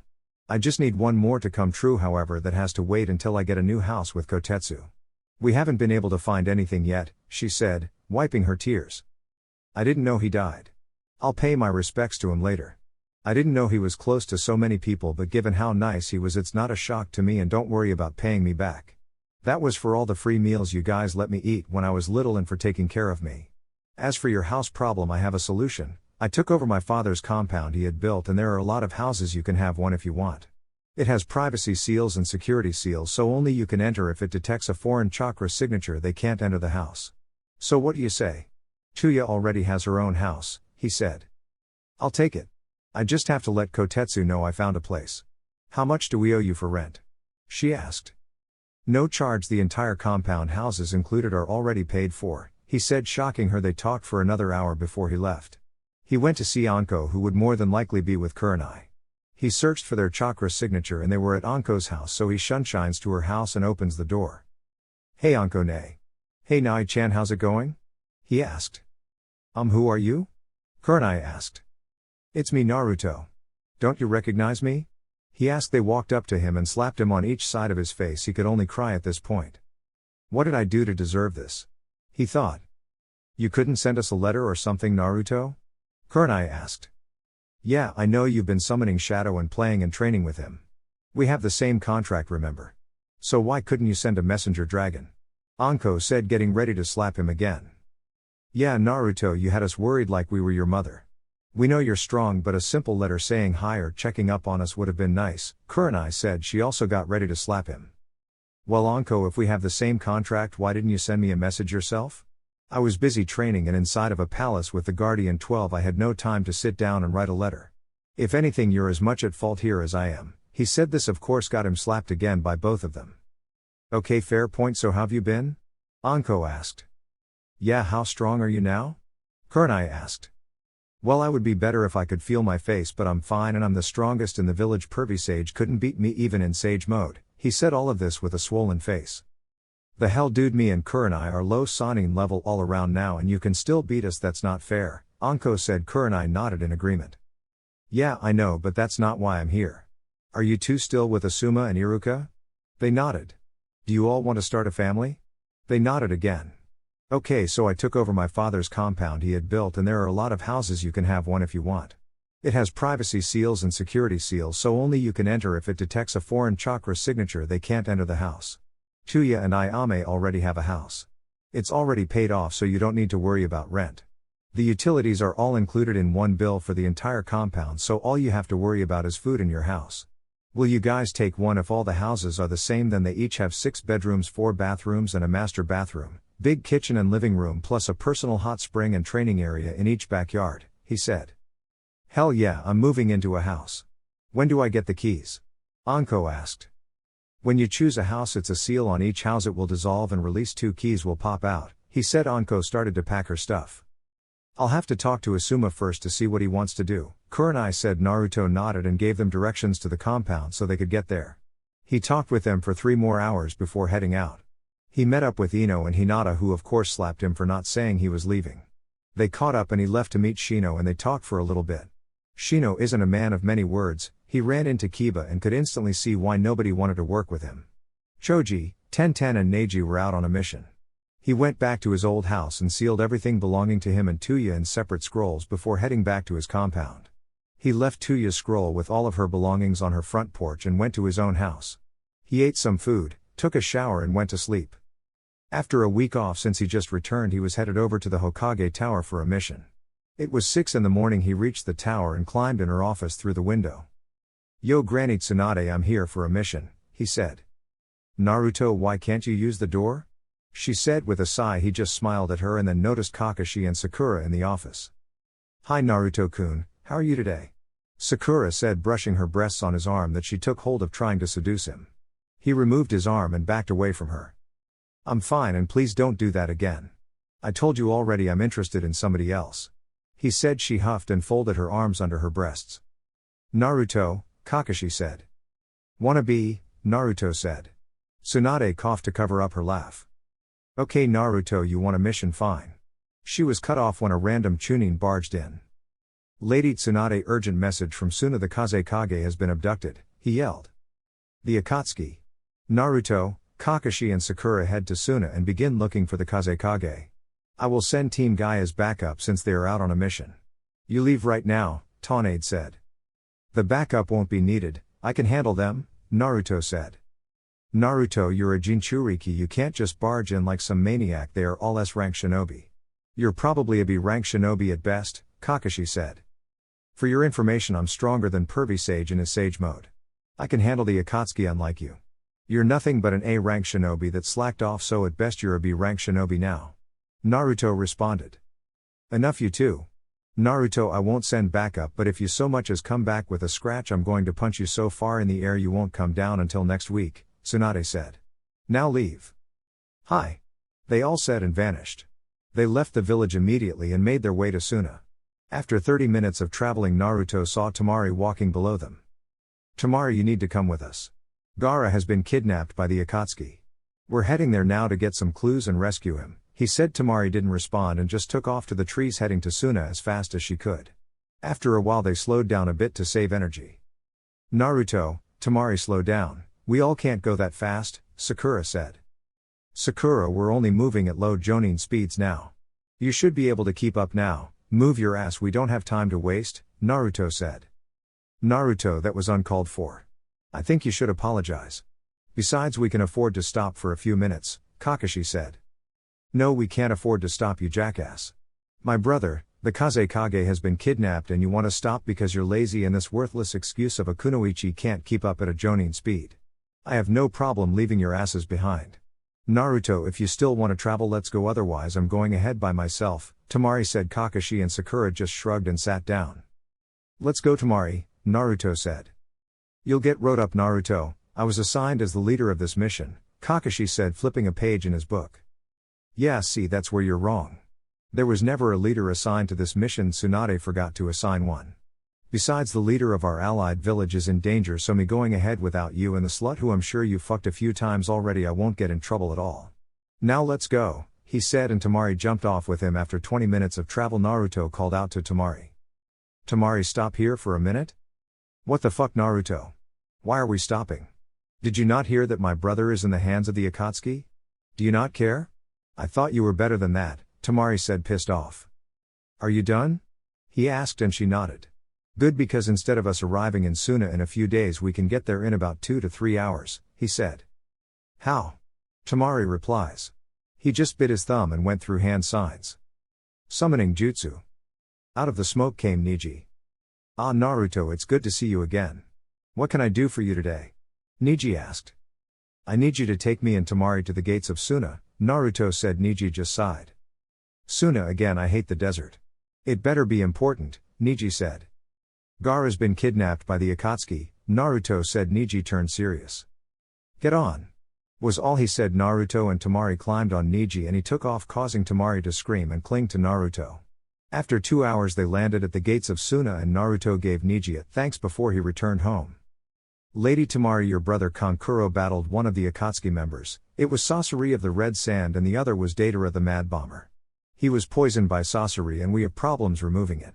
Lord Gaara had to protect the village unless it would get blown up, so he had to cover the entire village with sand before a huge bomb went off, but Datara planted small bombs in the sand and Lord Gaara was knocked unconscious. Before we could save him, Datara created a clay bird and it took Gaara and flew off. Sasori and Datara left soon after. The guard explained. Where is Kankuro? Naruto asked. He's in our hospital, Naruto. The guard said. Let's go, Tamari. I might be able to remove the poison with my water manipulation, he said. Tamari nodded and led him to the hospital.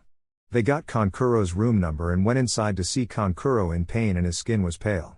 Tamari, seeing her brother like this, broke down. Kankuro, it's me, Naruto, can you hear me? He said. Kankuro nodded. Okay, I'm gonna remove the poison from your body, I'll just need to make a small cut on your body so it might hurt, alright? Kankuro nodded again. Naruto pulled out a kunai and made a small cut on Kankuro's chest, making him scream out in pain. Tamari rushed to his side and held his hand, telling him it was going to be okay. After the cut was made, blood started to come out with another black liquid that they all knew was the poison. Naruto gathered a glob of water from the air and then heated it in his hand, making it warm. He used his control and sent water to go inside of the cut and start getting the poison. After 10 minutes of moving the water around and constantly taking it out, the poison was removed and Kankuro was breathing normally now. Naruto then placed a medical seal on him so he could recover. It would take a few hours for him to recover. Thank Naruto, but you need to go after Gaara. They've only been gone for a couple hours. The attack happened last night and if you and your team leave now you can catch up to them. I think I saw them head towards river country before I passed out, Kankuro said. Then he looked around. Wait, where is your team? He asked. Well, they decided that resting was more important than saving Gaara, so me and Temari came over on Niji and got here in a couple of hours, Naruto said. Okay, well I have a piece of Sasori's cloak so you can track him if you can, Kankuro said. Yeah, I can track it, you stay here, I'll be back in a few hours with Gaara, Naruto said. I'm coming with you, Naruto.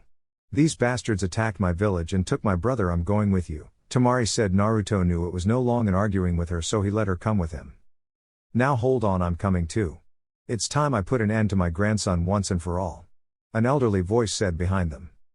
Elder Chiyo, are you sure you want to come? I mean, I know you're strong for your age, but these are S-rank shinobi, Temari said.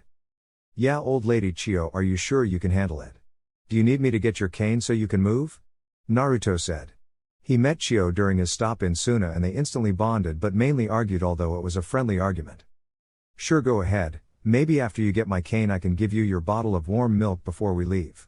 Wouldn't want a cranky baby on the mission now, would we? She replied. Temari could only shake her head at these two, it was always like this. Can we get a move on already? Temari asked. Oh yeah, sure, let's go, Naruto said. They arrive at the gates and Naruto bit his finger again. Summoning Jutsu. A normal-size orange fox with black paws and black tipped tail appeared. Yo Naruto, my man, what's up? The fox said. Kinto, I need you to find the scent of this and tell me how long you think it should take us to find them, Naruto said and pulled out the piece of Sasori's cloak and Kinto sniffed it. He smelled around for 10 seconds before finding the smell and how strong it was. Okay, they went east and it smells like water that way. From what I gather, given it's still early, they must have stopped last night for rest, so you should be able to catch them in about 6 to 7 hours if you all can travel at a Jonin level speed for that long, Kinto said. Thank Kinto. Naruto unsealed a stack of fish for Kinto before he left. Okay, can you both travel at Jonin speed for 6 to 7 hours? They both nodded. Okay then, let's go. They took off immediately and all you could see was dust kicking up behind them. So Naruto, how did you get the poison out of Kankuro without any kind of antidote? Chiyo asked. Well, I'm not good with medical ninjutsu because I have too much chakra to have enough control over for it and it's so dense, so I made a small cut on his chest and used my water manipulation to gather water and heat it with fire chakra before sending it into the cut and forcing the poison to come out before putting a medical seal on him. Sometimes being a Jinchuriki sucks, he said. Wow, that's something people would do if they had no medic on their squads back in my younger days. Like what you did, it was only used for removing poison, but it took hours and was extremely painful because the water wouldn't be heated, so it was more condensed and had a harder time moving through the body, Chiyo said. Wow, Elder Chiyo. How come they didn't teach us that in the Suna Academy? Temari asked. Because like the Leaf Village, the civilian council ran the academy, so they left a lot of stuff out. But the test was way harder than the one Konoha uses to graduate. Although with Tsunade as the Hokage, I'm sure she made some changes, Chiyo said. What's the graduation test in the Leaf Village, Naruto? Temari asked. Well, when I graduated, the civilian council set it up so all you needed was to know the clone jutsu, the substitution jutsu and the henge jutsu. That's why we got stuck with kunoichi like Sakura and why the death rate was so high on missions. We had civilian kids basically posing as ninjas thinking the world was a fairy tale only to end up dead. However, when Granny Tsunade took over, she changed it. She put the Ninja Academy in the hands of the Shinobi Council and the Hokage. She made it so if you wanted to graduate you needed to know, of course, the basic 3, and if you could not make a regular clone you could use a different kind like I did, and you needed to know at least one jutsu outside of what you learned in the academy and needed to be able to hit a moving target with kunai, shuriken and senbon. Doing this decreased the number of Sakuras graduating the academy, and she set up a medical program. Every team needed to have one medic on the team. Her doing this decreased the death rate on missions and forced civilians to train rather than pay the academy teachers to pass their kids. Hell, Sakura only graduated because her mother fucked the entire school staff except Iruka, He was the only one who wouldn't be bribed, but he had to pass them because their test scores, even though they were fabricated, was enough for them to pass, he said. How the hell did your village civilian council get so much power? Chiyo asked. They did it right after the death of the fourth Hokage before the old man took over. They passed a lot of laws that Tsunade just finished vetoing. They made a law that stated civilians are exempt from paying taxes. Of course Tsunade found out and gave them a choice to pay 14 years of taxes or be executed for nearly ruining Konoha's economy. They of course complained and tried to have her removed as Hokage, but the daimyo basically told them to kiss his ass, he said. Wow, how come the third didn't do anything? Chiyo asked. Honestly, he was old. The amount of stress he would have been put through would have killed him a long time before I became a ninja. He needed me out of civilian hands before he could do anything. He was going to start taking their power away, but the invasion happened and he gave up his life to stop Orochimaru, Naruto said. I'm guessing you were close to the third, Chiyo said. Yeah, I was. He gave me a new apartment when the orphanage kicked me out. He really treated me like a grandson. When he died, he told me to protect the king, and that's what I'm going to do. He responded. You know who the king is? Chiyo asked, shocked. Naruto just nodded. Wait, who's the king you have to protect? Temari asked. I can't tell you. It's something you must figure out on your own, Naruto said. Temari nodded and Chiyo had a thoughtful look on her face. They traveled in silence for the next 6 hours and found who they were looking for, traveling with Gaara's body being held in a clay animal. So how are we going to do this? Temari asked. We need to get Gaara out of there and then kill those two. But how? Chiyo asked. I can get Gaara myself after that. I'll take on Deidara and you two take Sasori, Naruto said. Why do you get to take Deidara? Temari asked. His clay bombs are earth jutsus.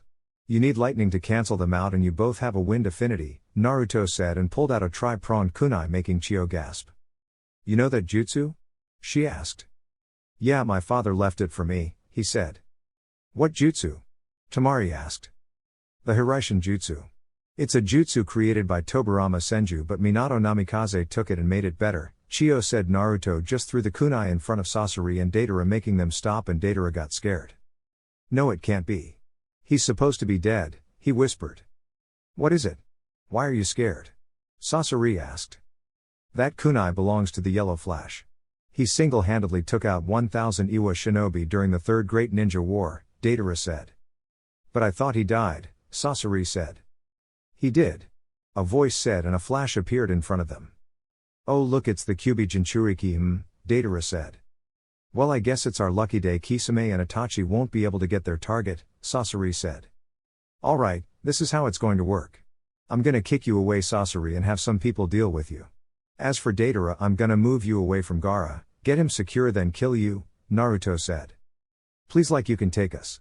I'll show you why my clay explosions are the best form of art, Deidara said. You're wrong, my puppets are the best form of art and I'll prove it by. Sasori didn't finish because Naruto kicked him away. He gave the signal to Chiyo and Temari and they took off after him. Now that he's gone, it's just us, Naruto said. Oh, I'm going to enjoy this. I'll show you what true art is. He didn't finish because Naruto kicked him away. Seriously, I told them exactly what I was going to do and they didn't prepare for it. He thought as he walked over to the clay creature carrying Gaara. He cut open the creature and pulled Gaara out. He activates his Mangekyo and pulls Gaara into his Kamui dimension. He looked up and saw Deidara walking back and he looked pissed off. You ruined my art. To hell with you being a Jinchuriki, I'm going to kill you, Deidara yelled as he ripped off his cloak that was torn up and began to channel chakra into his hands. Clay came out and formed into two giant dragon-looking creatures that Naruto knew would cause a big explosion. The creatures flew at Naruto and exploded when they were right in front of him. How do you like that? That's my C2 explosion jutsu, Deidara said. When the smoke cleared, he was surprised when Naruto was still standing there untouched. How are you still standing? You should be dead right now.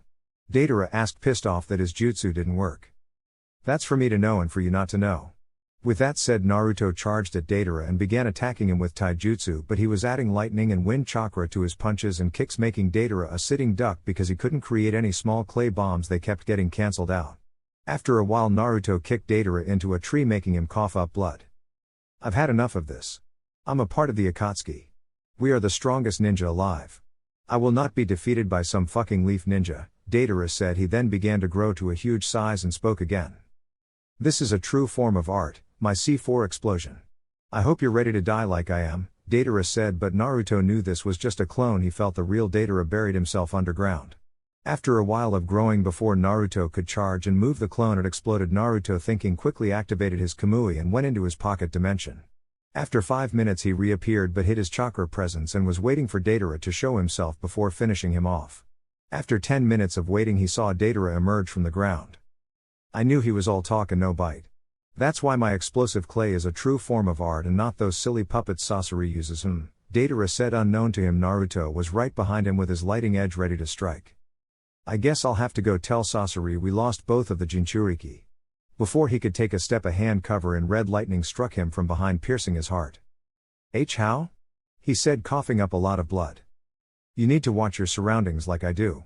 I knew that was a clone, so I simply acted like I was going to stop it from exploding. I escaped as soon as the explosion came and hid my chakra presence and waited for you to emerge from underground. My lighting jutsu is the perfect assassination technique. It makes no sound, so I can sneak up on you if I want to. Now that you're dead, your partner is next, Naruto said before cutting his head off and burning the body, but he took the ring off his finger. It must be important if they all wear them. He thought he felt a chakra signature coming fast and disappeared in a flash to the mark he secretly put on Chiyo. A few seconds later a Venus trap emerged from the ground and a vortex appeared. Somebody killed Deidara and took his ring. Who could have done it? The Venus trap said, opening up, revealing a white and black body. Oh, I don't know, but they must be really strong if they can kill Deidara-senpai.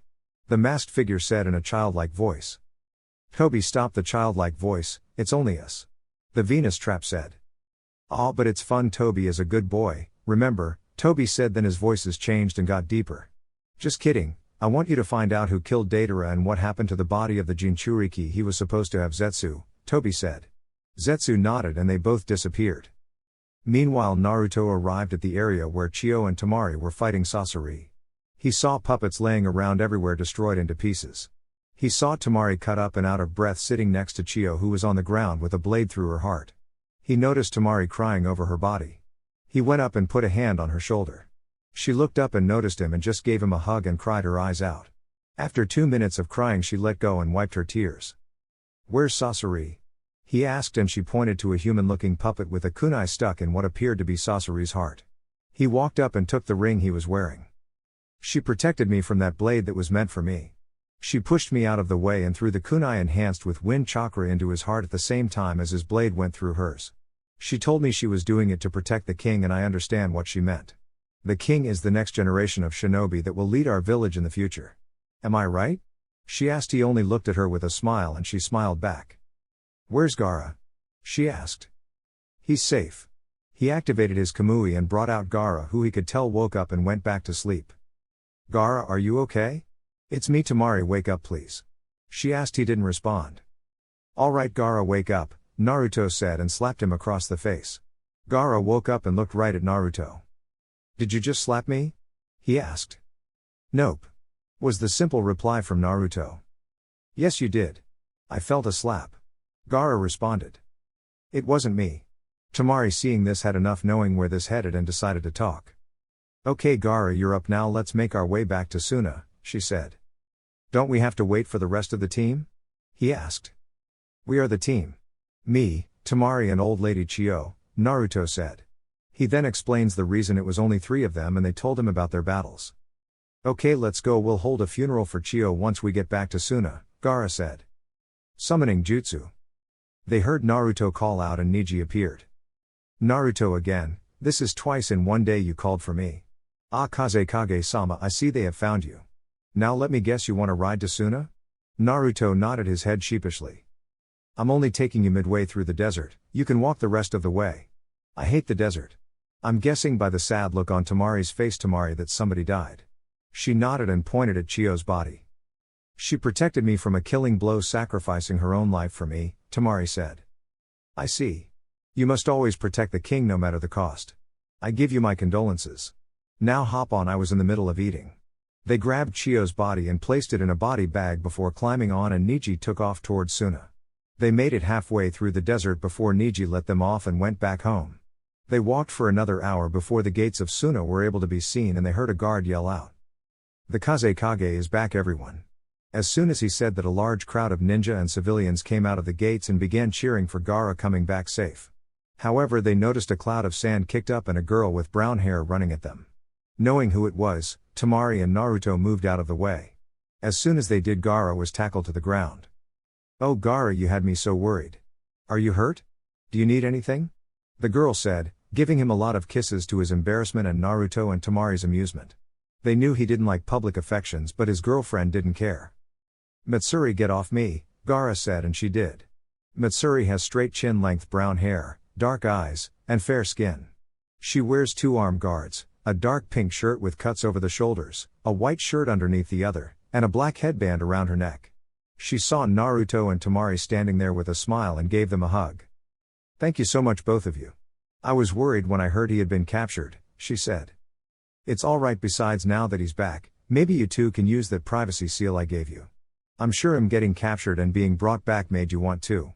He never finished. He was punched in the ground by a giant fist made of sand. "Although it is good to be back, we need to hold a moment of silence for Elder Chiyo. She sacrificed her life in battle to save Temari and kill Sasori of the Red Sand, who was one of the people that attacked. Everyone please bow your heads and say a prayer for her."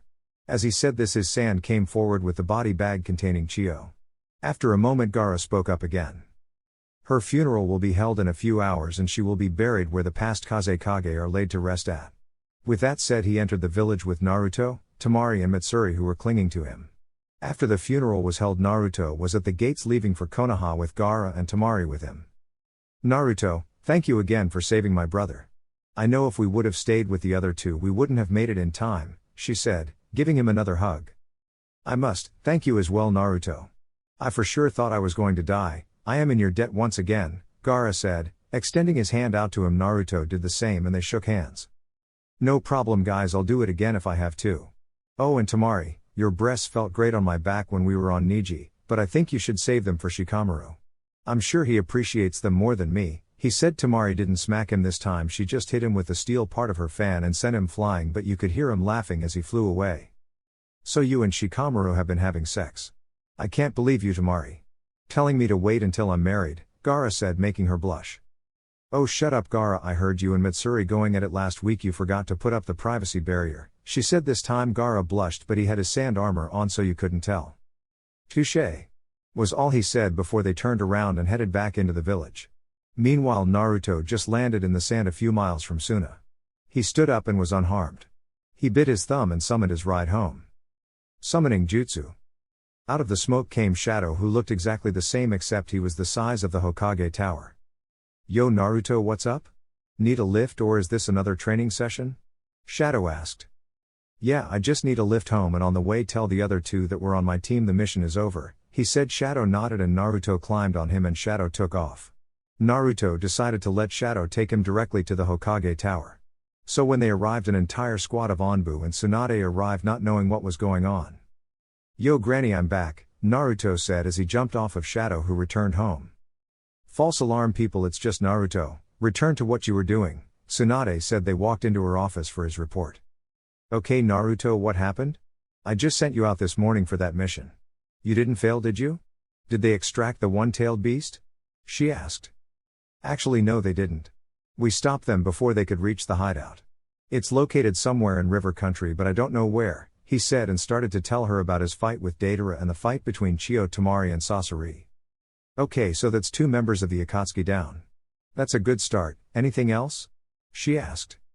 "Yeah," Temari said. "Sasori was supposed to meet up with his spy he had working with Orochimaru in 3 weeks at the Tenchi Bridge," he said. "I might know who the spy is. It might be Bor. We found out he was working with Orochimaru and helped him get into the village undetected, and he was giving an Akatsuki member info on our village defenses. From what we saw, the member must have been Sasori. However, he escaped before he could be executed," Tsunade said. "Okay, I'll deal with it whenever I get the chance," he said. That's when Tsunade noticed Sakura and Kakashi weren't there. "Where is Kakashi and Sakura?" she asked. "Oh, along the way to Suna we ran into Temari and told her what happened, so we had to pick up the pace. We slowed down to save energy and Sakura needed to stop since she couldn't keep up with low Jonin speeds. Me and Temari kept going, but I summoned Niji to get us to Suna in a few hours instead of days, while Sakura and Kakashi stayed behind claiming they had time to relax even though the Kazekage was just abducted. I found them riding on Shadow on the way back and told them the mission was over. They should be back by now." As soon as he said that, Shizune entered. Lady Tsunade, Sakura and Kakashi are here to see you about the mission, she said. Okay, send them in. Don't tell them Naruto is here and already gave me the mission report. Naruto, I want you to hide. They both nodded.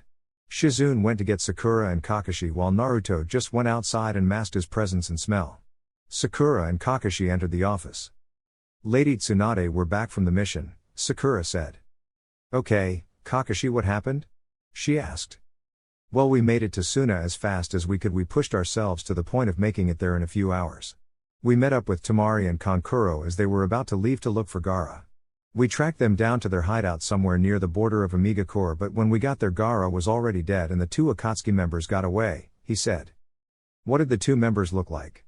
I need to know so I can tell Jiraiya, Tsunade said. Well, we don't know, they wore masks that covered their faces so we couldn't see them. He responded. Where is the body of the Kazekage? She asked. Temari and Kankuro asked me to burn it for them, he said. So you made it to Suna and traveled to Ame all the way back here in less than a day? She asked and Kakashi nodded. Also Gaara was killed and you burned his body, Tsunade said. Yes, I figured if we pushed ourselves we could get this done quickly and burning the body was the least we could do for not making it back on time, Kakashi said. Okay, thank you for the report. I just have one more question, Tsunade said. What is it? Sakura said, picking her nails. Do you think I'm a damn fool? I know what happened on the mission already, Naruto gave me his report already, she said, and then Naruto came back into the office. Now here is the actual mission report. You two didn't even make it to Suna. You stopped for a break that lasted basically the entire mission. You couldn't have met Temari in Suna because she just left this morning right before we got the urgent message. Naruto and Temari made it to Suna in a few hours because of his summons. Kankuro was hurt fighting the Akatsuki last night and Naruto had to extract the poison from him using his water manipulation and place a medical seal on him to heal him up. Now Temari, Elder Chio and Naruto fought the Akatsuki members, killing them both and saving Gaara from even getting to their hideout, which is in river country, not Ame. The two members were Deidara the Mad Bomber and Sasori of the Red Sand. Naruto killed Deidara and Chio killed Sasori, giving up her own life protecting Temari to do so, and returned to Suna with Gaara. She said Kakashi and Sakura were now nervous, but Sakura spoke up. How do you believe Naruto did all of this in a few hours and not us? She asked. Because Naruto wrote on his summons that took a lot of time off of his travel, Tsunade said. Oh yeah, and just what summons does Naruto have? Kakashi asked in a mocking voice. Dragons and foxes, but I use the dragons for transportation mainly, Naruto said, speaking up. There is no fox contract and the dragons are nothing but a rumor, Kakashi said. Did you not see the big-ass dragon I was on when I told you the mission was over on my way back? He asked. For the fox not having a contract. He bit his thumb and ran through hand signs. Summoning jutsu. Kinto appeared in a puff of smoke. Yo Naruto, what's up? Need me to find something or someone? Kinto asked. No, I just had to prove to them that a fox contract existed, he said, pointing at Sakura and Kakashi. Ah, I see. However, the smell they are giving off, especially the girl, is making my nose hurt. He smells like dogs and she smells like multiple men have just finished mating with her, Kinto said before returning home. See, the fox contract does exist. Now I'm going home to sleep. I'm tired. With that, Naruto disappeared in a yellow flash. Now for you both. Kakashi, you're suspended for 3 months. Sakura, you're a medic so I can't afford to have you suspended, so you will work the graveyard shift at the hospital for the next 3 weeks and have your pay cut in half, she said. Now get out of my office. They both left and Tsunade sighed. Just then Jiraiya came in through the window. How long have you been out there? She asked. I was talking to Naruto out there. He explained everything to me, he said. Good, because I don't feel like talking right now, she said, and stood up, removing her top, walking up to him and kissing him passionately. Shizune walked in, saw this and left out, but activated the privacy seal on her way out. I'm taking an early lunch. Izumo should be home right now, she said, and left a note on her desk that said her and Tsunade will be gone for 2 hours. Alright everyone, that's it for the video. I hope you enjoyed it. I will try to post more as soon as possible. I have already posted the full story over on my Patreon if you're interested in that. Link to that is in the description. Anyways, until next time, peace.